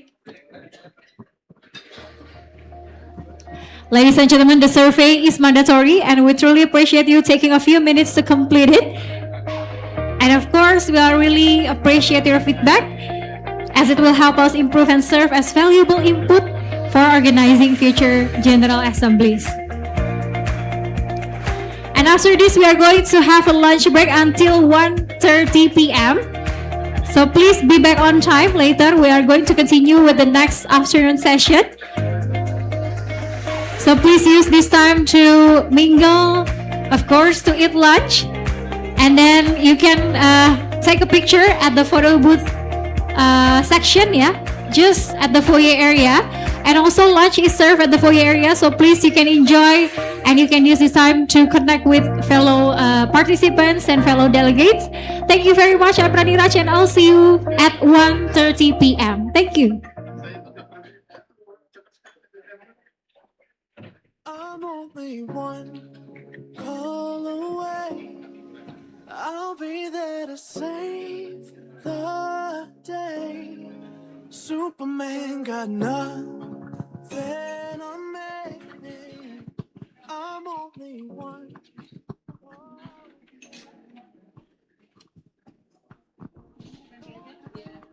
If you need a friend, I just wanna give you love.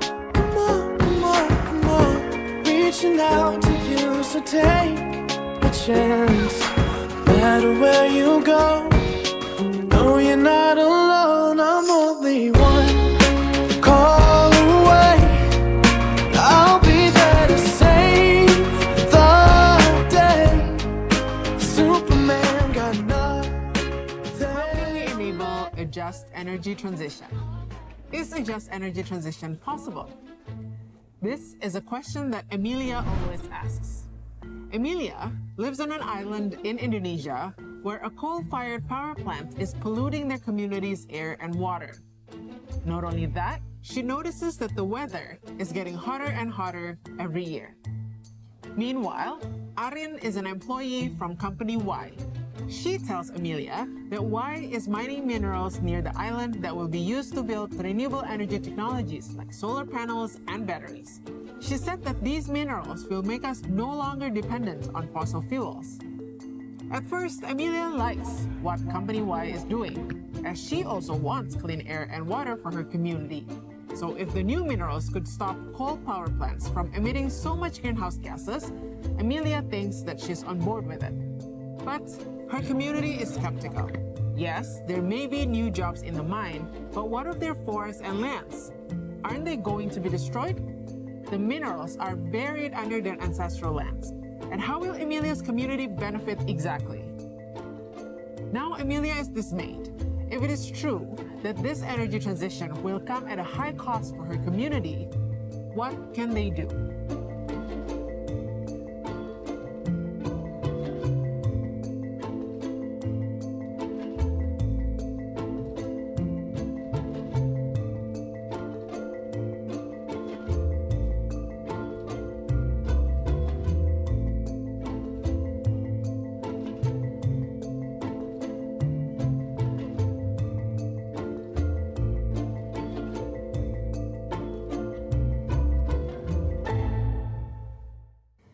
Communities across Asia, like Emilia's, have not experienced the benefits of Asia's energy transition.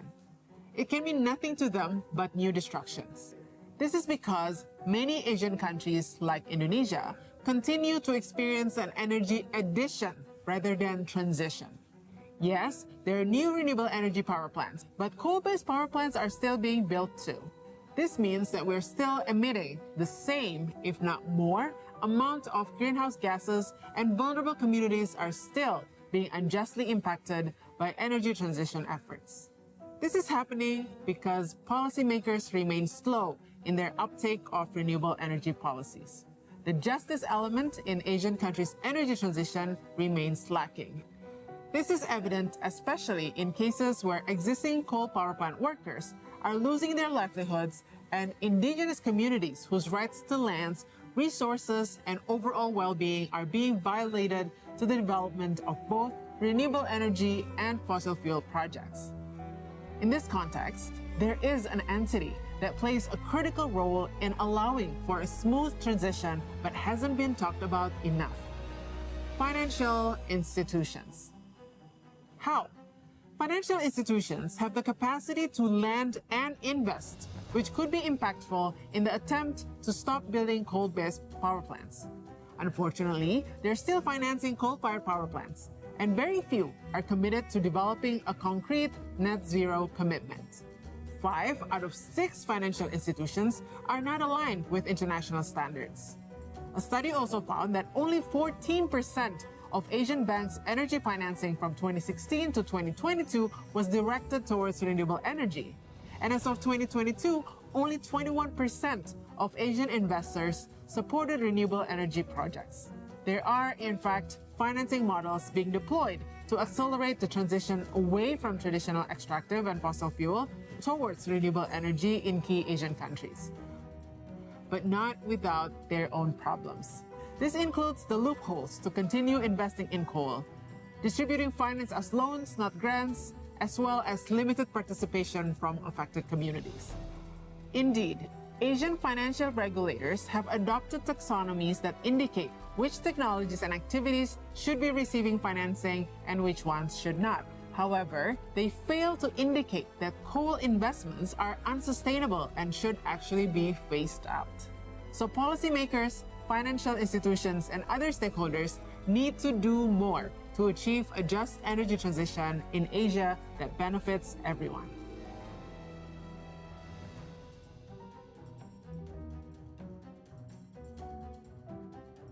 Communities like Emilia's are also especially vulnerable to the impacts of mining of transition minerals necessary to produce renewable energy technologies and power the global energy transition. Transition minerals are a critical group of metals central to the production of renewable energy technologies, such as solar panels, batteries, and power storage infrastructures. Today, transition minerals like cobalt, nickel, lithium, graphite, manganese, and copper are growing in demand. A study even projected that the demand will quadruple from 7 to 27.5 million tons by 2040. With such a rapid growth in demand, the extraction of these minerals is already immensely impacting local communities at all stages of the supply chain. From mining and processing to disposal at end of life, many communities are already suffering. First, from forced evictions due to the expansion of mining operations. Second, toxic waste pollution, which causes irreversible harm to fishing stocks and livelihoods. Third, high levels of deforestation, which destroys biodiversity and local livelihoods. And finally, intimidation, especially towards activists and journalists who are monitoring energy projects and actually holding these people accountable. For mining to take place, in order to get just a little bit of mineral that's needed for the energy transition, a whole mountain, a whole vast area of forest has to be taken away. So just to get 1 gram of nickel, it takes away vast amounts of forests, and it means you're taking a whole village out of the map just to get very little amounts of minerals.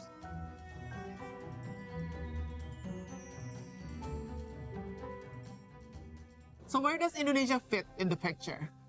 Indonesia is at the front lines of Asia's energy transition. The country is a target of multiple energy transition financing mechanisms. It is also an important player in the global supplies of transition minerals. For example, cobalt and nickel, Two of the most widely used transition minerals are particularly abundant in Indonesia. The Central Sulawesi region of Indonesia has actually transitioned from being a major nickel oversupplier to becoming a hub for nickel processing and stainless steel production through the establishment of Indonesia Morowali Industrial Park, or IMIP. The reality is the IMIP's operations have already led to various environmental and social issues. For example, deforestation. According to Global Forest Watch, Morowali has lost 165,000 hectares of tree cover from 2002 to 2023, or an equivalent of a 14% decrease since 2000. The region also suffers from flooding, contaminated river and seawater, as well as land conflicts with local communities. Melihat bagaimana proyek pertambangan hari ini yang masuk di Morowali Utara sungguh berdampak, khususnya pada lingkungan, di mana mayoritas lingkungan hari ini sudah tercemar, di mana rata-rata mata pencaharian masyarakat di lingkaran dua kabupaten ini itu bergantung dengan mata pencaharian pertanian dan nelayan. Ke dampak perkebunan sawit masyarakat akibat pertambangan ini, lahan pertanian sudah tercemar dengan limbah-limbah yang dimana melalui sungai kecil, sungai besar itu sudah tercemar di lahan pertanian. Yang kedua, begitu pun dengan lahan laut untuk teman-teman nelayan, para nelayan itu sudah semakin jauh untuk menangkap ikan. Karena memang laut hari ini dekat pinggiran pantai itu sudah tercemar dengan tanah merah, lumpur, jadi semakin jauh untuk menangkap ikan. This case underlines how large companies have profited in the nickel industry expansion at the expense of the local communities. Not to mention that, as large firms are driven into higher value-added segments of nickel supply chain, they have also excluded and marginalized artisanal and small-scale mining groups and local communities. Kami tidak pernah memang dilibatkan untuk dalam pengambilan keputusan itu, untuk dilibatkan bagaimana mengambil kebijakan-kebijakan. Artinya mengambil kesimpulan langkah-langkah apa yang akan dilakukan untuk menjaga salah satunya sungai, sumber-sumber mata air. Nah, itu yang tidak pernah dilibatkan. When companies haphazardly extract resources critical for renewable energy technologies, local communities are often forced out of their land and livelihood. This change disrupts the community's way of life, altering relationships and roles, including power dynamics and gender norms. Displacement often affects men and women differently. Perempuan hari ini yang ada di Morowali Utara, bahkan di Morowali, itu untuk mendapatkan dan terlibat masuk dalam mendapatkan pekerjaan ya, itu susah. Tidak seperti dengan teman-teman laki-laki seperti di umumnya ya. Karena memang di salah satu perusahaan tambang maupun industri itu perempuan ini kadang kurang menjadi perhatian dari perusahaan. Banjir selalu terjadi dari hulu sampai hilir, dari Tawara, Tompira, bahkan sampai Tanauke. Di Tompira ada perempuan pencari meti. Di Tawara hari ini sudah tidak ada perempuan yang mencari meti. Ingat, perempuan kehilangan dalam kejadian. Itu karena apa? Tidak ada evaluasi yang serius. Harusnya memantau dan mengawasi setiap lingkungan yang tercemar di daerah Morowali Utara.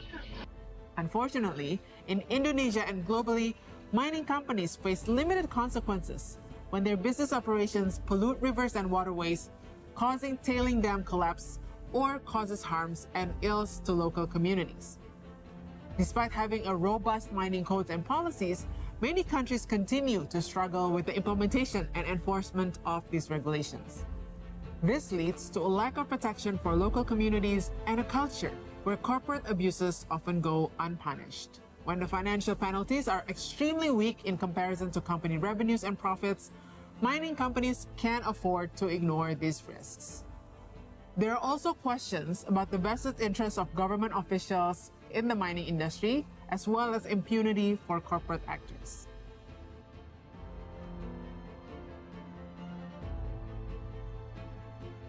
Tantangan utama ini, pengembangan ekonomi hijau ini kan tidak melibatkan hanya satu institusi atau hanya satu lembaga atau hanya penciptaan ekosistem ekonomi hijau ini melibatkan berbagai komponen, terutama adalah dari sisi pemerintah.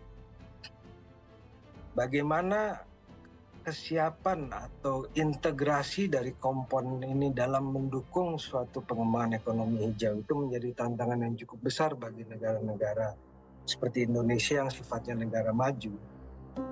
Karena memang itu sangat diperlukan. Contoh gampangnya aja, Mas.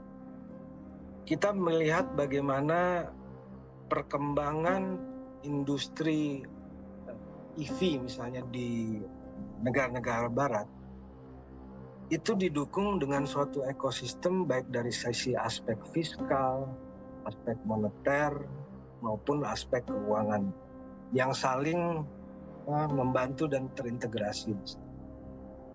Ini yang saya rasa masih menjadi challenge yang cukup menantang bagi Indonesia. So what can Emilia and her community do to help achieve a just energy transition? Or, an even better question, what can financial institutions, regulators, and policymakers do to ensure a just energy transition? A few recommendations that the financial institutions must follow is to require investee company in the mining and transition mineral value chain to uphold commitments and to practice responsible business conduct and clearly communicate these policies. The other recommendation for financial institution is that they must ensure their policies and practices are fit for purpose and address the salient risk and issues raised. The financial institution must also introduce policies on customary landholders and acknowledge the overlap between land rights, livelihood, and the way of living of indigenous people. This can be done by ensuring that their investee and borrower companies seek to obtain free, prior, and informed consent of the indigenous people and local communities. Achieving a just energy transition in Asia is faced with many challenges, but it is possible. Every day we don't do something, local communities like Emilia's continue to suffer from environmental, social, and human rights abuse. While these communities continue to bravely hold the mining companies and the government accountable, financial institutions can do so much more due to their lending and investment power. This has to be changed, and the financial sector has a big stake in this. When mining companies develop these huge mines, so before even a single gram of mineral is exported, it takes mining companies years and years of development, and that means a lot of capital is needed in the beginning, and they do this through either investments or through loans from the banks. And that's why financial sector has a big leverage against these mining companies. So if the mining companies are not acting in sustainable ways, like there's too much deforestation, there's too much forced evictions, then it is on the financiers to say, no, that's not what we invested in, and to put pressure on the mining companies to change their course of action. And we as consumers and watchdog organizations need to then hold the financial institutions to account so that they too will be part of the change that is needed for a just energy transition. It is up to us to keep reminding them to do better. If you're interested in or are based in Indonesia, follow @ThinkPolicyID to learn more about these issues and its links to political processes. To learn more about what financial institutions in Asia and Indonesia can do to accelerate the just energy transition, follow Fair Finance Asia on Twitter @FairFinanceAsia, as well as Responsibank Indonesia on Instagram @ResponsibankIndonesia.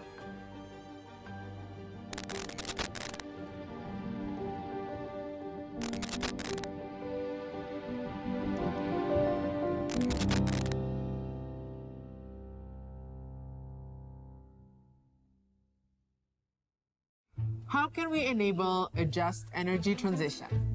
Is a just energy transition possible? This is a question that Emilia always asks.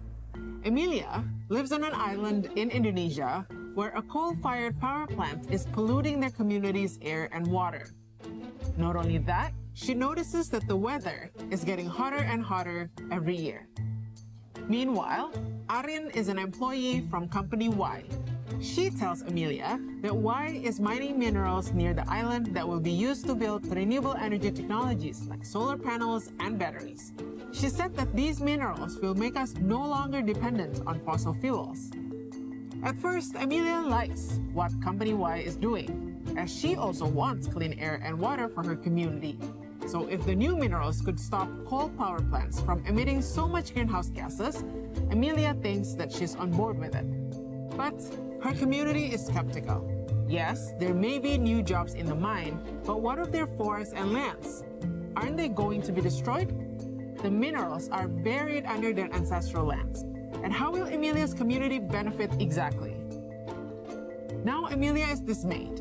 If it is true that this energy transition will come at a high cost for her community, what can they do?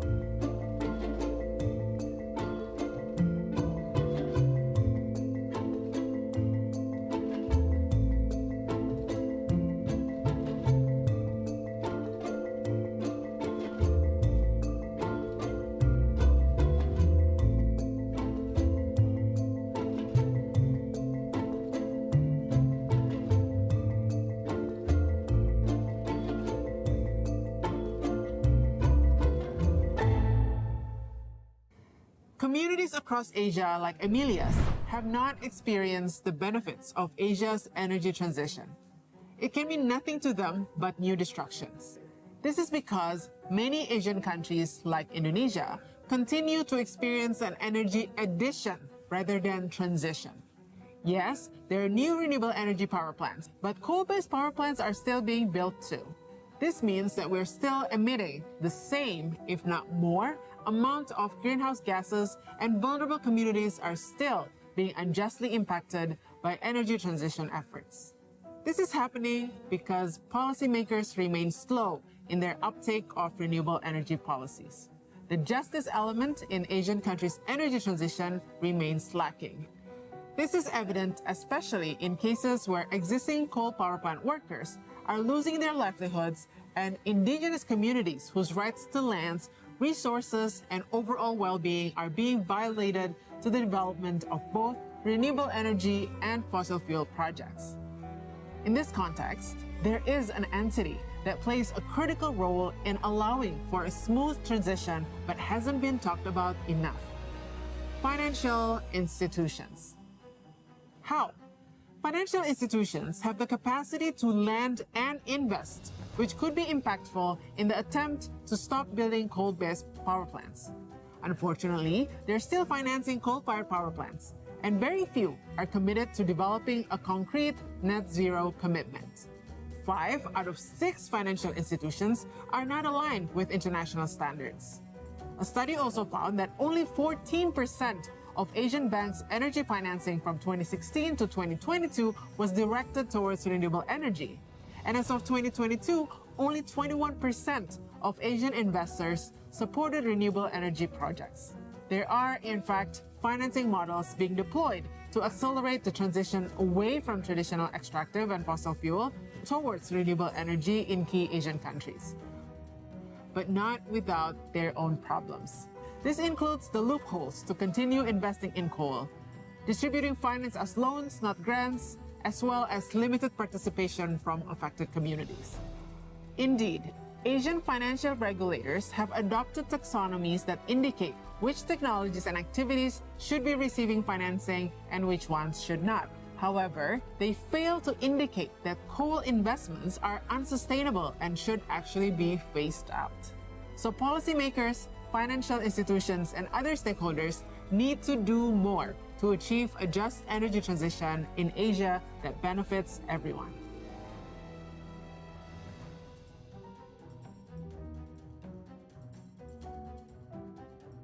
Communities like Emilia's are also especially vulnerable to the impacts of mining of transition minerals necessary to produce renewable energy technologies and power the global energy transition. transition minerals are a critical group of metals central to the production of renewable energy technologies, such as solar panels, batteries, and power storage infrastructures. Today, transition minerals like cobalt, nickel, lithium, graphite, manganese, and copper are growing in demand. A study even projected that the demand will quadruple from 7 to 27.5 million tons by 2040. With such a rapid growth in demand, the extraction of these minerals is already immensely impacting local communities at all stages of the supply chain. From mining and processing to disposal at end of life, many communities are already suffering. First, from forced evictions due to the expansion of mining operations. Second, toxic waste pollution, which causes irreversible harm to fishing stocks and livelihoods. Third, high levels of deforestation, which destroys biodiversity and local livelihoods. And finally, intimidation, especially towards activists and journalists who are monitoring energy projects and actually holding these people accountable. For mining to take place, in order to get just a little bit of mineral that's needed for the energy transition, a whole mountain, a whole vast area of forest has to be taken away. So just to get 1 gram of nickel, it takes away vast amounts of forests, and it means you're taking a whole village out of the map just to get very little amounts of minerals.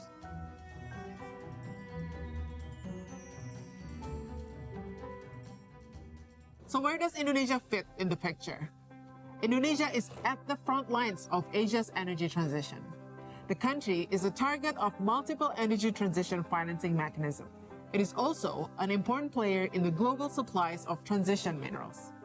For example, cobalt and nickel, 2 of the most widely used transition minerals, are particularly abundant in Indonesia.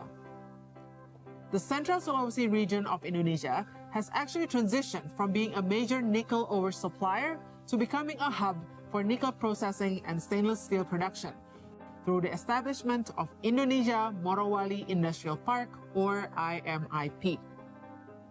The reality is the IMIP's operations have already led to various environmental and social issues. For example, deforestation.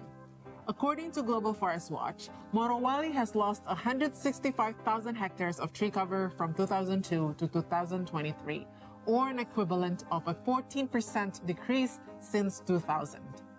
The region also suffers from flooding, contaminated river and seawater, as well as land conflicts with local communities. Melihat bagaimana proyek pertambangan hari ini yang masuk di Morowali Utara sungguh berdampak, khususnya pada lingkungan, di mana mayoritas lingkungan hari ini sudah tercemar, di mana rata-rata mata pencaharian masyarakat di lingkaran dua kabupaten ini itu bergantung dengan mata pencaharian pertanian dan nelayan. Ke dampak perkebunan sawit masyarakat akibat pertambangan ini, lahan pertanian sudah tercemar dengan limbah-limbah yang dimana melalui sungai kecil, sungai besar itu sudah tercemar di lahan pertanian. Yang kedua, begitu pun dengan lahan laut untuk teman-teman nelayan, para nelayan itu sudah semakin jauh untuk menangkap ikan. Karena memang laut hari ini dekat pinggiran pantai itu sudah tercemar dengan tanah merah, lumpur, jadi semakin jauh untuk menangkap ikan. This case underlines how large companies have profited in the nickel industry expansion at the expense of the local communities. Not to mention that, as large firms are driven into higher value-added segments of nickel supply chain, they have also excluded and marginalized artisanal and small-scale mining groups and local communities. Kami tidak pernah memang dilibatkan untuk dalam pengambilan keputusan itu, untuk dilibatkan bagaimana mengambil kebijakan-kebijakan. Artinya mengambil kesimpulan langkah-langkah apa yang akan dilakukan untuk menjaga salah satunya sungai, sumber-sumber mata air. Nah, itu yang tidak pernah dilibatkan. When companies haphazardly extract resources critical for renewable energy technologies, local communities are often forced out of their land and livelihood. This change disrupts the community's way of life, altering relationships and roles, including power dynamics and gender norms. Displacement often affects men and women differently.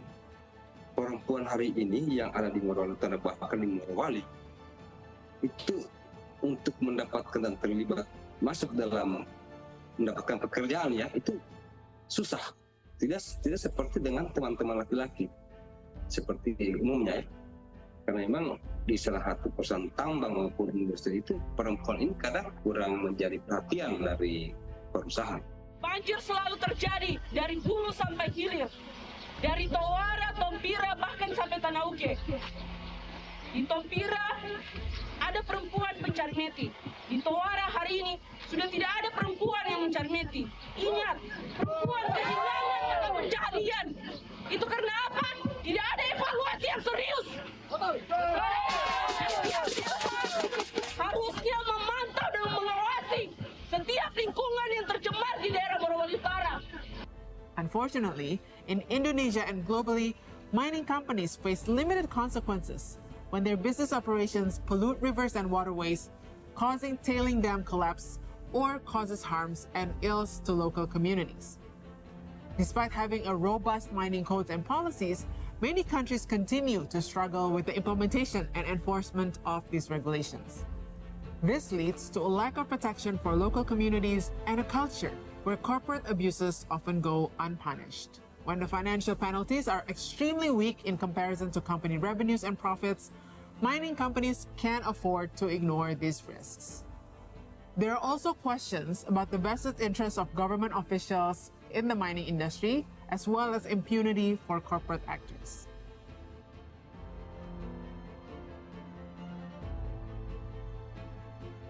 Tantangan utama ini, pengembangan ekonomi hijau ini kan tidak melibatkan hanya satu institusi atau hanya satu lembaga atau hanya penciptaan ekosistem ekonomi hijau ini melibatkan berbagai komponen, terutama adalah dari sisi pemerintah. Bagaimana kesiapan atau integrasi dari komponen ini dalam mendukung suatu pengembangan ekonomi hijau itu menjadi tantangan yang cukup besar bagi negara-negara seperti Indonesia yang sifatnya negara maju. Karena memang itu sangat diperlukan. Contoh gampangnya aja, Mas. Kita melihat bagaimana perkembangan industri EV misalnya di negara-negara barat itu didukung dengan suatu ekosistem baik dari sisi aspek fiskal, aspek moneter maupun aspek keuangan yang saling membantu dan terintegrasi. Ini yang saya rasa masih menjadi challenge yang cukup menantang bagi Indonesia. So what can Emilia and her community do to help achieve a just energy transition? Or, an even better question, what can financial institutions, regulators, and policymakers do to ensure a just energy transition? A few recommendations that the financial institutions must follow is to require investee company in the mining and transition mineral value chain to uphold commitments and to practice responsible business conduct and clearly communicate these policies. The other recommendation for financial institution is that they must ensure their policies and practices are fit for purpose and address the salient risk and issues raised. The financial institution must also introduce policies on customary landholders and acknowledge the overlap between land rights, livelihood, and the way of living of indigenous people. This can be done by ensuring that their investee and borrower companies seek to obtain free, prior, and informed consent of the indigenous people and local communities. Achieving a just energy transition in Asia is faced with many challenges, but it is possible. Every day we don't do something, local communities like Emilia's continue to suffer from environmental, social, and human rights abuse. While these communities continue to bravely hold the mining companies and the government accountable, financial institutions can do so much more due to their lending and investment power. This has to be changed, and the financial sector has a big stake in this. When mining companies develop these huge mines, so before even a single gram of mineral is exported, it takes mining companies years and years of development, and that means a lot of capital is needed in the beginning, and they do this through either investments or through loans from the banks.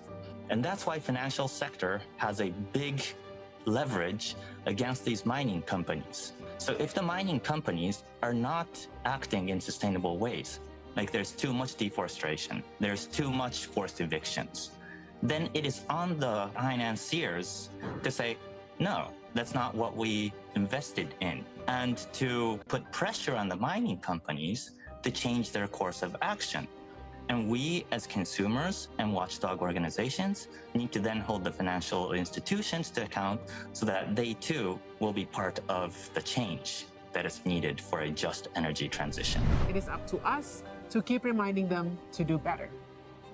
If you're interested in or are based in Indonesia, follow @ThinkPolicyID to learn more about these issues and its links to political processes. To learn more about what financial institutions in Asia and Indonesia can do to accelerate the just energy transition, follow Fair Finance Asia on Twitter @FairFinanceAsia, as well as Responsibank Indonesia on Instagram @Responsibank Indonesia.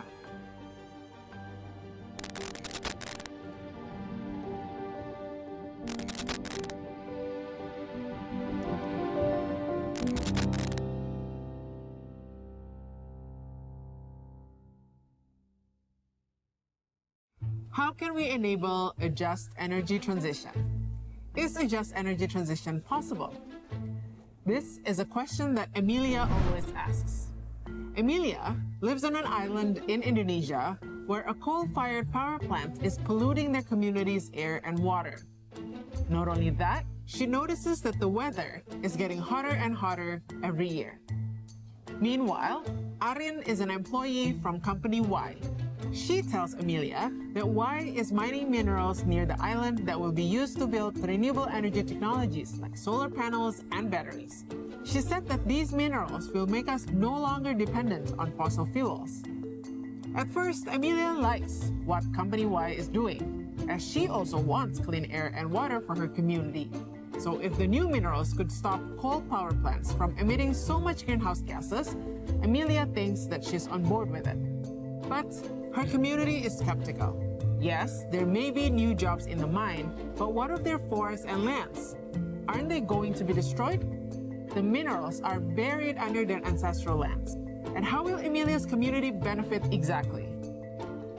Now Emilia is dismayed. If it is true that this energy transition will come at a high cost for her community, what can they do?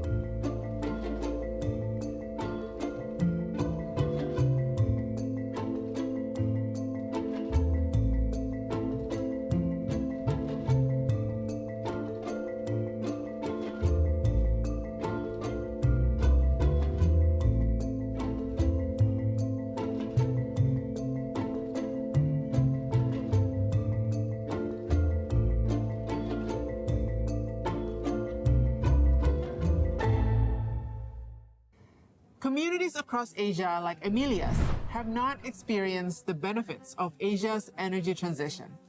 It can mean nothing to them but new destructions. This is because many Asian countries, like Indonesia, continue to experience an energy addition rather than transition. Yes, there are new renewable energy power plants, but coal-based power plants are still being built too. This means that we're still emitting the same, if not more, amount of greenhouse gases, and vulnerable communities are still being unjustly impacted by energy transition efforts. This is happening because policymakers remain slow in their uptake of renewable energy policies.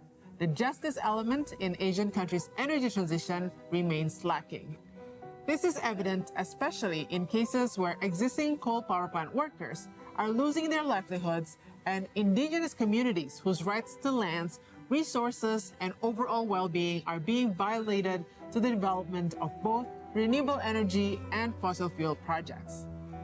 In this context, there is an entity that plays a critical role in allowing for a smooth transition but hasn't been talked about enough. financial institutions. How? Financial institutions have the capacity to lend and invest, which could be impactful in the attempt to stop building coal-based power plants. Unfortunately, they're still financing coal-fired power plants, and very few are committed to developing a concrete net zero commitment. 5 out of 6 financial institutions are not aligned with international standards.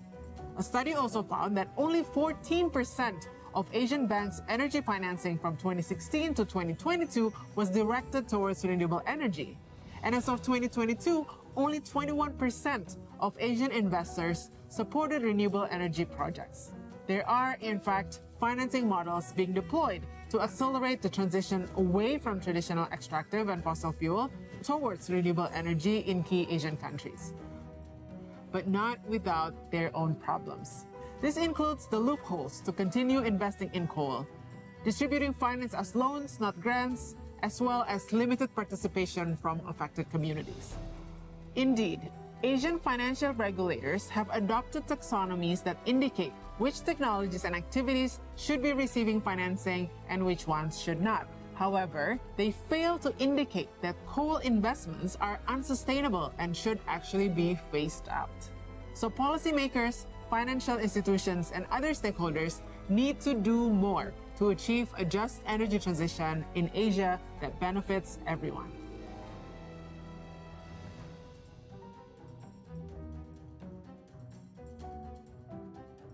Communities like Emilia's are also especially vulnerable to the impacts of mining of transition minerals necessary to produce renewable energy technologies and power the global energy transition. Transition minerals are a critical group of metals central to the production of renewable energy technologies, such as solar panels, batteries, and power storage infrastructures. Today, transition minerals like cobalt, nickel, lithium, graphite, manganese, and copper are growing in demand. A study even projected that the demand will quadruple from 7 to 27.5 million tons by 2040. With such a rapid growth in demand, the extraction of these minerals is already immensely impacting local communities at all stages of the supply chain. From mining and processing to disposal at end of life, many communities are already suffering. First, from forced evictions due to the expansion of mining operations. Second, toxic waste pollution, which causes irreversible harm to fishing stocks and livelihoods. Third, high levels of deforestation, which destroys biodiversity and local livelihoods. And finally, intimidation, especially towards activists and journalists who are monitoring energy projects and actually holding these people accountable. For mining to take place, in order to get just a little bit of mineral that's needed for the energy transition, a whole mountain, a whole vast area of forest has to be taken away. So just to get 1 gram of nickel, it takes away vast amounts of forests, and it means you're taking a whole village out of the map just to get very little amounts of minerals.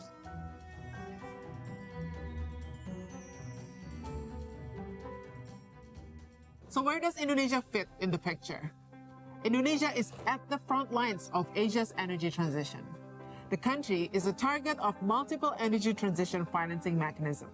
It is also an important player in the global supplies of transition minerals. For example, cobalt and nickel, 2 of the most widely used transition minerals, are particularly abundant in Indonesia. The Central Sulawesi region of Indonesia has actually transitioned from being a major nickel oversupplier to becoming a hub for nickel processing and stainless steel production through the establishment of Indonesia Morowali Industrial Park, or IMIP. The reality is, the IMIP's operations have already led to various environmental and social issues. For example, deforestation.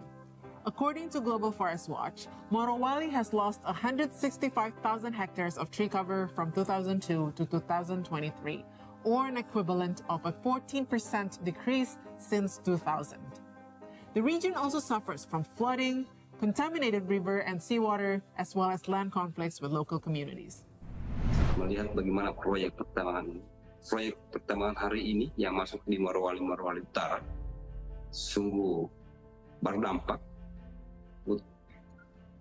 khususnya pada lingkungan, di mana mayoritas lingkungan hari ini sudah tercemar, di mana rata-rata mata pencaharian masyarakat di lingkaran dua kabupaten ini itu bergantung dengan mata pencaharian pertanian dan nelayan. Ke dampak perkebunan sawit masyarakat akibat pertambangan ini, lahan pertanian sudah tercemar dengan limbah-limbah yang dimana melalui sungai kecil, sungai besar itu sudah tercemar di lahan pertanian.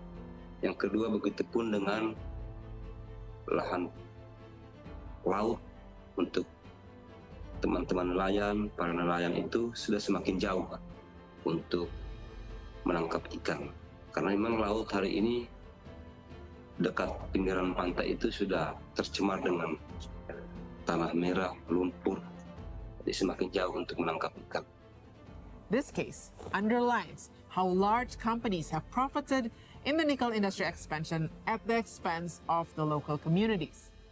Not to mention that, as large firms are driven into higher value-added segments of nickel supply chain, they have also excluded and marginalized artisanal and small-scale mining groups and local communities. Kami tidak pernah memang dilibatkan untuk dalam pengambilan keputusan itu, untuk dilibatkan bagaimana mengambil kebijakan-kebijakan. Artinya mengambil kesimpulan langkah-langkah apa yang akan dilakukan untuk menjaga salah satunya sungai, sumber-sumber mata air. Nah, itu yang tidak pernah dilibatkan. When companies haphazardly extract resources critical for renewable energy technologies, local communities are often forced out of their land and livelihood. This change disrupts the community's way of life, altering relationships and roles, including power dynamics and gender norms. Displacement often affects men and women differently. Perempuan hari ini yang ada di Morowali, bahkan di Morowali, itu untuk mendapatkan dan terlibat masuk dalam mendapatkan pekerjaan ya, itu susah. Tidak seperti dengan teman-teman laki-laki seperti di umumnya ya. Karena memang di salah satu perusahaan tambang maupun industri itu perempuan ini kadang kurang menjadi perhatian dari perusahaan. Banjir selalu terjadi dari hulu sampai hilir. Dari Tawara, Tompira, bahkan sampai Tanauke. Di Tompira ada perempuan pencari meti. Di Tawara hari ini sudah tidak ada perempuan yang mencari meti.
Does it suit your taste bud? Or is it too spicy for you? Okay, well, I hope you had an enjoyable lunch and you had the opportunity to connect with your fellow participants and you had the energy back to continue our session. So remember, hello, hi, hello, hello, hi, hi, hi, hello, hello, hi, hi, hello, hi. Hi, hello, hi, hi, hello. Can we please give big round of applause for all of us? Boleh tepuk tangan yang meriah. Thank you so much.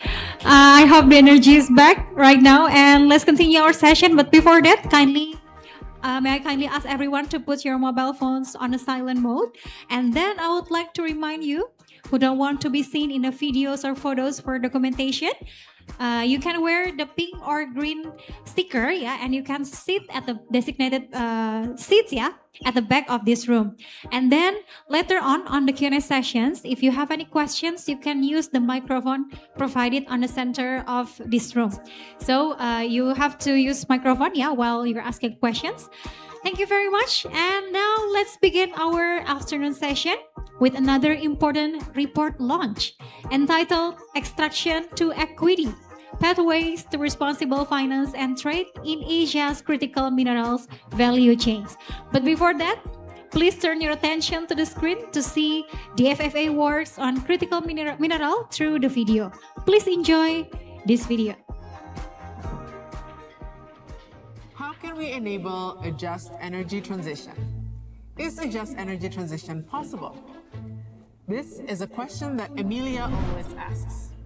Emilia lives on an island in Indonesia where a coal-fired power plant is polluting their community's air and water. Not only that, she notices that the weather is getting hotter and hotter every year. Meanwhile, Aryan is an employee from company Y. She tells Emilia that Y is mining minerals near the island that will be used to build renewable energy technologies like solar panels and batteries. She said that these minerals will make us no longer dependent on fossil fuels. At first, Emilia likes what Company Y is doing, as she also wants clean air and water for her community. So if the new minerals could stop coal power plants from emitting so much greenhouse gases, Emilia thinks that she's on board with it. But her community is skeptical. Yes, there may be new jobs in the mine, but what of their forests and lands? Aren't they going to be destroyed? The minerals are buried under their ancestral lands. And how will Emilia's community benefit exactly? Now Emilia is dismayed. If it is true that this energy transition will come at a high cost for her community, what can they do?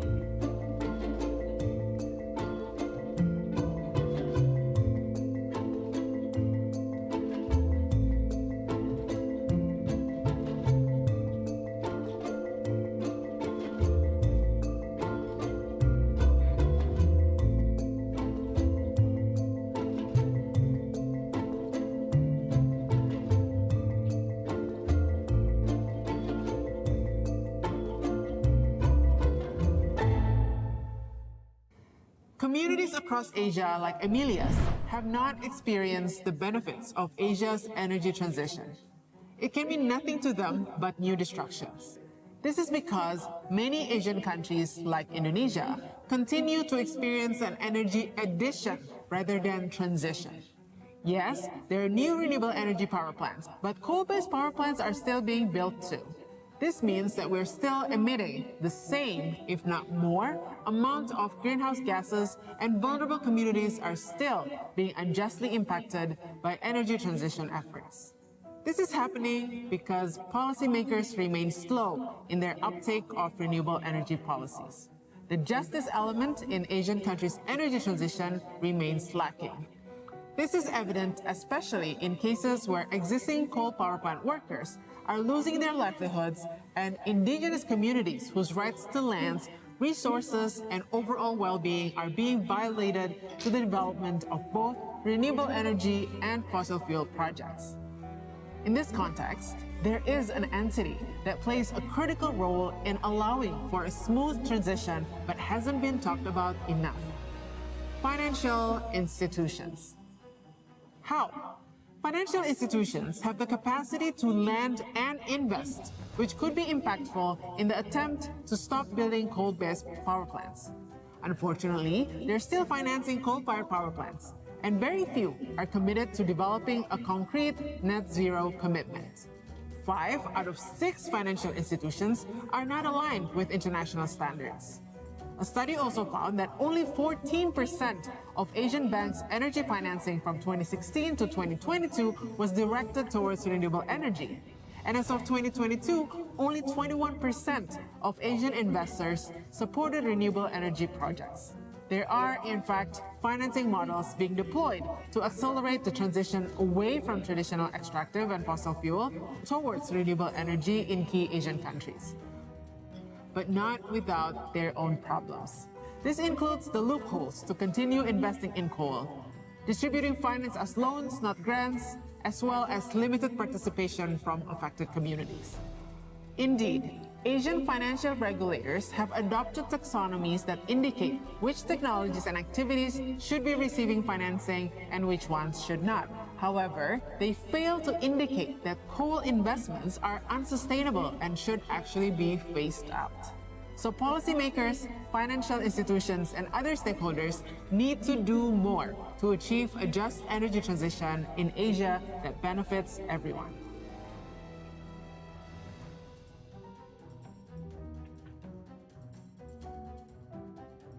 Communities like Emilia's are also especially vulnerable to the impacts of mining of transition minerals necessary to produce renewable energy technologies and power the global energy transition.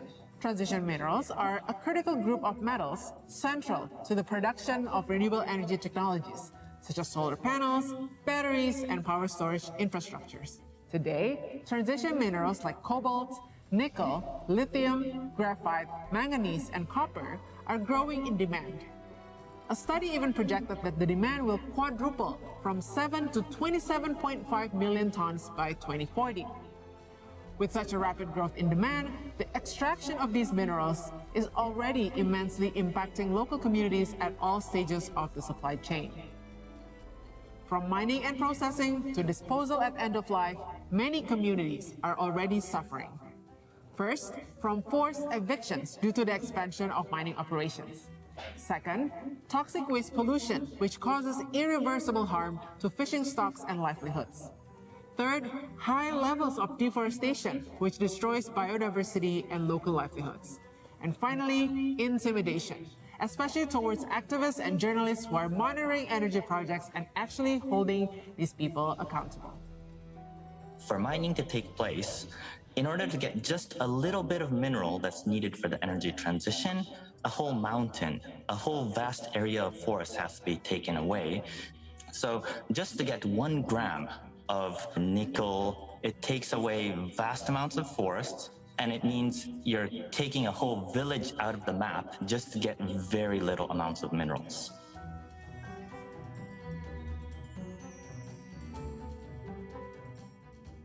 So where does Indonesia fit in the picture? Indonesia is at the front lines of Asia's energy transition. The country is a target of multiple energy transition financing mechanisms. It is also an important player in the global supplies of transition minerals. For example, cobalt and nickel, 2 of the most widely used transition minerals, are particularly abundant in Indonesia. The Central Sulawesi region of Indonesia has actually transitioned from being a major nickel oversupplier to becoming a hub for nickel processing and stainless steel production through the establishment of Indonesia Morowali Industrial Park, or IMIP. The reality is the IMIP's operations have already led to various environmental and social issues. For example, deforestation.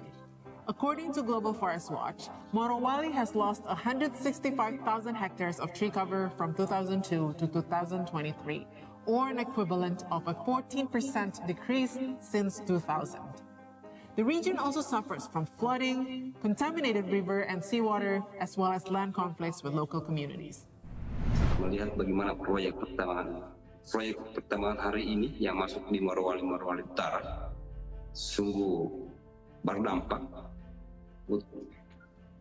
khususnya pada lingkungan, di mana mayoritas lingkungan hari ini sudah tercemar, di mana rata-rata mata pencaharian masyarakat di lingkaran dua kabupaten ini itu bergantung dengan mata pencaharian pertanian dan nelayan.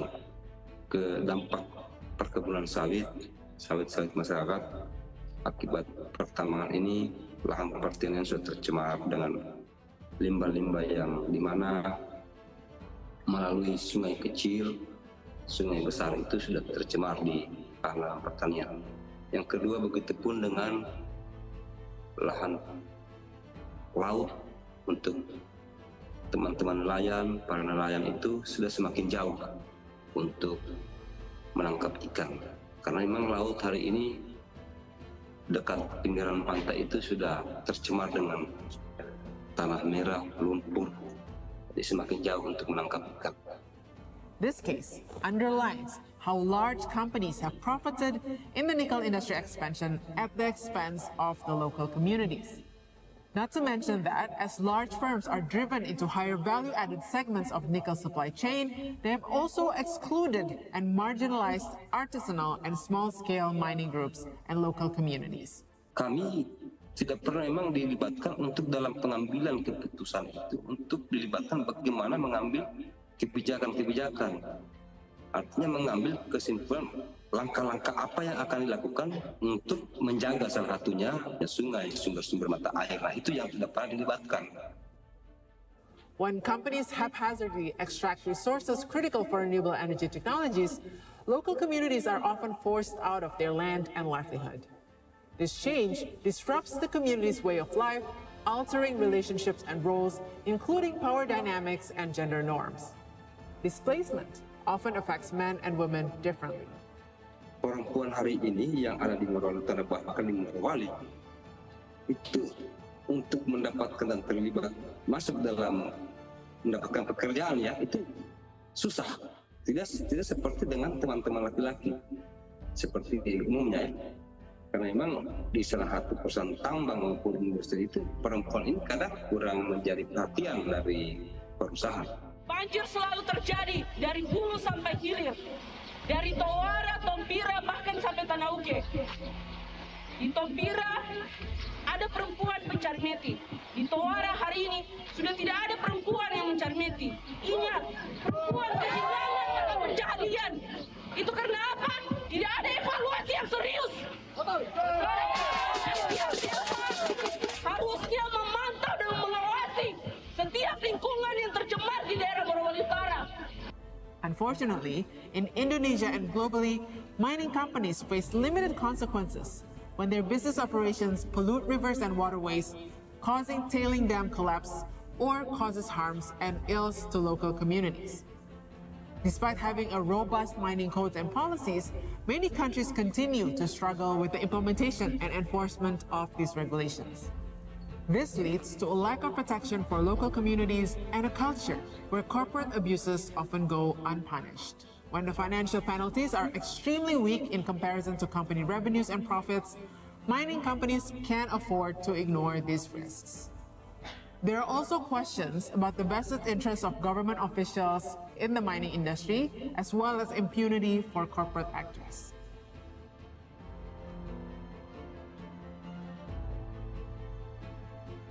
Tantangan utama ini, pengembangan ekonomi hijau ini kan tidak melibatkan hanya satu institusi atau hanya satu lembaga atau hanya. Penciptaan ekosistem ekonomi hijau ini melibatkan berbagai komponen, terutama adalah dari sisi pemerintah.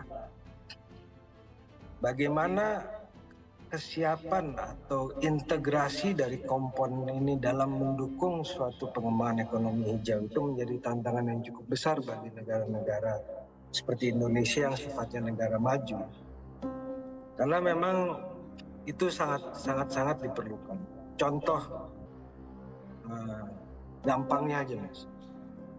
Kita melihat bagaimana perkembangan industri EV misalnya di negara-negara barat itu didukung dengan suatu ekosistem baik dari sisi aspek fiskal, aspek moneter, maupun aspek keuangan yang saling membantu dan terintegrasi.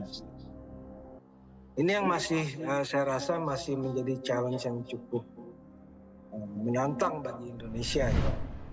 So what can Emilia and her community do to help achieve a just energy transition? Or, an even better question, what can financial institutions, regulators, and policymakers do to ensure a just energy transition?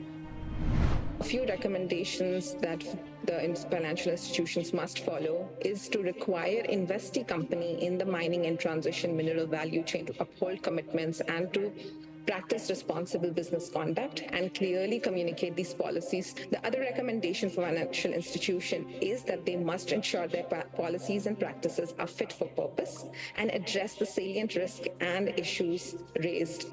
The financial institution must also introduce policies on customary landholders and acknowledge the overlap between land rights, livelihood, and the way of living of indigenous people.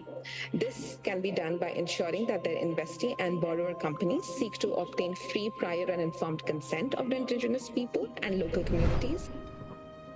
Achieving a just energy transition in Asia is faced with many challenges, but it is possible. Every day we don't do something, local communities like Emilia's continue to suffer from environmental, social, and human rights abuse. While these communities continue to bravely hold the mining companies and the government accountable, financial institutions can do so much more due to their lending and investment power. This has to be changed, and the financial sector has a big stake in this. When mining companies develop these huge mines, so before even a single gram of mineral is exported, it takes mining companies years and years of development, and that means a lot of capital is needed in the beginning, and they do this through either investments or through loans from the banks. And that's why financial sector has a big leverage against these mining companies. So if the mining companies are not acting in sustainable ways, like there's too much deforestation, there's too much forced evictions, then it is on the financiers to say, no, that's not what we invested in, and to put pressure on the mining companies to change their course of action. And we, as consumers and watchdog organizations, need to then hold the financial institutions to account so that they too will be part of the change that is needed for a just energy transition. It is up to us to keep reminding them to do better.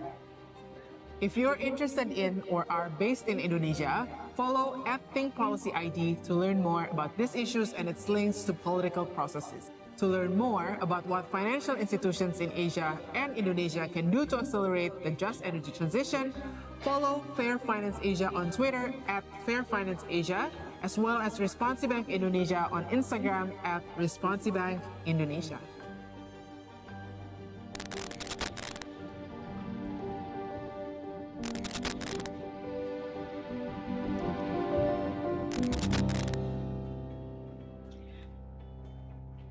Yeah, that was the FFA works for critical minerals, ladies and gentlemen. Now let's proceed our next agenda, the report launch entitled Extraction to Equity, Pathways to Responsible Finance and Trade in Asia's Critical Minerals Value Chains.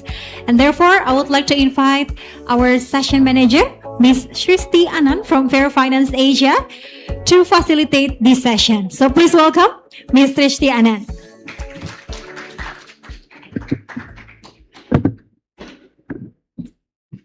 Hi everyone, am I audible?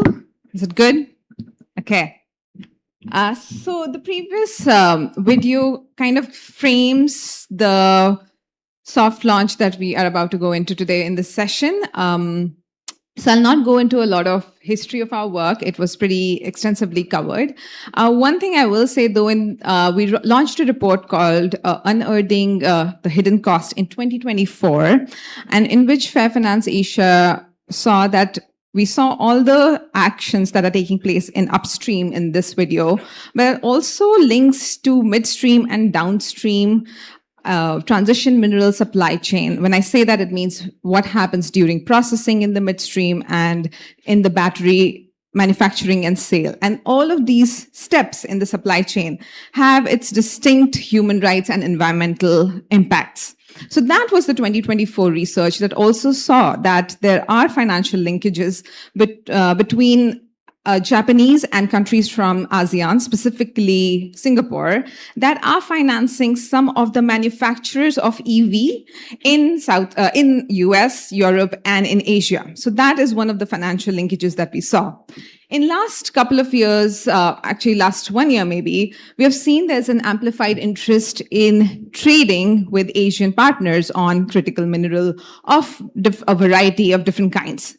That led us to ask the question of whether these trade agreements, yes, thank you, whether these trade agreements and bilateral partnerships are currently effective as a tool to integrate ESG standards that can lead to more equitable outcomes for resource-rich critical mineral countries in our region. So that is the key idea that we try to explore in our research, extraction to equity.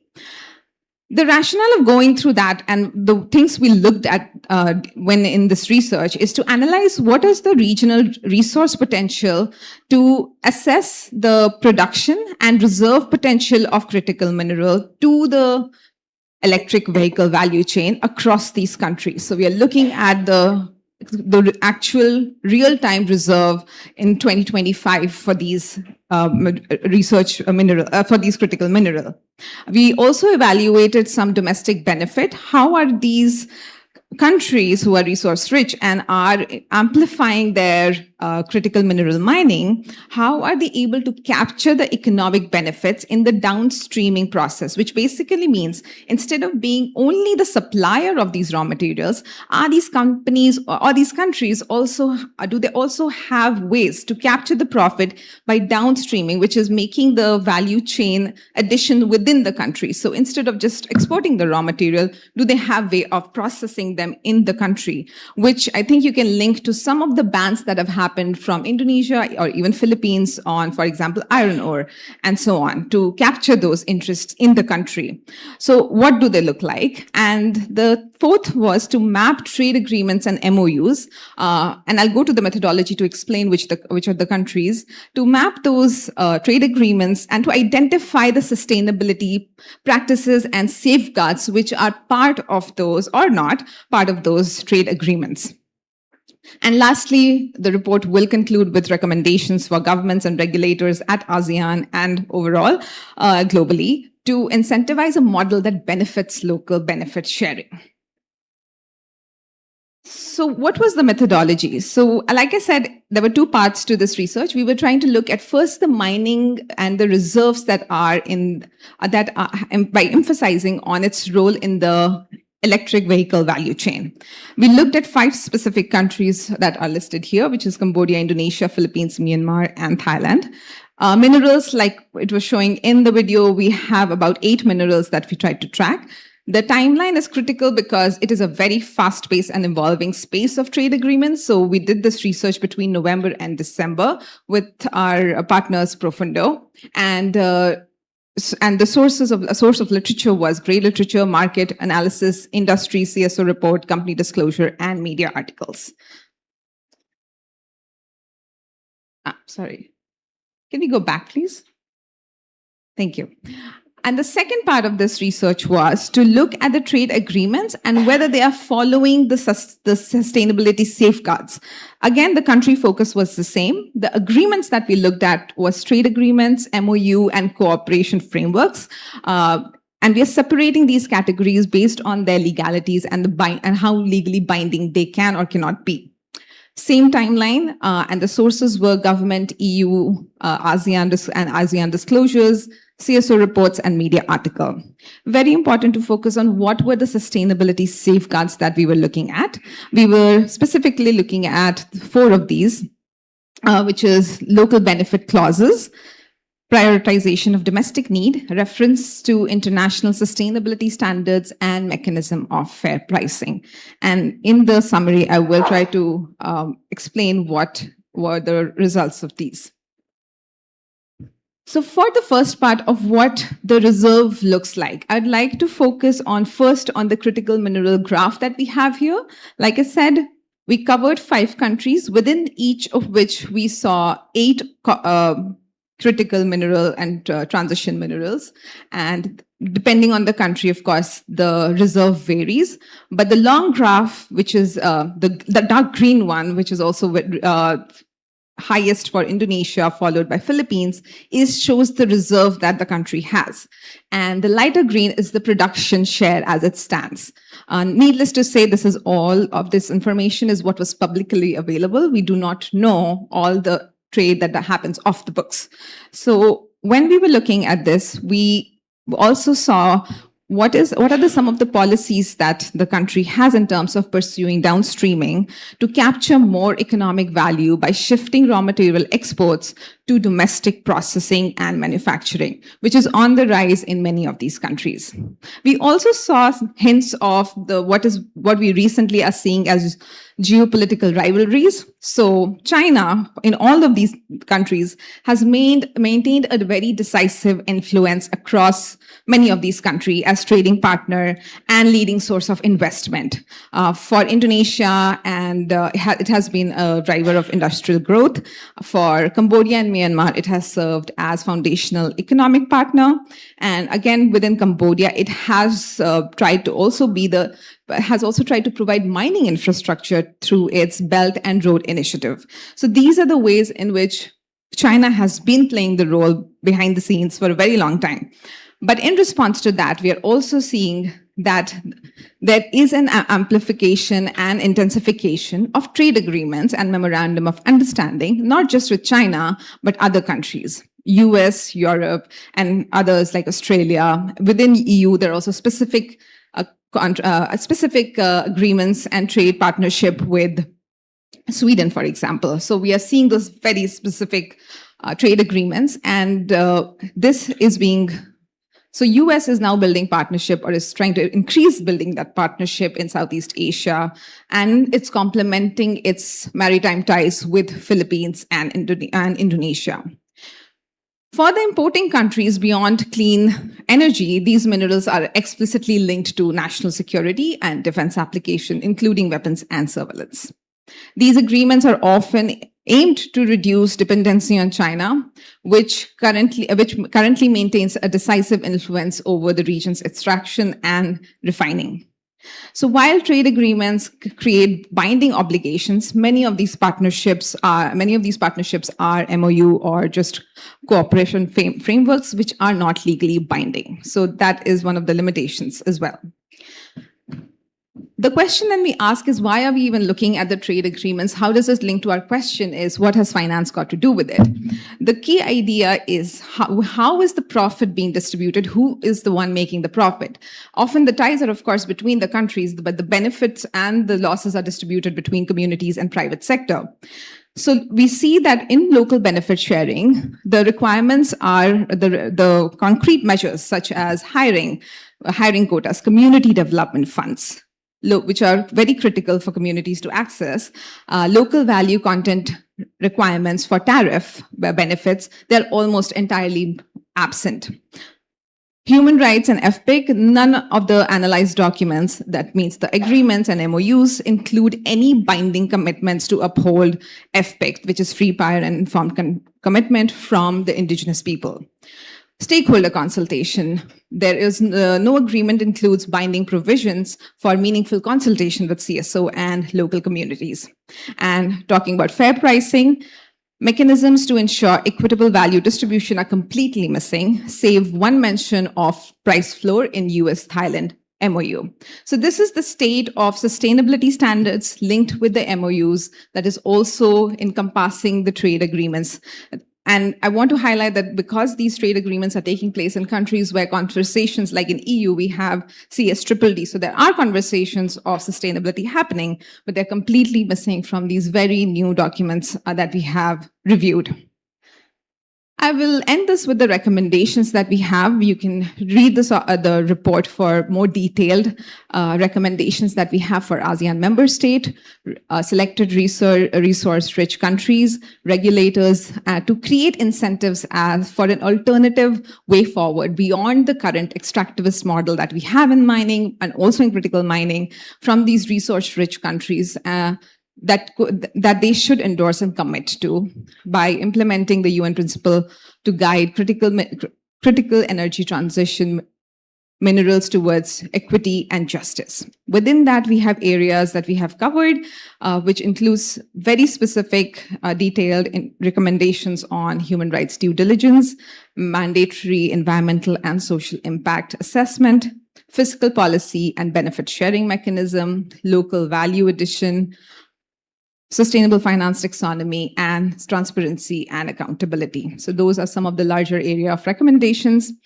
With that, FFA is very glad to, oh, I'm sorry, I've been talking. That's the recommendation slide. And with that, we are very happy to soft launch our report on extraction to equity, pathways to responsible finance and trade in Asia's critical mineral value chain, which can be accessed at this link. Can I go back to the slide, please? Sorry. There's no, thank you. I do want to mention that this report was with our knowledge partner Profundo, along with our coalitions mentioned there, which you probably cannot see, but that includes Cambodia, Thailand, Japan, Pakistan, and who am I missing? Pakistan. Thank you. Thank you so much for this. And we will now move on to the country reflection part of this session, where I would like to invite colleagues from Fair Finance Asia Coalition. I'll start with Yuki. Yuki, if you could please join us. Yuki is the representative and is a coordinator for Fair Finance Guide Japan.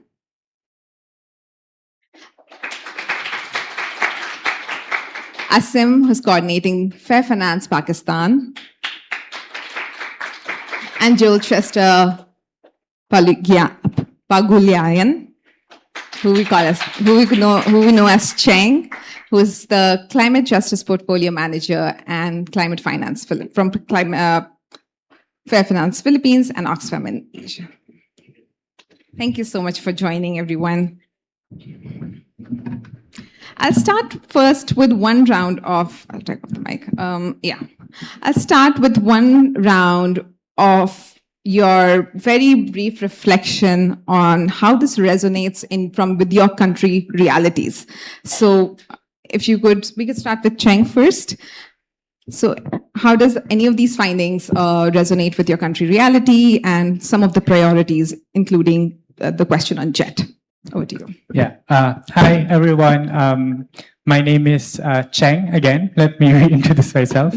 I'm also part, aside from working with Fair Finance Philippines and Oxfam Pilipinas, we're also sitting as one of the members of the Philippine Extractive Industries Transparency Initiative multi-stakeholder group, quite a mouthful, or it's PHEITI MSG. And what we do as MSG, we have Manang Jean as well from the same group. We are representing civil society groups in the EITI, which is basically monitoring or tracking disclosures of companies with their ESG standards, with their operations on mining from oil, mineral extraction and gas. And I think this is a very important piece of work, especially on recognizing the importance, of these transition minerals in achieving 1.5 or being more Paris aligned. And it also provides us an overview, particularly on what the landscape of transition minerals governance is in Asia, particularly in the covered deep dive countries, which is more broadly in Southeast Asia. And we're also seeing growing development in the mineral supply chain. I think as evidenced in the report, a lot of countries are also developing their downstream industry in mining, which just started, a few years ago, and now we have more opportunities to put more value to our minerals. But that doesn't detach us from the fact that extraction also means accelerated violations of human rights. In the report, there's a mention of how 90% of the human rights violations documented on nickel mining is in Indonesia and 10% in the Philippines, which is a very alarming number. And these developments are all driven, by different global signals that we are seeing, from the coal phase out, coal moratorium, transitioning away from fossil fuels, the COP28 declaration on tripling renewable energy and doubling energy efficiency. These are all requiring us to accelerate extraction because of the need for renewable energy. And also, companies desire to diversify their investments. In, I think, the previous Fair Finance Asia report on phasing out coal fleets, we see that the same companies that are investing in coal or fossil fuels are also diversifying their investments through renewable energy. So there's also risk of duplicating or repeating the same extractive models, and where communities have least benefit, from all these extractions. And this is something that now we're realizing, or we're seeing from these reports, could be prevented if we do it right at the very first instance. Now that we're aware of all these violations, what can we do as a coalition? What can we do in our work, with financial sectors? And these are some trends that we are not just observing right now, but we are actively engaging. The report, rightly mentioned these documented trends, that we can do something to prevent these violations from happening. And maybe I can stop there, because the next questions would be very specific on the trade, among others. Yeah, I'll pass it on to Yuki. Yuki, your very quick reflections on the findings before we go to the questions. Hi, I'm Yuki Tanabe. I work for Jaxis. I'm lead the Fair Finance Guide Japan. And Japanese companies like Sumitomo Metal Mine and Mitsui Corporation are heavily involved in the nickel mining project in Indonesia. That's why the Fair Finance Guide Japan have published 4 case studies on nickel mining project in Indonesia in the past. So, and the Japanese banks, major Japanese banks have adopted the Equator Principle, which is a global environmental social guidelines for private banks for project financing. And for the project financing, they conducted the human rights due diligence in principle. But in the most of case in nickel mining, existing nickel mining project are not project financing. They are corporate financing. And banks, we ask banks, so they don't do any human rights due diligence for corporate financing. That's they are investing a lot of the loans for companies like Sumitomo Metal and the Mitsui Corporation. So we ask them, ask banks to strengthen their human rights due diligence, not only for project financing, but also corporate financing. Regarding the trade agreement criteria, so our key strategy is criticizing the gap between the policies and practice. So if there is a gap between the committed policies, committed by banks or companies, so like equity principles and like OECD guidelines for multilateral corporations. So if there's a gap between these criteria and the practice, so we can criticize that. So, however, the trade agreement committed by governments, not the company and the banks. So that's why it's a little bit far from the engagement with the banks and the company at the moment. Thank you. Asim, in context of Pakistan, what would some of the reflections that also resonate with your country priorities and JET? Thank you, Shriti. I briefly touch upon the economic condition of the country, and then my specific perspective is related to atmospheric risk and the responsible finance. Can you make it short? Yeah. Thank you. With regard to the fiscal deficit, we every year the Pakistan face fiscal deficit. So covering the fiscal deficit, we get the loan from IMF and other multilateral development banks. And for debt servicing, our budget goes more than 50% for the debt servicing. In order to get out of this kind of a loan trap, we need some breakthrough. So such mining programs and the projects are giving the really transformative change to the country. One of the particular case is a Reko Diq. Reko Diq is not only for creating a job, providing human rights and delivering the human rights to the society and the community on the site. At the same time, we are also facing the risk, atmospheric risk. When the dust comes out from the site, when the diesel will burn, and then smelters will work, the community may breathe heavily because of the PM 2.5, NOx and SOx will coming out of all the business operations. So with this background, this is a difficult time for the area where the 0 to hundreds of the miles travel the air from carrying the dust and other fine particulate matters, which will give the extra burden to the public health.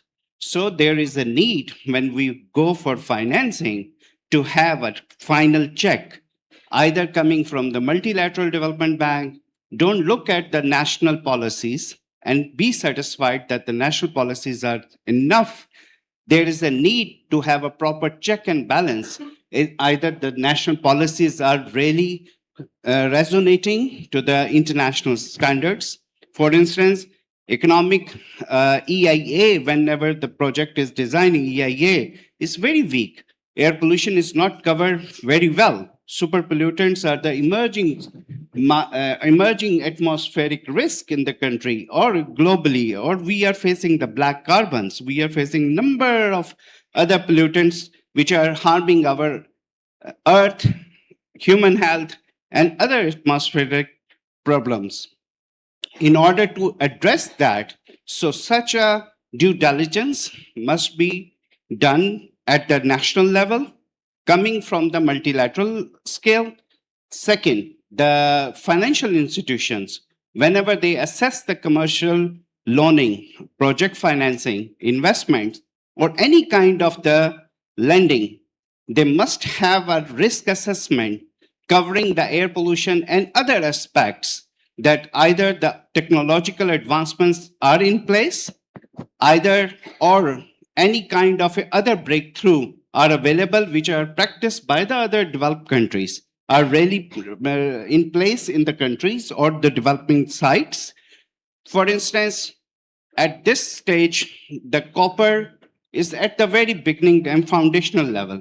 But still, according to the news article, the Pakistan exported $1.02 billion copper to the China in the raw form without adhering any international environmental governance practices, not covered in the green taxonomy, not covered in any kind of a Security Exchange Commission of Pakistan's SOPs, which are covering the ESG area. So such kind of a weak policies and governance will give the harm. So we must be very prudent in order to save the public health. We need to work on the atmospheric governance. Thank you. Thank you, Asim. Another link with China and how it is integrating some of the practices. Since you have the mic, I'll just go back to you on the RECODEC project that you were talking about. And just for everybody here, the significance of RECODEC is that it is one of the first mining projects that is supported under Asian Development Bank's critical mineral to manufacturing value chain approach. Is that correct? Yeah. So going back to this, obviously one of the ideas under that is local value addition and local processing rather than just raw export. So how are you seeing those commitments of the CMM with ADB's policy on critical mineral being actualized and the actual commitments being legally are basis of legal binding conditions for ADB financing?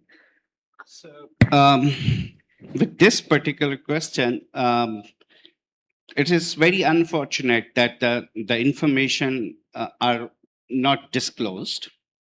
Trade agreements or whatever the MOU format exists, it's a very much legal and very generic. The words has been used and the media has articulated in a way that is covering only generic information. No environment, social governance principles has been shared, and not any kind of other business-related information is available. But on the other end, I have seen there are three major Pakistani companies who has stakes 8%, 9%, and their share value is doubled because of their investment stream is going into that mining investment pool, and the 50% share coming from the Barrick, and the Barrick was traded on $8. So in a year time, it is now trading at the $24. So capital markets are appreciating those companies, but on what basis, we don't know. The disclosure is not there. Thank you for that information, Asim. I'll pass it over to Cheng again. In Philippines, we are looking at how investments from both US and Japanese sources are being attracted in Philippines. So in your experience, are the financial institutions that are backing Philippine nickel and cobalt mining applying the same environmental standards that they should in their home countries, or they are different and the bar is lower for Philippines?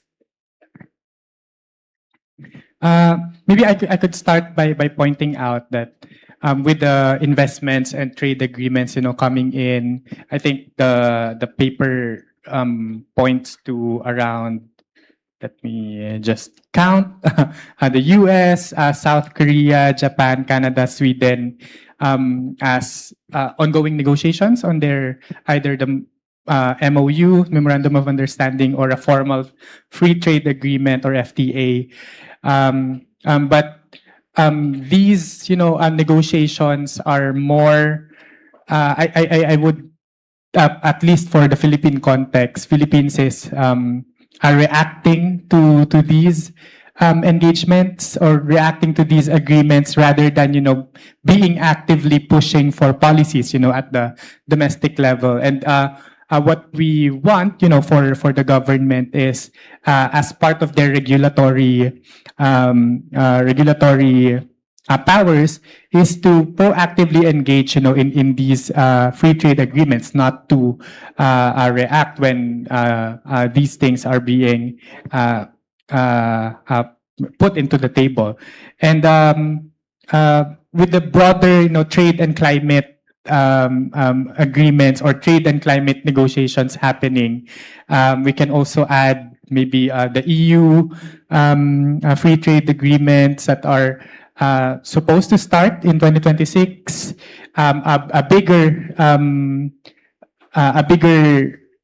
framework would be the regional comprehensive economic partnerships, or RCEP, which is also one of the biggest,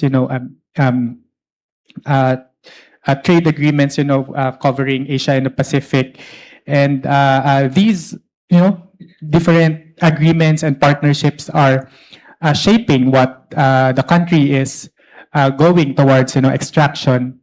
In our context, the nickel mining.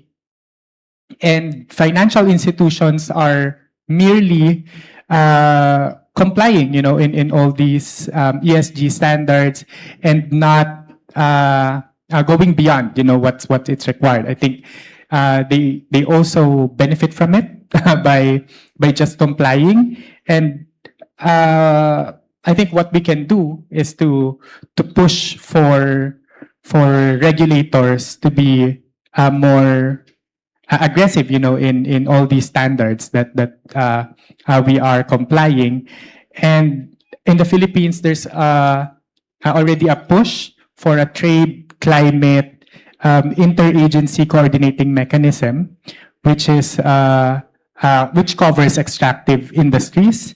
In that sense, to push, for a more intentional, approach to these trade agreements and these, to these trade agreements, because we want the agreements to be driven by our development imperative, not by how Global North, for example, are extracting or requiring us to export to export to them to fund their transition, but not, funding our own transition. So I think those are some things that we want to see Asia to also drive, to help our neighbor countries, for example, in developing our own green industrial policy on extractive industries, because I think that's what's missing.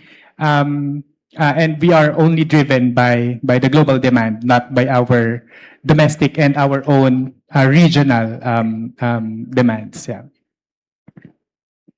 Thanks, Cheng, for highlighting that. Yeah, one of the purposes of selecting the ASEAN country and showing its reserves is to see that we do hold the bargaining chip only if we come together, rather than driving the prices low and the profit margins higher somewhere else.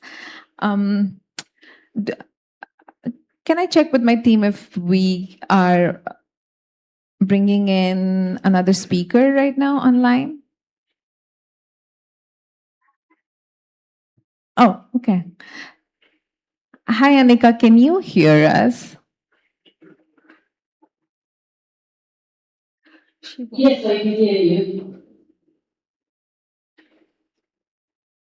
Hi, Anika. I think Anika, I'll just introduce you very briefly. Anika is heading the Critical Mineral to Manufacturing Unit, and she's part of the next session, which is the multi-stakeholder session. But since she's already online and she wanted to respond to Asim's remark, Anika, over to you.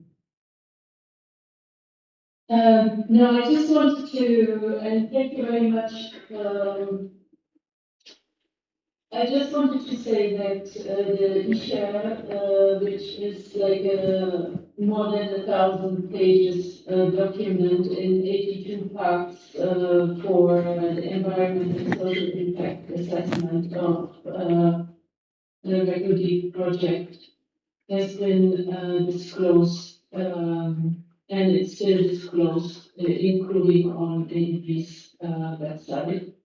So please, if you Google environment and social impact assessment Rekodi ADP, you can find an 82-part document going into all details of the environment and social assessment. So just in case you couldn't find it, Yeah. that's where you can find it. Thank you, Anika. and thanks for joining.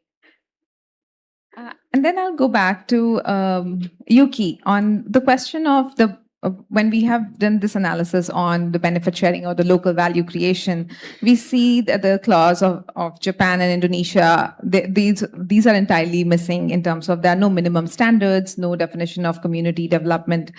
In practice, what policy levers can be used for right-based approach in financing Japanese practices for Japanese investors and FI, and what are the leverages that can be used to encourage them?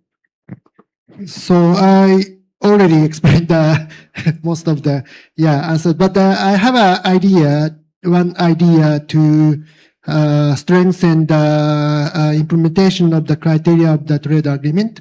So that's the external review mechanism. So I have involved many external review mechanism for like a JICA and the OECD DAC and the OECD NCP process. So, and through these processes, I think the external review can be a good opportunity to strengthen their accountability. So if there's such a mechanism in the trade agreement, so that would be a good. Thank you, sir, very much. Thank you very much, Cheng, Asim, and Yuki for your reflections. So some of my takeaways here are that there is diversification of investments happening in renewable, but unfortunately under the same operations of the companies that were earlier doing mining. And then we have to be cognizant of the difference between corporate financing and project financing when considering human rights due diligence, but also how ASEAN and the countries within ASEAN can be a stronger alliance in terms of bargaining for its local value creation in the trade agreements and MOUs in the future. With that, thank you very much to listening to the findings as well as the country reflections on extractions to equity. I will now pass it on to Rennie. Thank you again, all of you. Thank you very much, Sir Stianan. To all the panelists, can we please remain on the stage because we're going to have a photo session. Just a quick photo session with all the panelists and moderator. So Srishti, I would like to invite you back again to the stage. Thank you very much for sharing with us about extraction to equity, pathways to responsible finance and trade in Asia's critical minerals value chains. Thank you very much to all the panelists. Can we please give big round of applause one more time to our panelists and our moderator for this session? Thank you.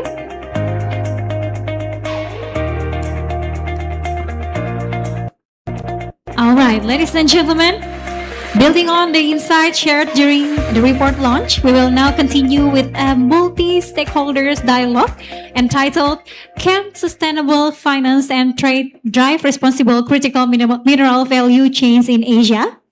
And to moderate this important discussion, I would like to invite our moderator for this session, Ms. Bernadette Victorio, Regional Coordinator of Fair Finance Asia. So please welcome Ms. Bea.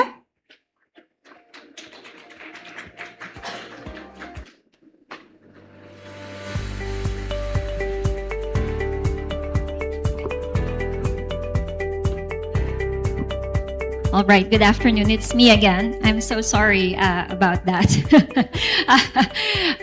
You're seeing too much of me and I for this day, but thank you so much to the last panel, Srishti, Asim, Yuki, for joining the panel. And I think now we're going to start on this multi-stakeholder discussion. Sorry, Cheng. I forgot Cheng in the last session as well. I would just like to call on my fellow panelists for this session now.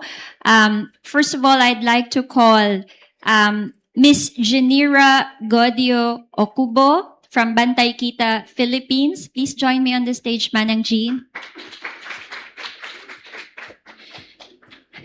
I would also like to call on Frankie Simanjuntak. I'm very sorry to mispronounce this name, Frankie. Natural Resource Governance Institute of Indonesia. Please join us on the stage, Frankie. I would also like to call on Maria Camila Delgado from Oxfam in Colombia, Fair Finance International. Please join us in the stage.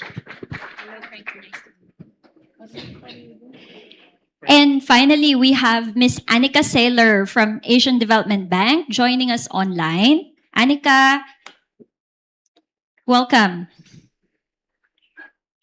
Annika, can you hear us? Yes, I can hear you. All right. And not to be too overbearing, I might switch off my camera for the time being. All right.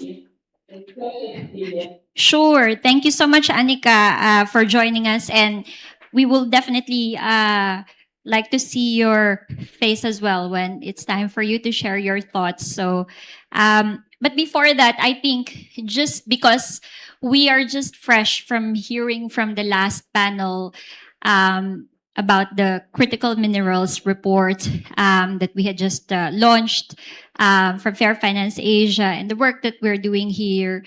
I think this one really is just to reflect further on the topics that were discussed in the last session. So, Manang Jean, first question goes to you.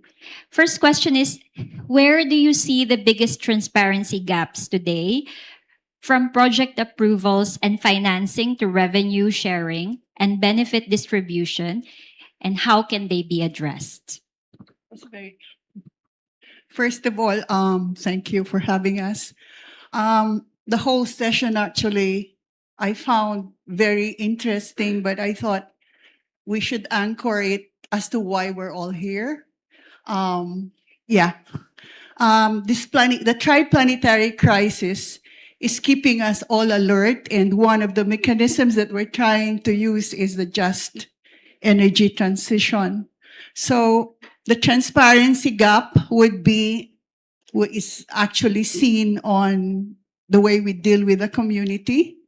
I think the gap there is that the information does not reach them as a whole, or sometimes even if it gets to them, it doesn't make sense. This is a gap that we find very significant because this is where the question of justice comes in. The EITI requires transparency in extractives by asking for annual reports on revenues of the mining firms, extractive industries, including contracts, ownership structures, and social environmental expenditures of extractive companies. So that's what it wants to do. But we don't have a law to compel all the extractive industries. However, many are reporting, and it's a bit difficult because you have to look at the variances. They submit what they thought they have given to the Internal Revenue, and then we get reports from the NCIP, the National Commission on Indigenous Peoples, because most of the minerals are usually found in the ancestral lands of our IPs, the indigenous peoples. And it's important for us to know if they're giving what they say they're giving. Also, the transparency gap happens when the CSOs who are closely rooted in the communities see what's happening, and this is reported on a table where we all sit with the industry and the government, and we talk about what's going on and what is being said. So the policies may be all there, like we have enabling policies, but the actual practice does not reflect all of these. And so it's usually the CSO that comes in to bring out all of that which is not being done, or that which is, I think the presented video showed that very clearly, what happens to people. We all know that the indigenous peoples' identity is closely rooted to the land. And if you take them out of their land, you actually destroy the identity, the values. And we also know that the cultural values are more sustainable, and all that we talk about, they already had been doing. We're just coming in with new labels. We come in with new technical forms. Yeah. And I guess, so to answer that, yeah, there are transparency gaps, but there are measures being taken, including gender gaps.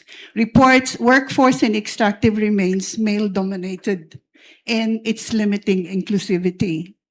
The environmental strain is also reported, especially for transition minerals, which risks ecological damage if not managed responsibly. All of this come in as gaps because we do not actually have a very strong monitoring body that can regulate. We depend on the community to be able to report these things, but they don't have the capability to be able to do that. If they're invited in the table for discussions, they're not able to articulate and exactly report what is happening. So these are gaps which we'd like to fill up by doing community empowerment through the EITI. And I think I'll stop there. Thank you so much, Manang Jean. And I think it's really good point that you mentioned the perspective of the community to set the tone of the discussion here, because actually drawing from the reports, for those of you that have had a chance to read it, or maybe for those of you that haven't had a chance to read it, maybe just a very quick summary for you is that Fair Finance Asia's approach in looking at the critical mining sector in this report is actually slightly different from the usual approach we do, right? Because as you know, and as you have been hearing the whole morning, our approach, and for those of you that are familiar with our work, our approach is really looking at the financing coming from the banks, which was also touched upon by Yuki. They are very focused on Japanese banks and their investments towards these sectors.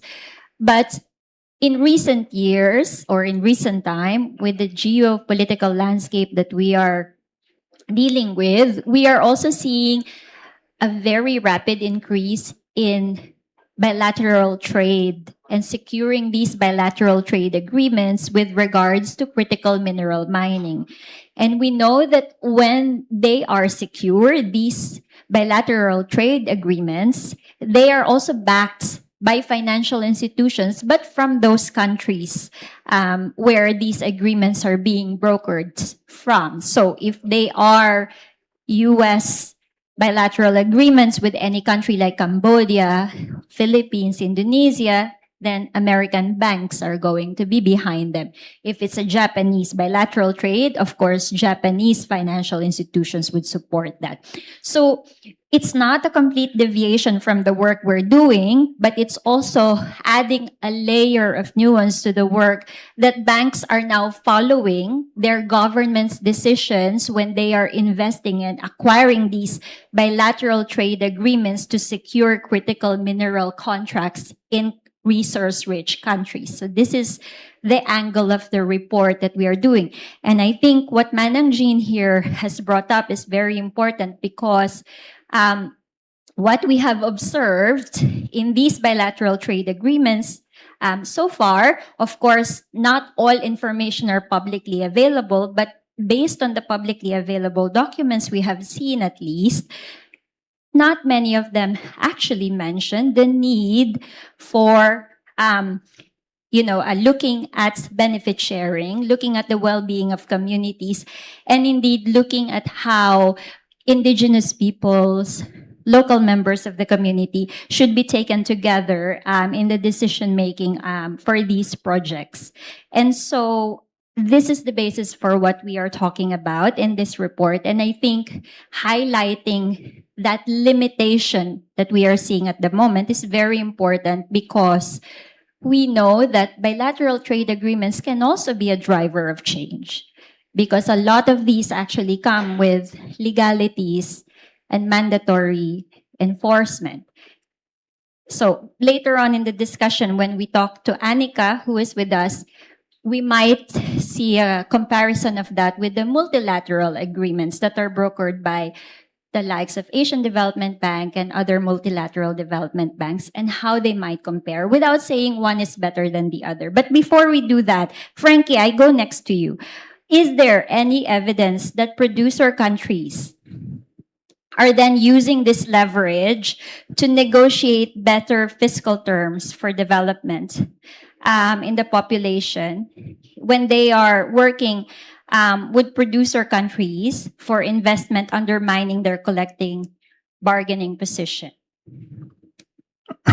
Thank you, Bea. So the short answer will be, I don't see any evidence that producer countries are using this leverage. I mean, my understanding, if and we're talking about these intergovernmental and industry-led initiatives like EITI, for example, those are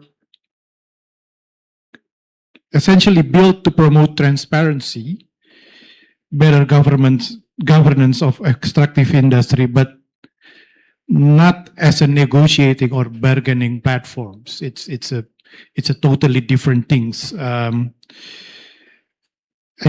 think based on my and NRGI observation, I think most of the time in regards to whether producer countries negotiate better fiscal terms, the sole motivation will be to drive investment itself. So, for instance, I'm taking the example for Indonesia's downstreaming policy. I mean, it is well on record that Indonesia's decision to ban the export of rare mineral is purely for Indonesia benefits. So, and for that matters, I think Indonesia has been laying a red carpet towards foreign investment. I think it's roughly started in our previous government, like 10 years ago, when once we have maybe only 4 or 5 smelter, but within 2 or 3 years, it raised like exponentially to, I think, more than 30 nickel smelters, and it's mostly foreign investment from China. So that's, and I guess the consequences we saw in the video we view just about an hour ago in Morowali with the growth of not only extraction but also processing, and they are built within very few years, 2 or 3 years. This giant industrial complex was built in hundreds of thousand acres of land, and obviously the impact is quite massive. So I think coming back to your question, I think the whether competition between producer countries undermine their collective bargaining position, I think in a sense, I think producer countries mostly will think about their own benefit rather than collective agreement or something like that, like for instance EITI. So thank you so much, Frankie. And a very quick point back to you before I move on, since you have the microphone, is also that we heard from the last discussion, Cheng referred to, for example, producer countries or countries from the south, resource-rich countries, are always driven by the demand of the countries that are requiring the critical minerals rather than shaping our own policies first in order to have that bargaining ability or power, right?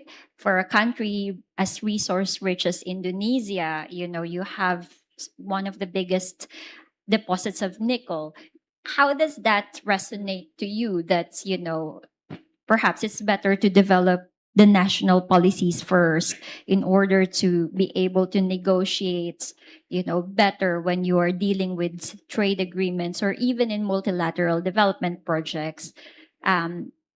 Reflecting on that, do you think that is something possible not only for Indonesia but other resource-rich countries, particularly in the ASEAN, if there is a better policy coordination? Yeah, thanks, Bia. Again, since the question's kind of like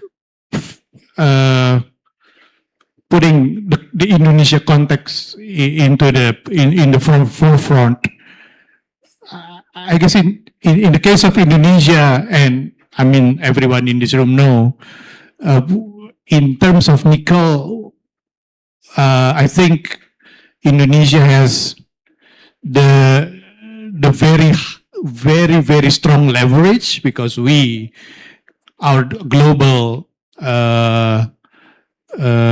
number one producer of nickel. So on that case, that's why our government has the courage to actually implemented that policy to actually ban the export of ore.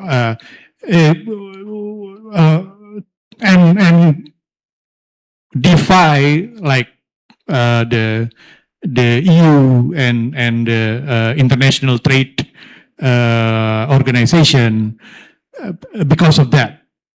But I would say that, and it was discussed also with Chen that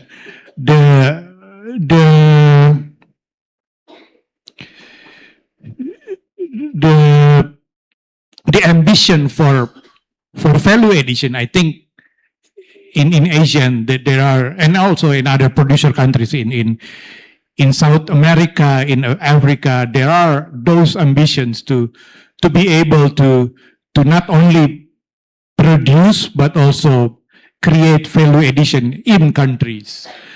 But the challenge is different. Context matters, I think. As I put it earlier about nickel, for instance, and also in Indonesia, for nickel for sure, but I don't think we can do that for other mineral which we have, like copper. There are all the consideration whether value addition actually will benefit Indonesia if we do it with copper, and obviously in other countries like the Philippines, which also have nickels, and I believe the Philippines have the ambition itself for value addition, but again, I think context matters, and I think that the also very important key element for value addition is whether the country have the technology itself to, because building a smelter is just like a fraction of value addition. I think the idea to make like industry, like battery industry, those requires a lot of technical know-how, technology, which I think even Indonesia, we still struggling with that, and I think that's something to consider as well. Thank you so much, Frankie. You already mentioned Africa and Latin America in your point. So maybe before I go to Annika, let me just ask. Let me just go to Colombia because you've given us that cue. Listening to this conversation, Camila, and having an experience with one of the largest open pit mines in La Guajira in Colombia by Glencore. If the energy transition is meant to be just and inclusive, should investment treaties and investor-state dispute settlements mechanisms be reformed to give greater weight to indigenous people's rights, FPIC, and community protections rather than protecting investors' profits? So, in your experience, please share your thoughts, and also following from what Frankie said, that's there should be an ability for research rich countries like Colombia, like Indonesia, to be able to bargain and speak more on these. So do you think this is possible, and where is the voice of the indigenous people and the communities in this discussion in Colombia's experience? Yeah.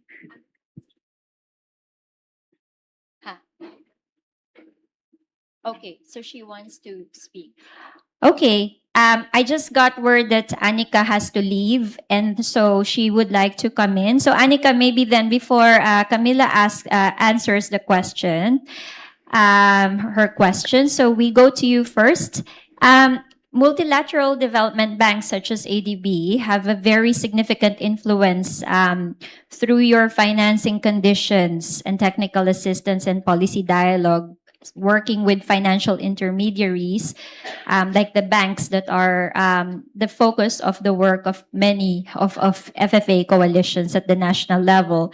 So how can institutions such as ADB work with resource-rich governments to embed higher standards for transparency, community benefit sharing, and ESG performance across the entire mineral value chains? And maybe if you have some examples of how you're doing this in Pakistan for the Reko Diq project, that would be very interesting to hear from our side. Over to you, Annika. Yeah, thank you very much, and sincere apologies to Camilla that I asked to come first. So indeed, ADB has adopted a comprehensive approach, which not only goes from mine to processing, downstream manufacturing, and supporting circular solutions, but also really a comprehensive one ADB approach where we work on the one hand on policy dialogue, capacity building, and project preparation and building this ecosystem, which supports adherence to robust ESG standards.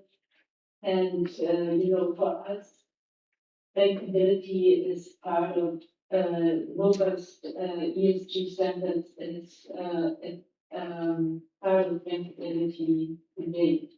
In our view, without adhering to such standards, such projects cannot be durable. So that's really the strongest value addition we are bringing. Also, when we are financing projects, we consider it as a de-risking. It is not just an objective in itself. It's creating this sustainability that for a long-term benefit of the community, but also globally, that these very important ores for our economy being extracted in a way that they benefit the community and the countries where they are being extracted, and that also includes the value addition.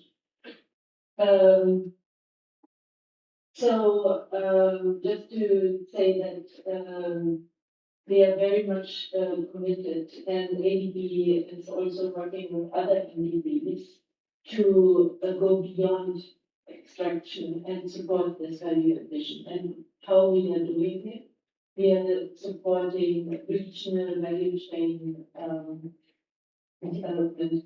Now, we have to understand that these processing facilities are also very capital intensive, and they need to be considering economies of scale and scope. It doesn't necessarily make sense for every single mine to have its own processing plant. So we are working at the government, at the country level, supporting the roadmaps, supporting strategy development and the governance framework. But we also work at the regional level for regional support. For instance, we are working with ASEAN on and supporting the Philippine chairship of ASEAN this year in support developing critical mineral strategy in partnership with the Intergovernmental Forum for mining methods and sustainable development, as well as the Economic Research Institute for ASEAN. And that strategy is emphasizing the development of regional critical mineral value chains from mine to manufacturing, so that the region is developing interconnected linkages and to develop these value chains based on each of the country's competitive advantages, industries which are already in existence, and developing these linkages. And part of developing these regional value chains is also to lift up the adherence to robust and good international industrial practices across the value chain. And one of our priorities is also to develop these circular solutions. And that requires also intergovernmental understanding on training and base. So these are some areas we are working on. Thank you so much, Annika, for your reflections. We really appreciate your time. And before we let you go, because I know that you have to run to another meeting, do you have any other final words to the group? For example, like any updates that you'd like to share on ADB's critical minerals value chains, particularly any projects that you'd like to highlight or any upcoming activities for the civil society group that's here? Thank you very much. So I think that's a good opportunity to share that ADB really in an operational approach for critical minerals to clean energy technology emphasizes how important to consider civil society to, keep a watch and be a part of. We really consider civil society as an important stakeholder, and we have formulated a dedicated civil society organization approach, which has a three-tiered approach. Country partnership strategy development in any resource-rich economy where we consider working on critical minerals. We engage with civil society from the planning stage.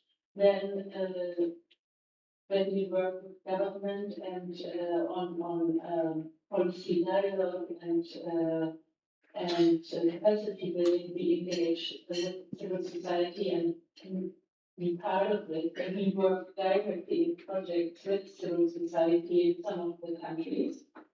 Like for instance, in Papua New Guinea, we are I mean, this is at the planning stage, but we want to support the EITI and we support management sharing. And during my initial engagement, we had a dedicated one half-day workshop with civil society, and that is what we have also done in Mongolia, where we supported an initial assessment.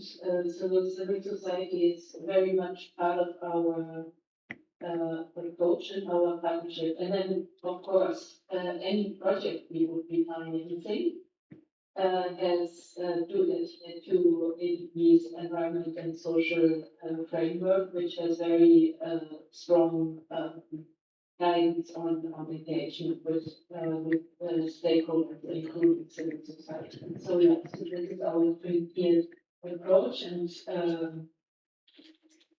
I'm always happy to discuss. And I'm sorry I couldn't be there, and I'm sorry that I had this really big constraint in my time. Thank you. Thank you so much, Annika. We hope to continue this dialogue with you and ADB as the CMM project progresses. We look forward to being in touch again, but thank you so much for joining, and see you next time. Okay. Thank you so much, and sorry, apology, and Camila, over to you now. Thank you. All right. Thank you so much. Apologies for that, Camila. I was trying to take the opportunity to link your intervention with Frankie's, but we could continue with your question. And I understand you have a presentation with you so as well. much. So please go ahead. Yeah, thank you so much for having me. First of all, I want to say that my English is not so perfect, so I apologize because of that. So I did like a presentation. Yeah, maybe before I answer the question, I would like to show you like a little introduction about the work we do in Fair Finance Colombia Coalition. We work focused not in critical minerals, but we work on mine closure in La Guajira. That is a territory that I'm going to talk about later. And also with renewables, specifically with wine projects. So the focus of our work is trying to understand the corporative impunity or the corporative practices, specifically companies like Glencore that have the biggest coal mine in Latin America for 40 years operating in La Guajira. And we work is trying to understand these corporative practices and how works the impunity, but also like the human rights violation those kind of companies commit, and search for an integral reparation about that. So I would like to show you what is La Guajira. How can I go back? This. La Guajira is an state of Colombia and is in the northern part of the country. It is an ancestral territory. It's the houseland or the homeland for Wayuu, that is the biggest indigenous community in the whole country, but also is the homeland for Afro-Guajira communities. And as I said, in La Guajira is the biggest coal mine from Latin America, but also is like an strategic zone for just energetic transition because of the wind. It has a big potential for wind, and also it has a big humanitarian crisis. There are not water, there are not food. So it's a really, really complex territory that also have conflict arm because of the presence of these companies. So that's why this territory is like experiences like two transitions. One hand is the transition of this of the legacy of the coal mine, and the legacy of the practices that leave destruction of the coal. But on the other hand, is like the energy expansion and the wind expansion of the companies in this context of energetic transition. So, for answer the question, I'm going to move forward. I have to do like this here. Yeah, maybe I can. This is some pictures, but maybe I can show you later to answer the question. Just it's important to point that Glencore, that is the company that caused this, has 12 verdicts of courts in Colombia. We also point this in the OECD in the contact point. So there are a lot of verdicts point about how Glencore violated right of health, of water, and so this is something that we are documented for more than 20 years. And that's why Glencore sued us in the ISDS, they sued they sued the Colombian state. It was like 10 years ago or more. So this is they claim against the Colombian state because one of these decisions of the Constitutional Court. So that we want to point with these kind of settlements is that they are focused on try to protect or favor the interest of the investors, even without consider the community's rights. That was the sentence in the first place.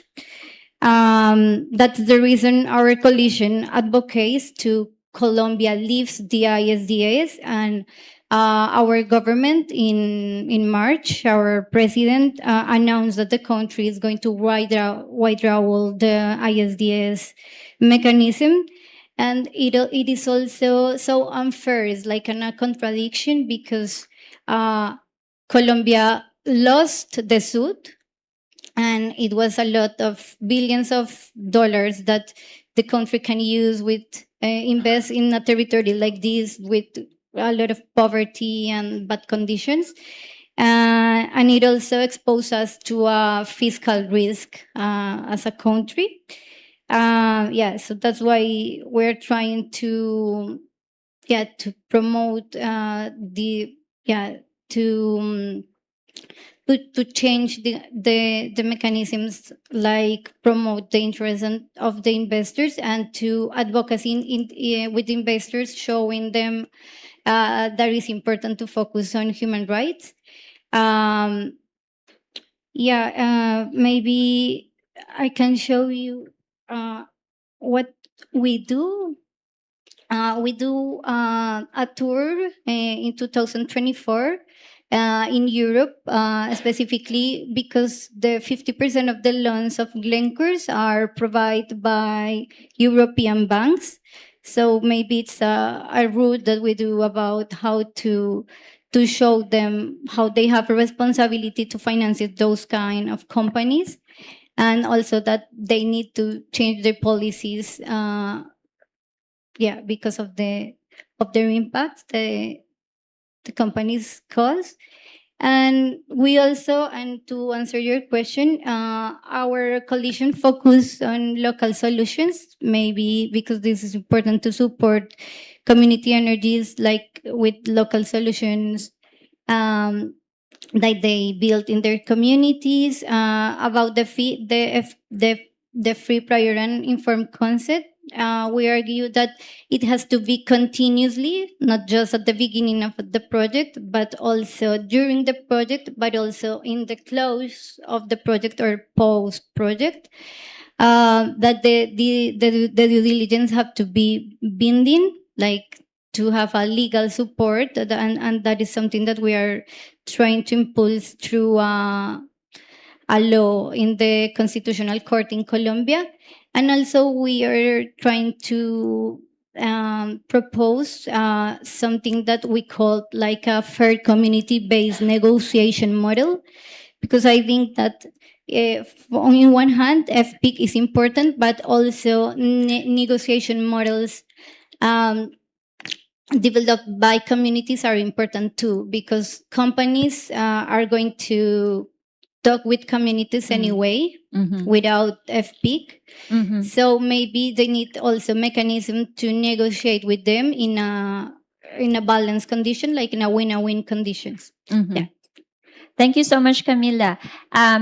And before I open the floor for discussions, I'm just going to go back to Manang Jean to reflect on Camila's sharing, because you both have very similar approach to working with indigenous peoples and working with local communities. So as member of Philippine EITI, what are the initiatives that you have in place to also promote greater transparency, but as well working with indigenous people in a similar manner, helping them, with potential negotiation or helping them increase their voice in these kinds of discussion with projects, with trade related and finance related discussions? The most important thing I think that's being done now is the empowerment of the community. There's such a thing as subnationalization, because right now the stakeholder meets at the national level, and we have the industry, we have the government, and we have the civil service organizations, the CSOs, in the table. Right now, what we're trying to work on, and that's where the effort is to bring this down closer to the community. So we're trying to work with local government units and making sure that the structures that are allowed to monitor the projects or the extractive industries or the extractive activities, that the CSO and the community leaders are given wider latitude, that they can join, they can speak up their minds. Of course, the FPIC, the free prior informed consent, is also a very important thing, although it gets manipulated. Like I was sharing earlier, even our indigenous leaders sometimes get compromised. And this is where the difficulty comes in, because the IP community is very communal. So if it's your brother who turned to be a political leader, comes to tell you what it is, there's a tendency to accept the explanation only to find out it is not what he has told you. So these things are happening, and it creates conflict, not only between communities, but even with the industry and the financing institutions that come in. So this is where the transparency is very important. But like I said, it's supposed to be a step towards accountability also. And that's what we'd like to focus some more in the EITI activities. Yeah, and can I add here also that the first day I was here, and the report on the local knowledge being used, and if we could support that financially, because that will work in as much as the people themselves know what it is, and we can just look at the renewable energy efforts that they are doing based on their own traditional knowledge. They're within their elements when they do that. So it's bound to be successful. And I'm glad to hear from Ms. Farida about women working towards that also, especially because the motivation for the IPs to do what they're doing is very different from what we are trying to do, yeah? We're here because we're saving the planet. It's a common home. But for the IPs, I think it's because they have a close relationship with nature. It's more a stewardship thing that keeps them close. They respect the fact that if there's no water, they will not survive, so they take care of the water resources. We ask for evidences based on scientific research, which they cannot give us. But a lot of times they are right because they have lived, they have observed, and they know that they existed and they survived because of the natural resources around them. And this makes it very difficult because when we change them, the circular economy should also be used in just energy transition. Because what do we do with what we have? We have mines, we have tractors, we have tenements. What do we do with all of those? We have to repurpose them. And this is where circular economy comes in, I think, very handy to work hand in hand in the effort towards just energy transition. I don't know if financiers would like to do that. But instead of mining, can we get lithium from existing gadgets or equipments that are being retired that you don't use anymore instead of becoming just junk? Is there something we can do instead of going back to the natural earth and digging it up again? These are efforts, I think, that we talk about even at the ITI as CSOs. And we're trying to build this further because we trust that the local knowledge and the value that motivates people to do what they do in the areas is very valuable, and we should start looking at them. I think that's why the IP communities are becoming more popular now that climate change is coming in. Biodiversity loss is happening so fast, and we have so much waste that we're polluting the earth, and we're going back to the circular economy. Thank you. Thank you so much, Manang Jean. And I think that's a lot of inspiring insights already gathered from the panel. And so at this point, I'm going to open the floor for your insights or your questions to the panel here today. Any questions from the floor? Okay, I'm going to collect the questions. So we have one here. Any more questions? I'm going to collect perhaps another two or another two. So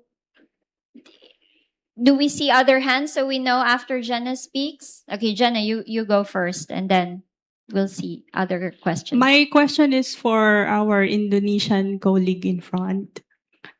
So historically, Indonesia belonged to the countries involved in low processing activities. And then in 2022, you mentioned already the ban on raw material exports. And so now Indonesia is a hub for nickel processing.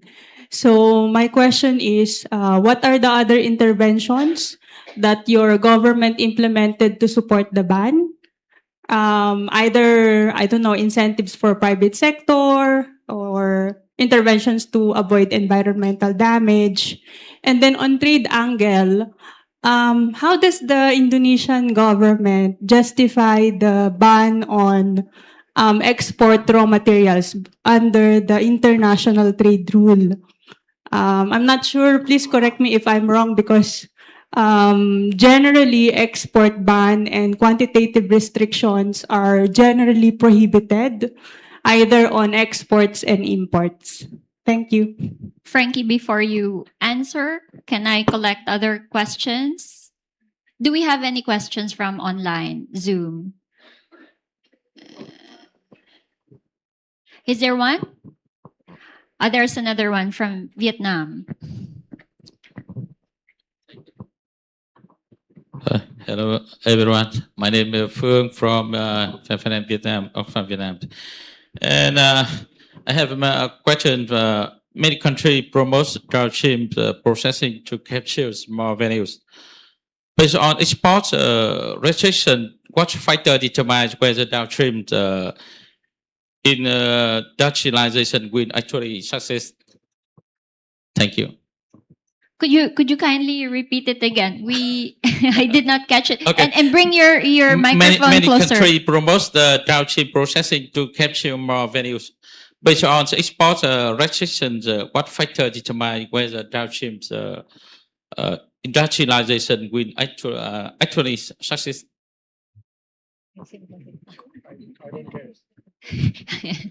uh, I'm so sorry. I also did not hear it clearly. Are you asking about the Processing to capture more values. processing issues? Capture more values. Yes. Capture. Yes. we cannot hear. Please. I'm so sorry. I'm speaking for the panel. They are looking at me and asking me the question, but I did not catch it myself.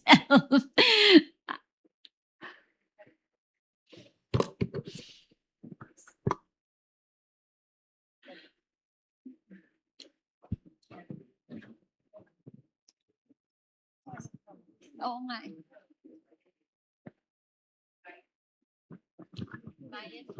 Maya's going to help us. Okay. I No, think. yeah. I'm trying.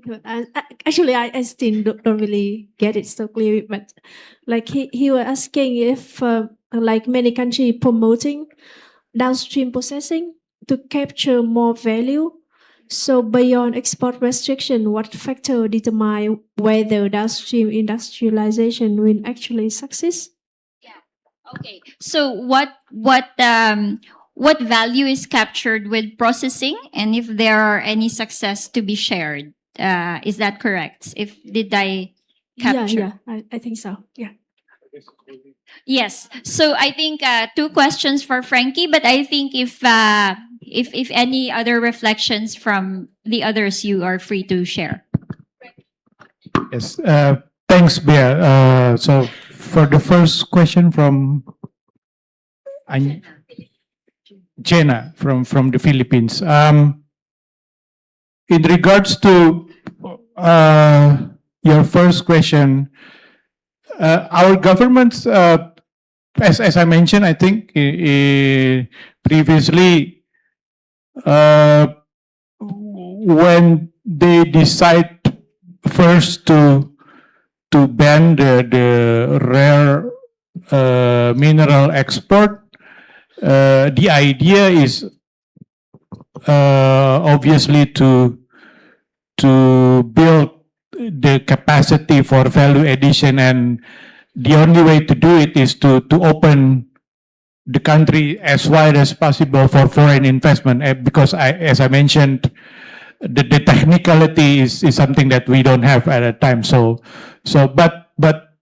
the way to do it is to make policy like tax holiday, a very fast track for concession. So any foreign investors who wants to build value addition, and the initial year it's mostly smelter, they can do it very fast. Like within a year, they can get the license, and they are provided with tax holiday, so on and so forth. So obviously that's very attractive to a lot of foreign investor, and as I mentioned earlier, mostly from China. So on the second question regarding how did Indonesia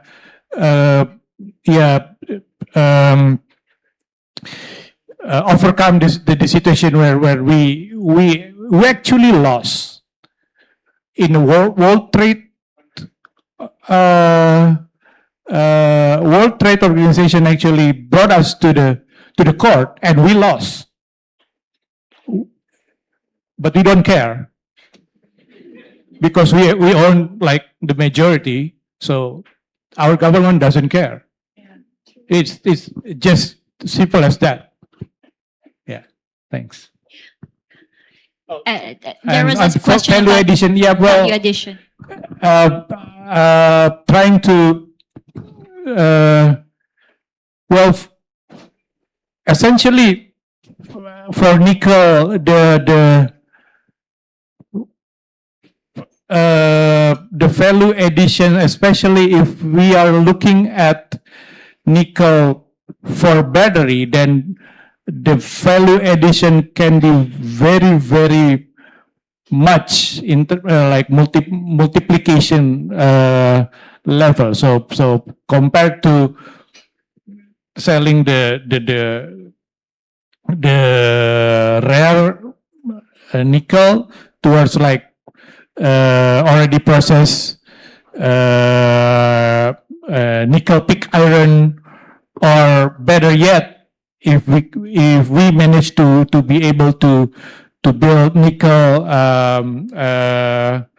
like a cathode, then the value will be very much increased. So that's the idea why we pursue this value addition capacity, especially for nickel. However, I have to underline that even though we have been pursuing the idea of value addition, I have to say that up till now, Indonesia processed nickel, I think majority, I think up to like 80%, it's still directed not towards the battery industry, but for stainless steel.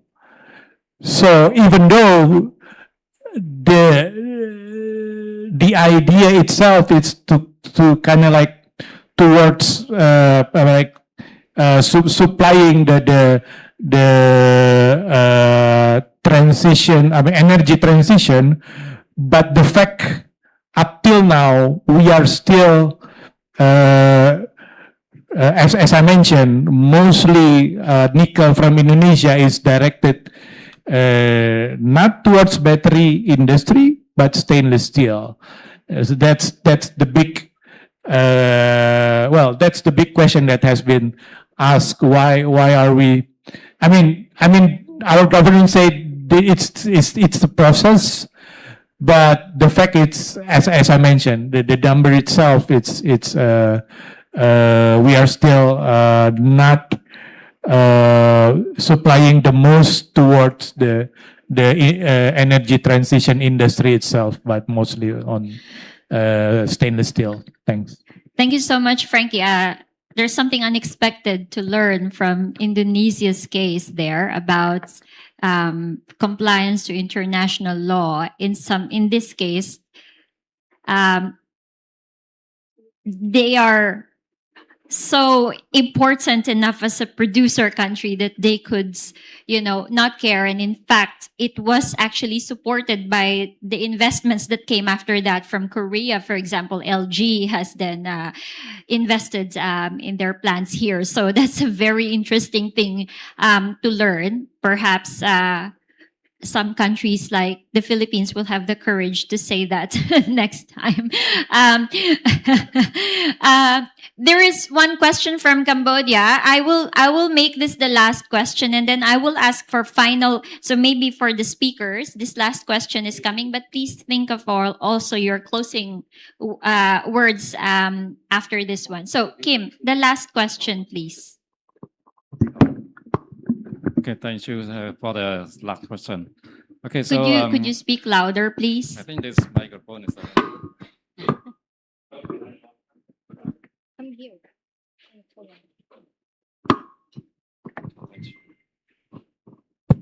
Okay, so just my thought. So my question is that based on our observation and listen to the story from Cambodia to different country, I think as Bear also mentioned about the bilateral negotiation between the host, the producer, the supplier country, and also the extraction company who come from other country.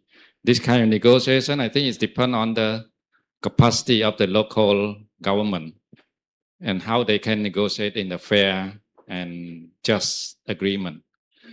This is how we can look into the future work, that how we can build the capacity of the local government. But it is also tricky because it's about political issues.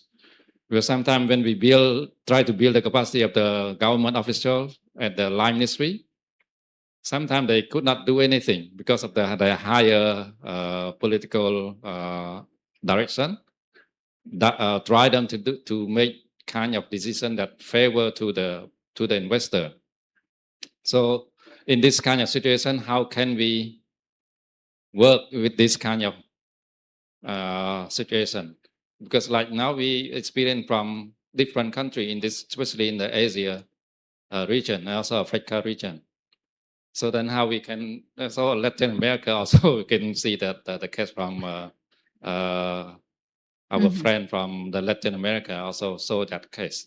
So how we can start working on this kind of situation between the imbalance power between the host country and also the Western country. Right. So how to increase the capacity of the government to be able to be in a better position to negotiate the terms better.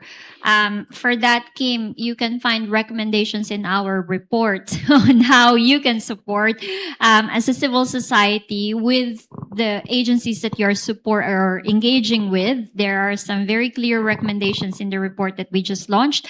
But I'm going to go to the panel to reflect. Maybe all three of you can reflect on the last question, and then with your final words. And please keep it to 1 minute each, please, because we have run out.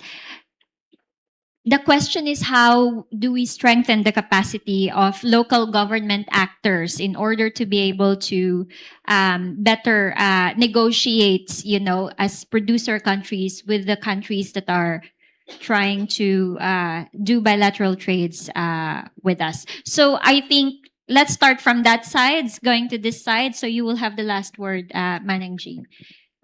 Well, thank you. Well, I'm not sure if I had the precisely answer for that question, but in Colombia we are like impulsing something that we call like integral reparation for cumulative damage that companies live in the territories when they, for example, close their operation. So we are like civil society trying to push government to incorporate this focus on their policies. And I want to tell more about this focus on integral reparation. Maybe the first thing that government have to do is that force companies to recognize their responsibilities for human rights violations. Also support, but the statements that the courts and the rules that have the country to recognize that responsibility in a public recognition, that it's so important. Also to push the companies to restore the affected ecosystems. Now they have that responsibilities, for example, with the water sources that they appropriate and also affect. Guarantees of non-repetition. It is something important, and it had to be through the policies and the, for example, mine codes that we have in our countries. To continue guaranteeing meaningful participation of communities, for example, in decisions about mine closures, or in decision, for example, in how we can understand justice in the transition. As we said, for example, in negotiations process, or what happened after a company starts to operate. I know also a long-term monitoring, and that companies use the compensation that they are used, for example, in ISDS to finance a long-term and payments for the permanent impacts they cause it in the territories. Thank you so much, Camila. Frankie, 1 minute, please. So I think a lot of my question will be kind of echo what Camila mentioned that Indonesia, we have quite a strong network of civil society organization. We are parts of Resource Justice Network, formerly published PWYP, which is comprised of many civil society organization, and our civil society organization is quite vocal, expressing their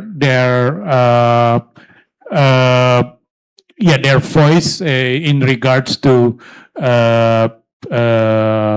community rights, environmental impact, social injustice that created out of this extractive industry, especially related to this late, should we say, nickel boom in Indonesia.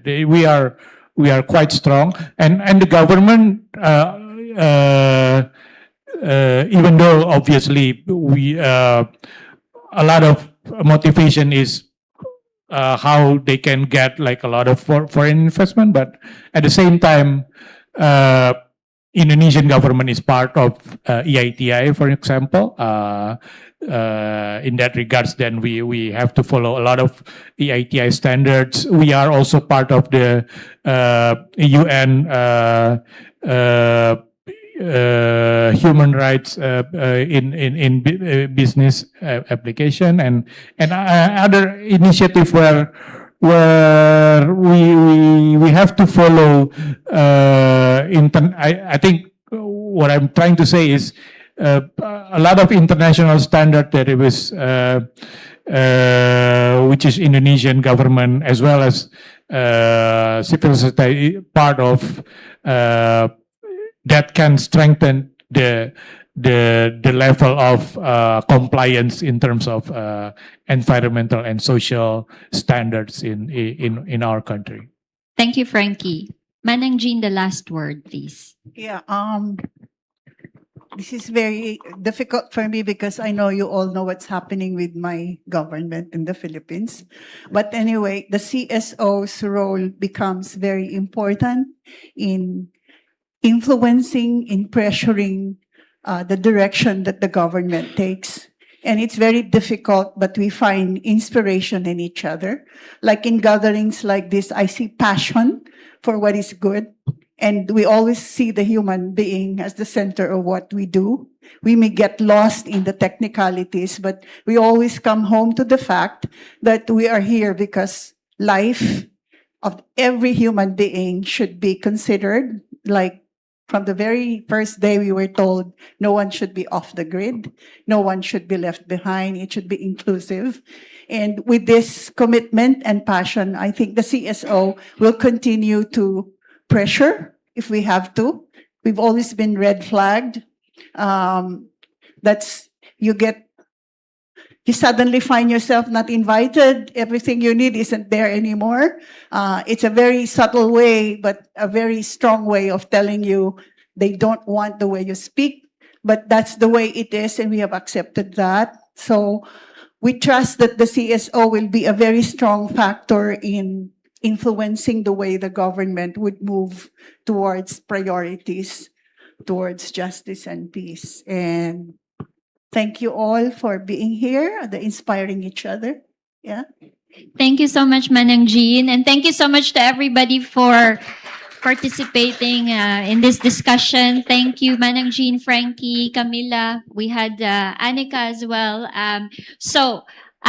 Please access the launched reports on the coal phase out and critical mineral mining that we have launched in this session. And if you have any questions, please feel free to come and discuss with the team while we are all here.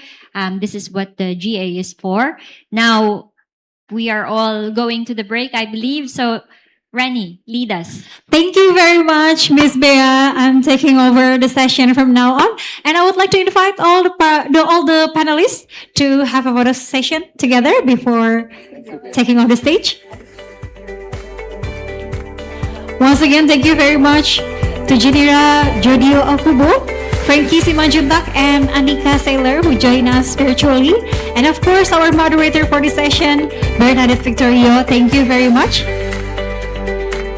Okay, eyes on the camera on my count in 3, 2, 1. One more time, please. 3, 2, 1. Ladies and gentlemen, can we please give a big round of applause for our panelists and moderator? Terima kasih banyak. You may return to your seat. Dipersilakan untuk kembali ke tempat duduknya.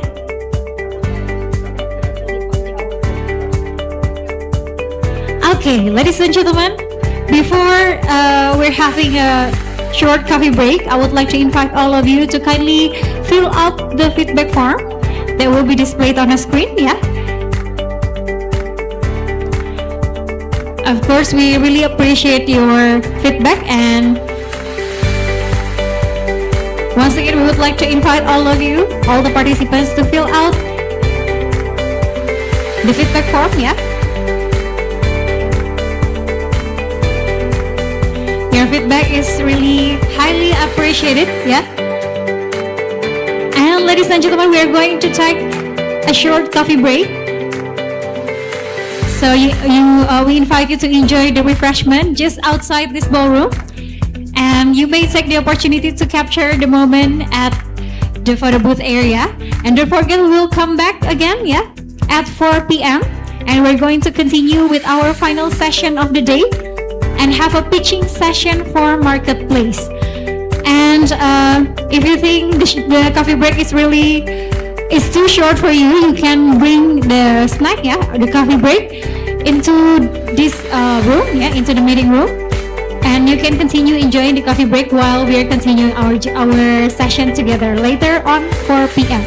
So thank you very much, ladies and gentlemen, and I'll see you on the next session.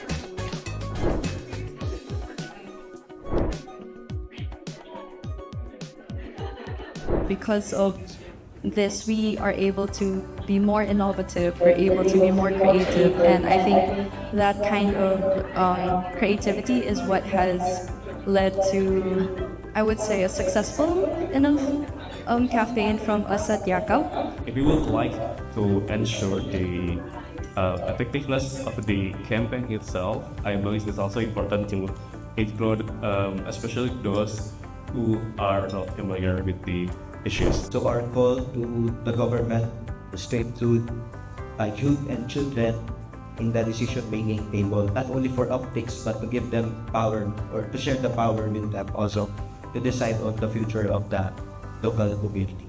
Hello everyone, and welcome to this talk spotlight on intergenerational climate action and enabling the substantial engagement of the youth. I'm Ken, a project manager of an MS Talent, a coalition of 5 civil society organizations working together to promote sustainable banking and responsible banking practices in iOS. Today, we are highlighting inspiring youth initiatives across Southeast Asia that are pushing for a just energy transition. Okay, thank you all for being here with us. So let's dive into our today's conversation.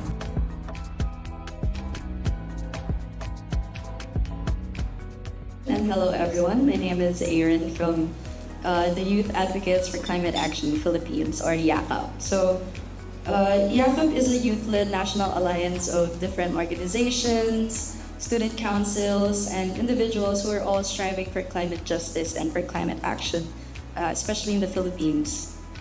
When it comes to our campaigns in JED, we have had a number of campaigns, especially in the past few years, particularly with issues on mining, false solutions, and something that is happening in the Philippines called the PUV, or the Public Utility Vehicle Modernization Program.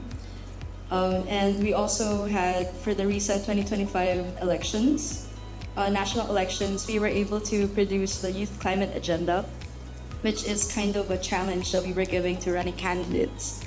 If they wanted to be more of a greater candidate, what are the things that they could do? So we had there particularly something about um, the endeavor for just transition for all, which includes, as I mentioned earlier, junking the PUV modernization program, implementing moratoriums on mining projects, passing the People's Mining Bill instead of using or supporting the Philippine Mining Act of 1995, and enacting better policies and conditions to make transitioning more mass-oriented. And aside from this YCA, or the Youth Climate Agenda, we also have held global climate strikes, especially for mining, and we've also had this yearly fashion show where we try to discuss different topics. So last year we had one about, it was called The Horror. So it was focusing on the horror of the lack of just transition framework in the Philippines and the persistent political and economic interest in fossil fuels, and of course, ultimately, the call for people and planet and not profit. Thank you.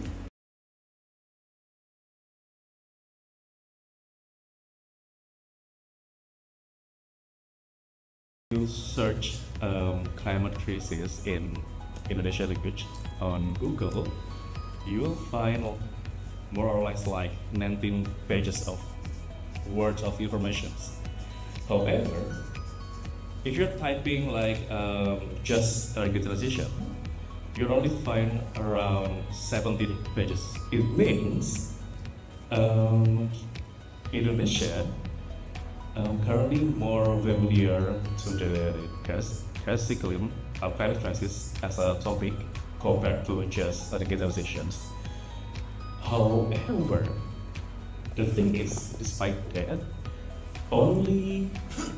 there are more or less 63% of Indonesians that say they don't believe that climate crisis is a dangerous step that we are facing.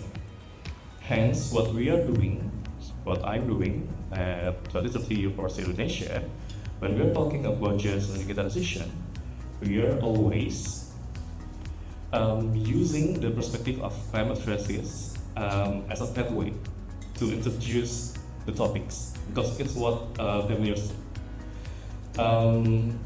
Recently, we have collaboration with several NGOs, CSOs from Indonesia, mainly women-led organizations. We are conducting a festival called Synergy Festival. It aiming to raise awareness on women participation in just energy transition. So, because it's using a festival as its terms, we are trying to have some fun, trying to give show like poetry, drama, and etc. for just for people to know more about the topics. And from the 20 years Indonesia itself, since we are like to experimenting with creative idea, we are often use. Do you like kitchen, Erin? Do I like, sorry, what? Kitchen, just cute kitchen to hang on your bag. Are you gonna give us some today? I really want to, but that's what usually we are doing. We are having this workshop where people could create their own kitchen while giving message something like that could enhance the message of the just energy transition. And probably, I don't know, Chin, do you like card game? Probably? Yes. Of course it is. And we're also trying to initiating creating our own card game, not kind of Monopoly or kind of a game that force you to ask some questions. It's generally, hopefully, a fun game where you will actually play and learning some things about the just energy transition. We are youth-led organizations, so we are like to formulate our approach as youth as possible.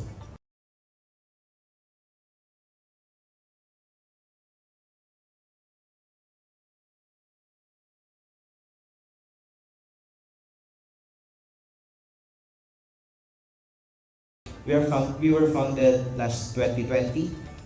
We emerged from the renewable energy bootcamp supported by the Friedrich Ebert Stiftung, and since then we've expanded and became present to 13 out of the 17 regions in the Philippines.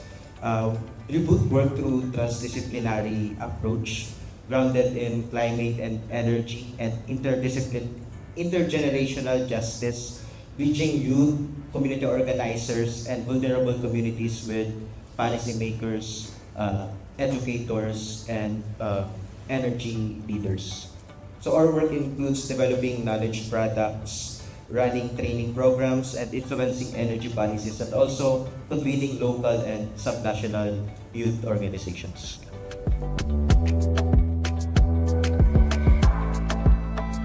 So for us, it's important to have youth participation, mostly because of the belief that we are the inheritors of the planet. It's mostly coming from also the idea that as the youths, as the young ones, we have fresher eyes, we have fresher legs to go into this competition, which we call our fight for climate justice. And because of this, we are able to be more innovative, we're able to be more creative. And I think that kind of creativity is what has led to, I would say, a successful enough campaign from us at Yakap, where we really try to incorporate a lot of the contemporary issues that we have, contemporary jokes, things like that. So we really try to play on the creativity of the youths when it comes to campaigning, and it has led to a strong enough reach from our organization. Thank you. Why youth is important in the just organizations, but I think the right question should be why not? I mean, it's our right as a youth. The policy impacting us is our right as people who are impacted by the policy, whatever it is, should be heard, should be considered. And that's why youth is important at the heart of just energy transition initiatives. Because if we are including youth, it's also the same with preventing systemic intergenerational vulnerabilities. What it means, we are youth, probably will bear a longer impact of today's policy compared to adults. And not only that, we will transfer vulnerabilities probably to our next children, and again, if the problems are not solved as soon as possible. Youth also live with the consequences due to the impact of the unjust energy transitions,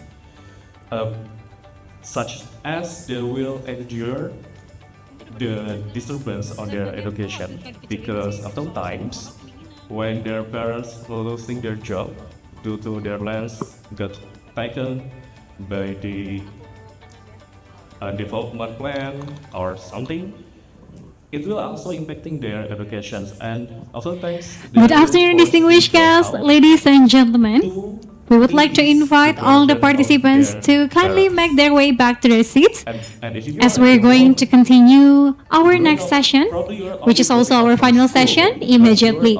And you're also welcome to bring your coffee break and snack inside the ballroom or the meeting room, and you can continue enjoying your coffee break while we continue our session.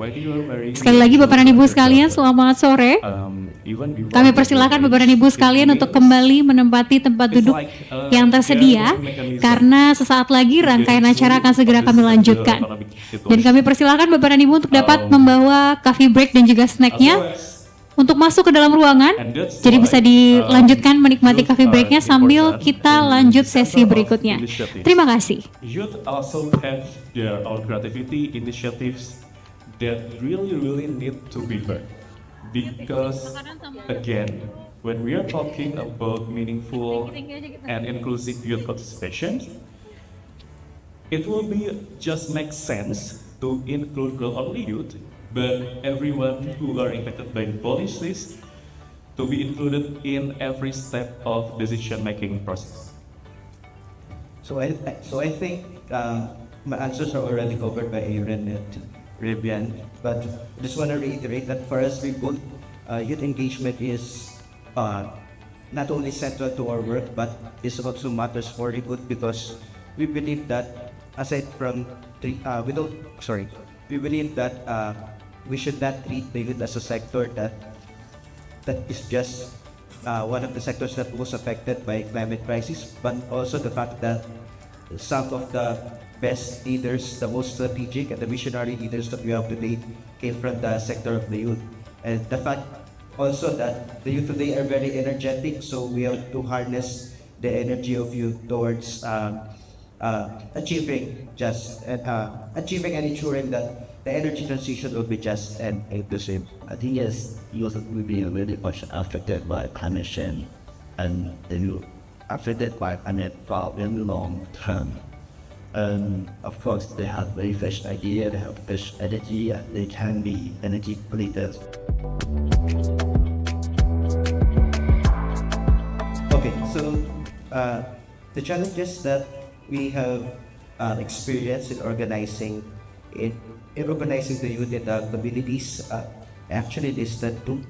Number one is that not every youth already connects to that, meaning we have already engaged many young people, but concerning percentage of the youth, although they acknowledge and they notice that something is really changing, something is happening in the surroundings, in the sense that the days are getting hotter, typhoons are getting stronger, electricity bills are getting more costly, but they don't always link those things to climate change, even less to the energy systems. So every time we go to the communities and we use just energy transition, it can feel too technical to some of the youth that we are engaging and far from their lived realities. For example, terms like energy transition, renewable energy can sound so intimidating for them. That plus the fact that there is little to none accessible and relatable climate education. Some of the youth that we talked to felt that they are still excluded and unqualified to speak up, despite the fact that they were the ones experiencing the impacts of climate by 6%.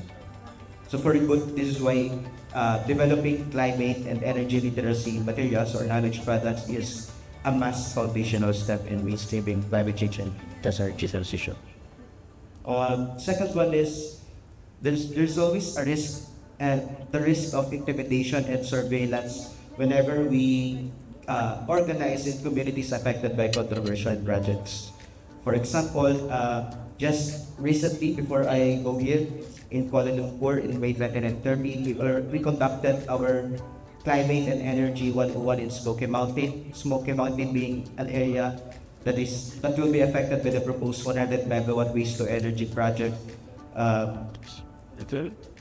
We had to do our sessions, our programs discreetly and secretly because the elected local officials in the same area are openly supporting the project, despite the fact that there were no genuine public scoping or public consultation done yet.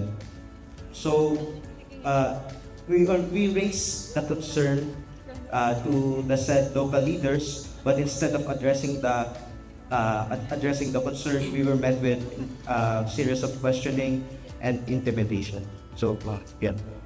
So with regards on how we overcome those problems, I have no concrete answer to that.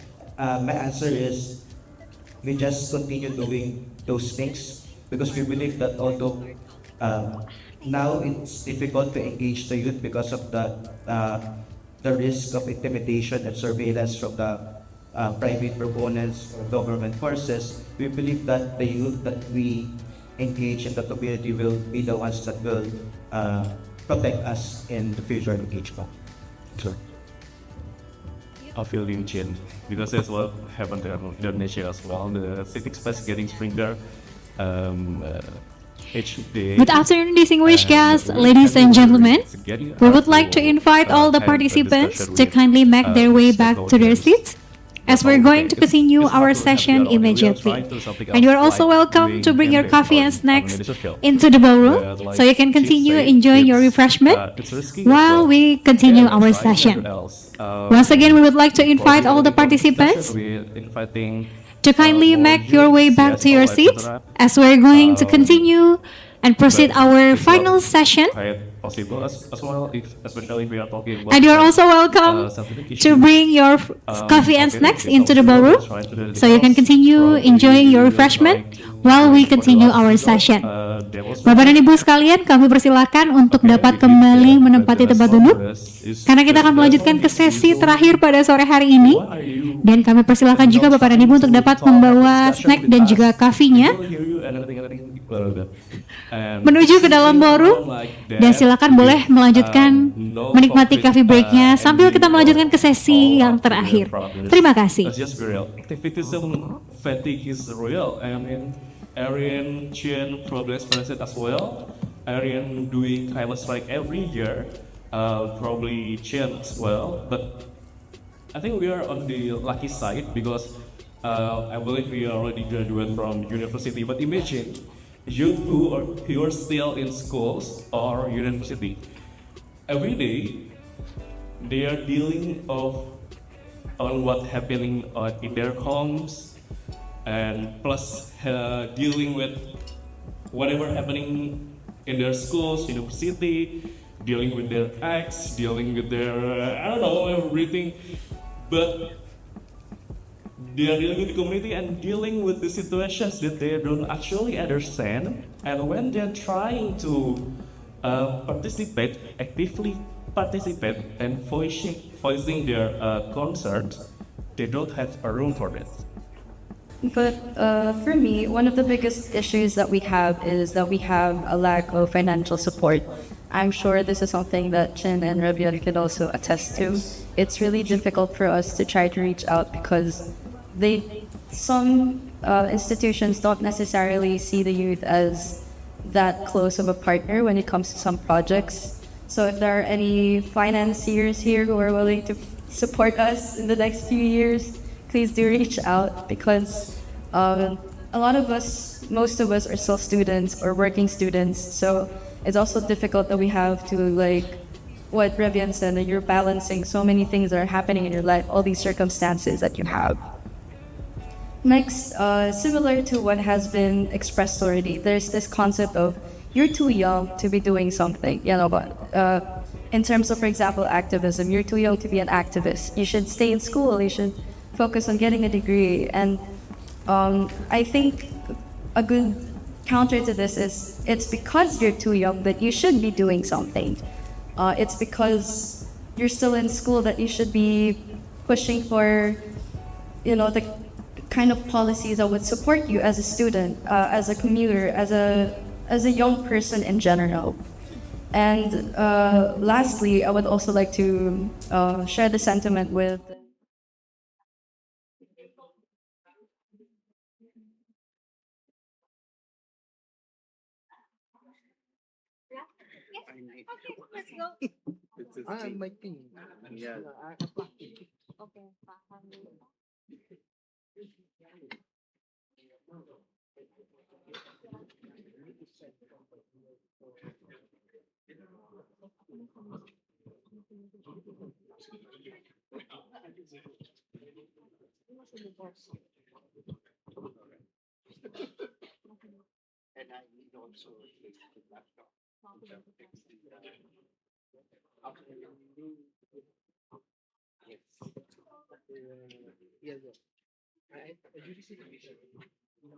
No, I didn't.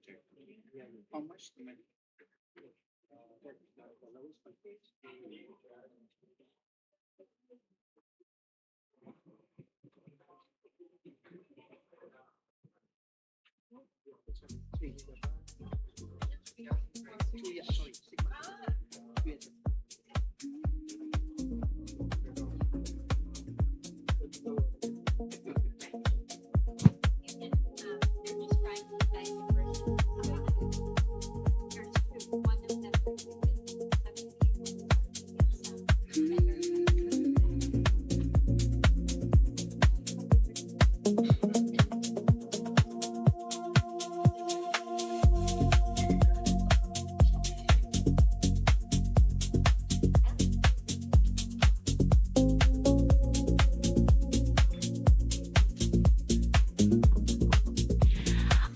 right. Good afternoon, ladies and gentlemen. How are you feeling right now? I know some of you, or maybe most of you, are already feel sleepy and tired, but we are one agenda away, to the finish line. So please bear with us until the very end. So, are you still feeling energized? Hi. Hello. Hello. Hello. Hi. Hello. Hi. Hello. Hi. Hello. Hello. Can you please give a big round of applause for all of us? Boleh tepuk tangan yang meriah? Okay, now let's proceed to our final session of the day. We will conclude today's program with the FFA Marketplace.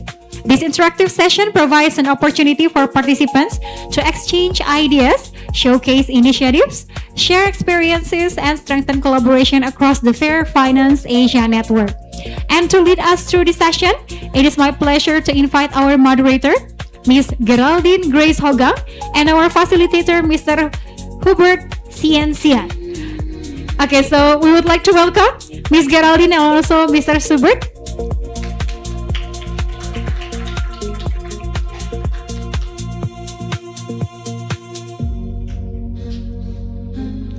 You have a entrance X or something? Okay, Geraldine, and also Mr. Schubert. May I hand over the session to you? Thank you. For the last session today, we're holding a marketplace for sustainable finance. So like the previous marketplaces that we've had in our previous general assemblies, we want this to be a session where each organization can share the achievements and work that they have done in the past years, especially during phase 2. So for this one, we have a special twist for today's marketplace. So I distributed earlier your marketplace passport. Does everyone have their passport? Okay. If there are people who don't have their passports yet, you can get here from Kyle by the door. So if you read this, if you open the passport, you will see that there are 12 boxes, one for each booth that we have here in the marketplace. And our goal for today is for all participants to be able to go through all of the booths and get signatures from the booth representatives. So we will start the session with a presentation from the different organizations. So I want you to listen closely because after that, we will go to the marketplace area, just in this meeting room here. And the booths have prepared their own activities and questions that you need to accomplish before they give their signatures. Okay? So maybe it's a question about their presentation, maybe it's an activity. So our goal is to make sure that each booth is interactive. Now, the first 10 participants who are able to get all signatures from all the booths and submit it to FFA. So you can see Sarot. Sarot, raise your hand. If you are the first 10 people who submit your passports to Sarot, you will have a very special token at the end of our session. Okay? Okay, so I will, so again, the mechanics are there. You can start, after the presentation, you can immediately go outside. You can start at any of the booths, so it doesn't have to be in any order, as long as the submission is at the FFA booth with Sarot, and he will be the one to collect the first 10 participants who are able to finish. Okay, so without further ado, I'll hand over to Kuya Schubert, who will facilitate the presentations of the different organizations.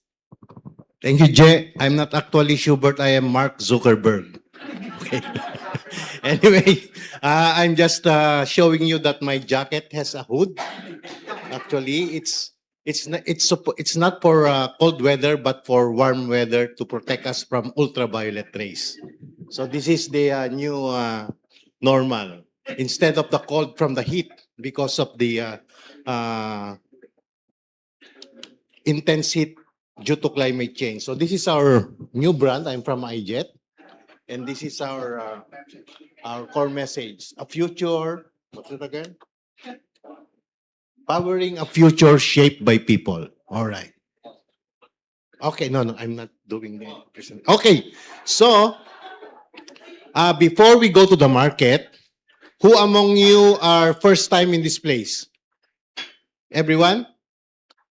So this appears to be the commercial center of or the financial centers of Jakarta. If you see tall buildings, nice tall buildings like in Makati, that is where the wealth is concentrated. If you walk a kilometer from here, there is a semi-market. It used to be called Sabang. That's the food street of Jakarta, at least in my view. And you can find there the best biryani, nasi goreng, and according to Google, the two best satay kambing. It's located at the entrance of Sabang Street on both sides. Okay, so if you're adventurous, you can go there. We can go there after the marketplace, right? Okay, so we will have 12 booths in total over there. Each booth you will see something displayed, books, publications, goodies. If you visit their booth, then you can have a taste of the local snacks that they brought from Japan, from Cambodia, from Philippines, from anywhere else. In some organizations will be sharing booths like the youth booth. There will be two organizations there, the Advocates for Climate Action Philippines and the Youth Force Indonesia. We also have a booth shared with FFA, iJet and FFA, because iJet and FFA is like brother and sister. Yeah, but I'm actually 30% FFA, 70% iJet. So before we go to the market, first we will get a briefing. We will receive a pitch from the booth masters. Yeah? So where are the booth masters? Are they here? The 12? Okay. This is a pitch, not a speech. So we will only give you 1 minute. Okay, 1 minute to sell your booth, to promote your booth. So it's like an elevator pitch. You are going to the 3rd floor and you see a potential customer riding the elevator with you. Try to convince that person to get interested in your booth in 1 minute. Yeah? So we will be very strict about the time here. Sauriot, are you here? He is supposed to help me on the timekeeping. There's a timer, okay? Whether you like it or not, I will cut you off after 1 minute. All right? That's the rule. So we will start alphabetically. And the first presenter, the first to pitch will be Fair Finance Bangladesh. All right, let's give Fair Finance Bangladesh a big round. So, my friend, you have 1 minute to sell your booth. Okay. Time starts now. Have you heard about Bangladesh? Yes. Is it for like we're prosperous country, or we're huge in population, or we're the most climate vulnerable country? Which one? Both. Okay. The fact is, the way Oxfam in Bangladesh has been part of the FFB is like there is inequality that is exacerbated by the climate change, and we need the climate finance more than ever. But the way the climate finance is being disbursed, then the inequality actually exacerbates. So there needs mechanism, there needs ESG and everything. That's why Oxfam in Bangladesh as leading the coalition FFB and produce lots of work that is in our marketplace for you to review and to share comments and feedback. And we are ready for your comments and feedback to adopt into our program as well. So welcome to our marketplace and enjoy our work and deliver your feedback. Thank you. Exactly 1 minute. So try to beat that. Fair Finance Cambodia. Asisa, 1 minute. You have heard a lot about Cambodia, but recently Fair Finance Cambodia has been doing a great job as a broker between Cambodia Microfinance Association and Association of Bank of Cambodia to contract to sign an MOU with the government agency. It is called National Authority on Alternative Dispute Resolution. And if you want to know how Fair Finance has been doing, what tactics, what approach, and how we've been a broker to this success, please visit the Cambodia Fair Finance Cambodia booth. So you will learn all the story, the tactic, and the influencing strategy that Fair Finance Cambodia have been delivered. So please visit us and also test our best cashew nut that export a lot to Vietnam and to the region. Thank you. All right.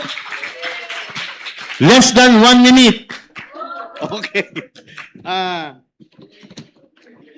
Next on the deck, Responsibank Indonesia. All right. So, Fair Finance Bangladesh, 1 minute. Fair Finance Cambodia, less than 1 minute. Try to beat that. I'll try to 30 seconds. Okay, let me start with the question. Can we imagine that energy transition we call just, if quote unquote just, but behind the clean energy, the impacts of communities are facing the environmental and social impacts. For the context, Indonesia is one of the largest critical minerals in Indonesia, and they are very essentials to produce batteries, electric vehicles, and renewable energy technologies. But in Responsibank Indonesia, we do the community-based assessment to connect the community development into our policy advocacy. Because after the research to assess the community condition, community impacts, we do the advocacy to the policymakers, regulators, and financial institutions. And then if you are curious with our publication, our work, please visit our booth. And don't forget to grab local food and antangin from us. All right. You went over a little, but that's okay. It's not working. Yeah. Okay, we can just swap mics. Okay. Next on the deck, Fair Finance Japan.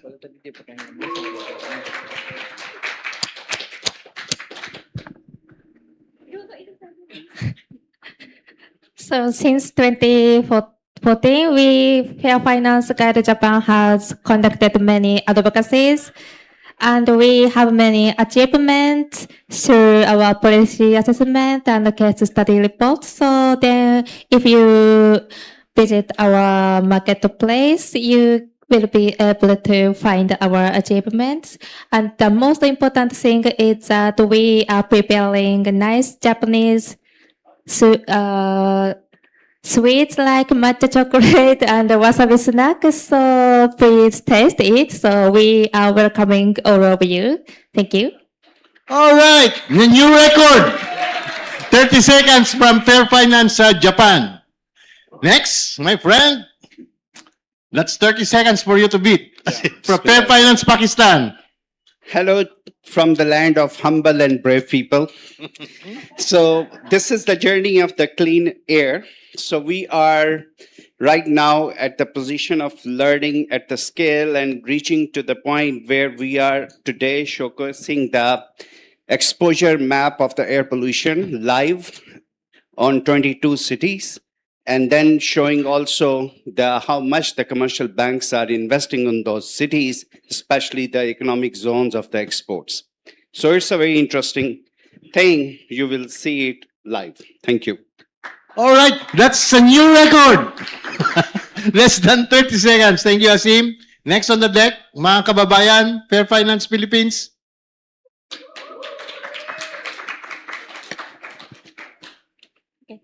Okay. Hi, everyone. My name is Soleil. I'm from the Philippines, and in Fair Finance Philippines, we aim to transform the Philippine financial system by advocating for investors to integrate ESG criteria and feminist approaches into their policies, investment decisions, and operations. So we drive this change in 3 ways.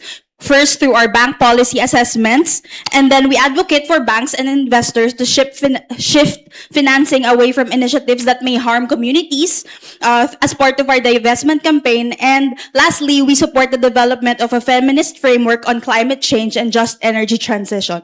So together, these initiatives contribute to how systems change by influencing how banks and investors allocate capital, strengthening sustainable finance policies, and helping ensure that climate investments deliver not only environmental outcomes, but also social justice and gender equality. So come visit our booth so we can... Yay!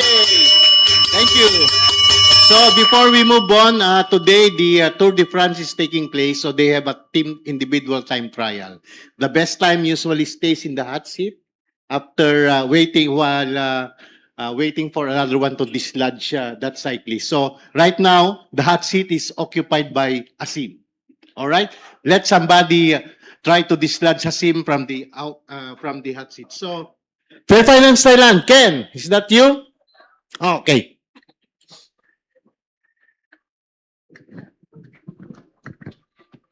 Hello everyone. Welcome to Fair Finance Thailand. First of all, I will introduce what is our successful in this year. First, I will recommend you to talk about the engagement with the bank, because our year-end assessment, the top 2 bank of Thailand, they have the closest score. Yeah, for the first time, this is the output of our engagement with the bank. Moreover, we can expand our scope of assessment to institutional investor. We just survey the ESG policy of the top 10 largest provident fund to set the foundation for future assessment.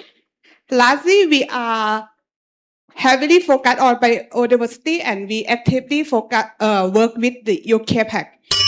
If you want to learn more, you will come to my booth and talk with us later. Thank you. Thank you, Fair Finance Thailand.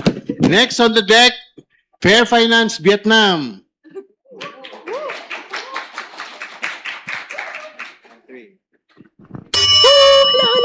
Hello. So yeah, Fair Finance Vietnam, we are a coalition of 5 members: Oxfam, the Banking Academy Vietnam, Hanoi University of Industry and Trade, and then we have MSD, and we have LASEM, which is like we have 2 university members and 3 NGO organizations, and we have been conducted 4 bank assessments so far, and today here we have 4 members joining me, Huong, and our 2 other colleagues from our who over there from Banking Academy. So nice to meet you all, and we just invite you to visit our marketplace later to see our publication and also enjoy some food from Vietnam. Thank you. All right. Food from Vietnam, I like that. In Southeast Asia, Vietnam is my, go-to in terms of street food. Next on the deck, our host from KPI, Indonesia Women Coalition. Okay, maybe this first time I want to introduce our organization. So the full name is Indonesian Women Coalition for Justice and Democracy. And this is membership-based feminist organization with commitment to strengthening grassroots women leadership, collective organizing, and women rights advocacy across Indonesia. Another information you can see from that one, this is our last report because we have new board now running. So this is last and the structure, but we have campaign for supporting the energy renewable with clean and inclusive. So please coming to our board and join to the campaign. And if you join to the campaign, we have souvenir for you. All right.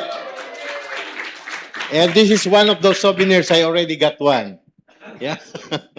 Next on the deck, let's go to the youth sector. Our friends from Yakap. In Filipino, Yakap means hug, embrace. All right. Hi, everyone. So I'm Aaron from the Youth Advocates for Climate Action Philippines, or YACAP. We're an alliance of youth organizations, student councils, and individuals that work together to fight for climate justice. So we do advocacy work through things like climate strikes, fashion shows, educational discussions, and more. And through our work, we advocate for systemic solutions to the climate crisis, including a just transition toward renewable energy in a future where both people and the planet are prioritized. So if you guys want to learn more about us, if you want to collaborate, or if you have a sweet tooth, we have lots of Filipino candies. So please visit our booth outside. Well, I still have time. I want to teach a chant. Okay lang. So if I say, what do we want? You say climate justice. When I ask when, you say now. Okay? Okay, so what do we want? Climate justice. When do we want it? Now. Thank you so much. See you at the booth. Thank you, Yakap. Next on the deck, Fair Finance, Youth Force Indonesia.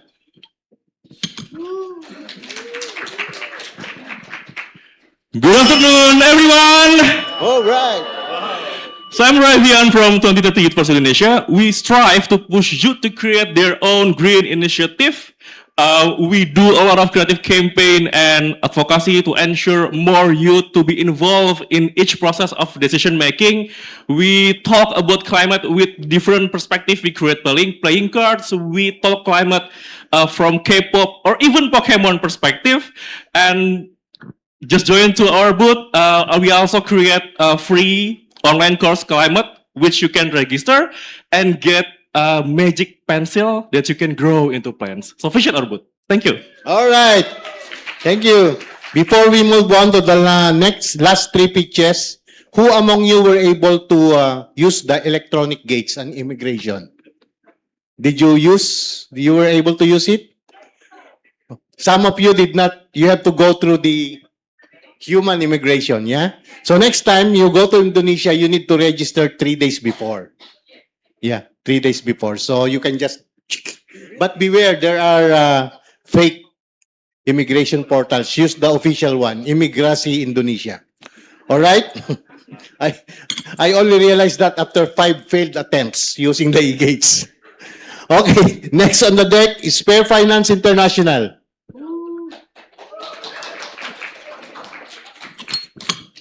Hi everyone, Daniel, Fair Finance International. We are your sister project, so we're your family. Visit your family in the marketplace. We have work on critical minerals, work on indigenous people. Work globally on advocacy with financial institutions. We represent work in 8 countries, 4 in Africa, 4 in Latin America. So you're welcome to join us. We will explore more. We have lots of QR codes with our library, with all the products that we've done this year. And we also have sweets from the Netherlands, some stroopwafels and some free trade chocolate. And from Colombia as well. Oh, okay. Join us. All right. Thank you so much. And tomorrow will be the semifinals of the World Cup. So who's going to win, Spain or France? Spain, because they are our colonial masters. The second round, England or Argentina? Argentina, because of Messi, yeah? England, because of OGB. Anyway, Argentina, yeah. Now, let me call on Fair Finance, IJET, can I do it? Last, Fair Finance, Asia.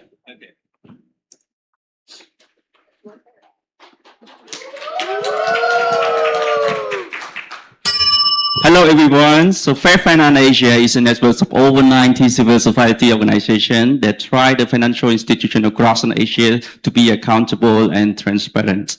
So from 2018 to 2026, so we together with all the 10 countries, so we deliver undeniable, measurable impact. The sparkling 59 improved bank practice, 283 newly or revised financial policy, and 68 regulatory improvement by national government, while empowering over 700 civil society organizations, mobilize 100,000 people to demand accountability. So join FFA today to try the next phase of financial reform.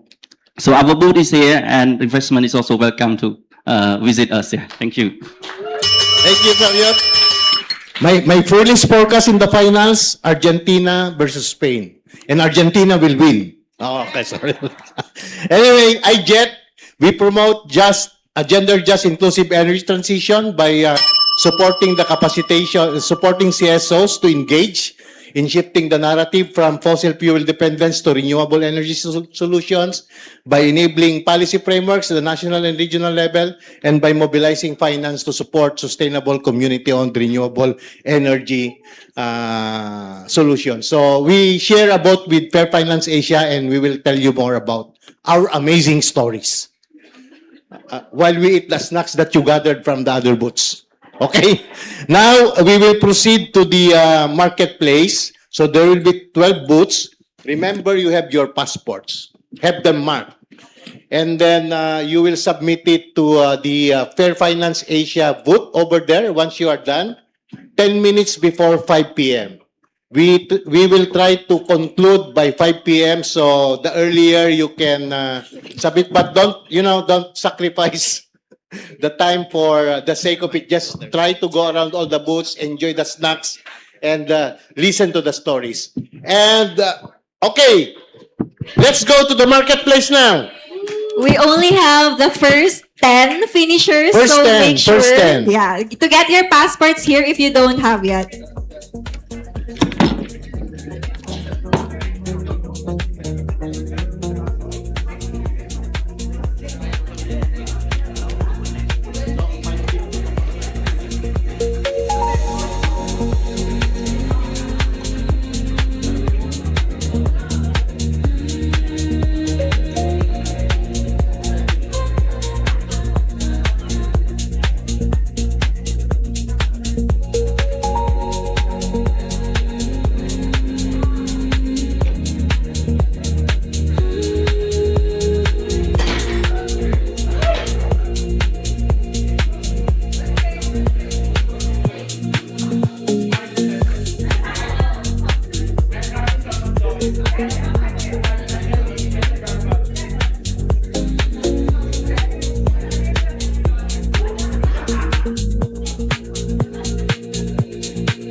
there.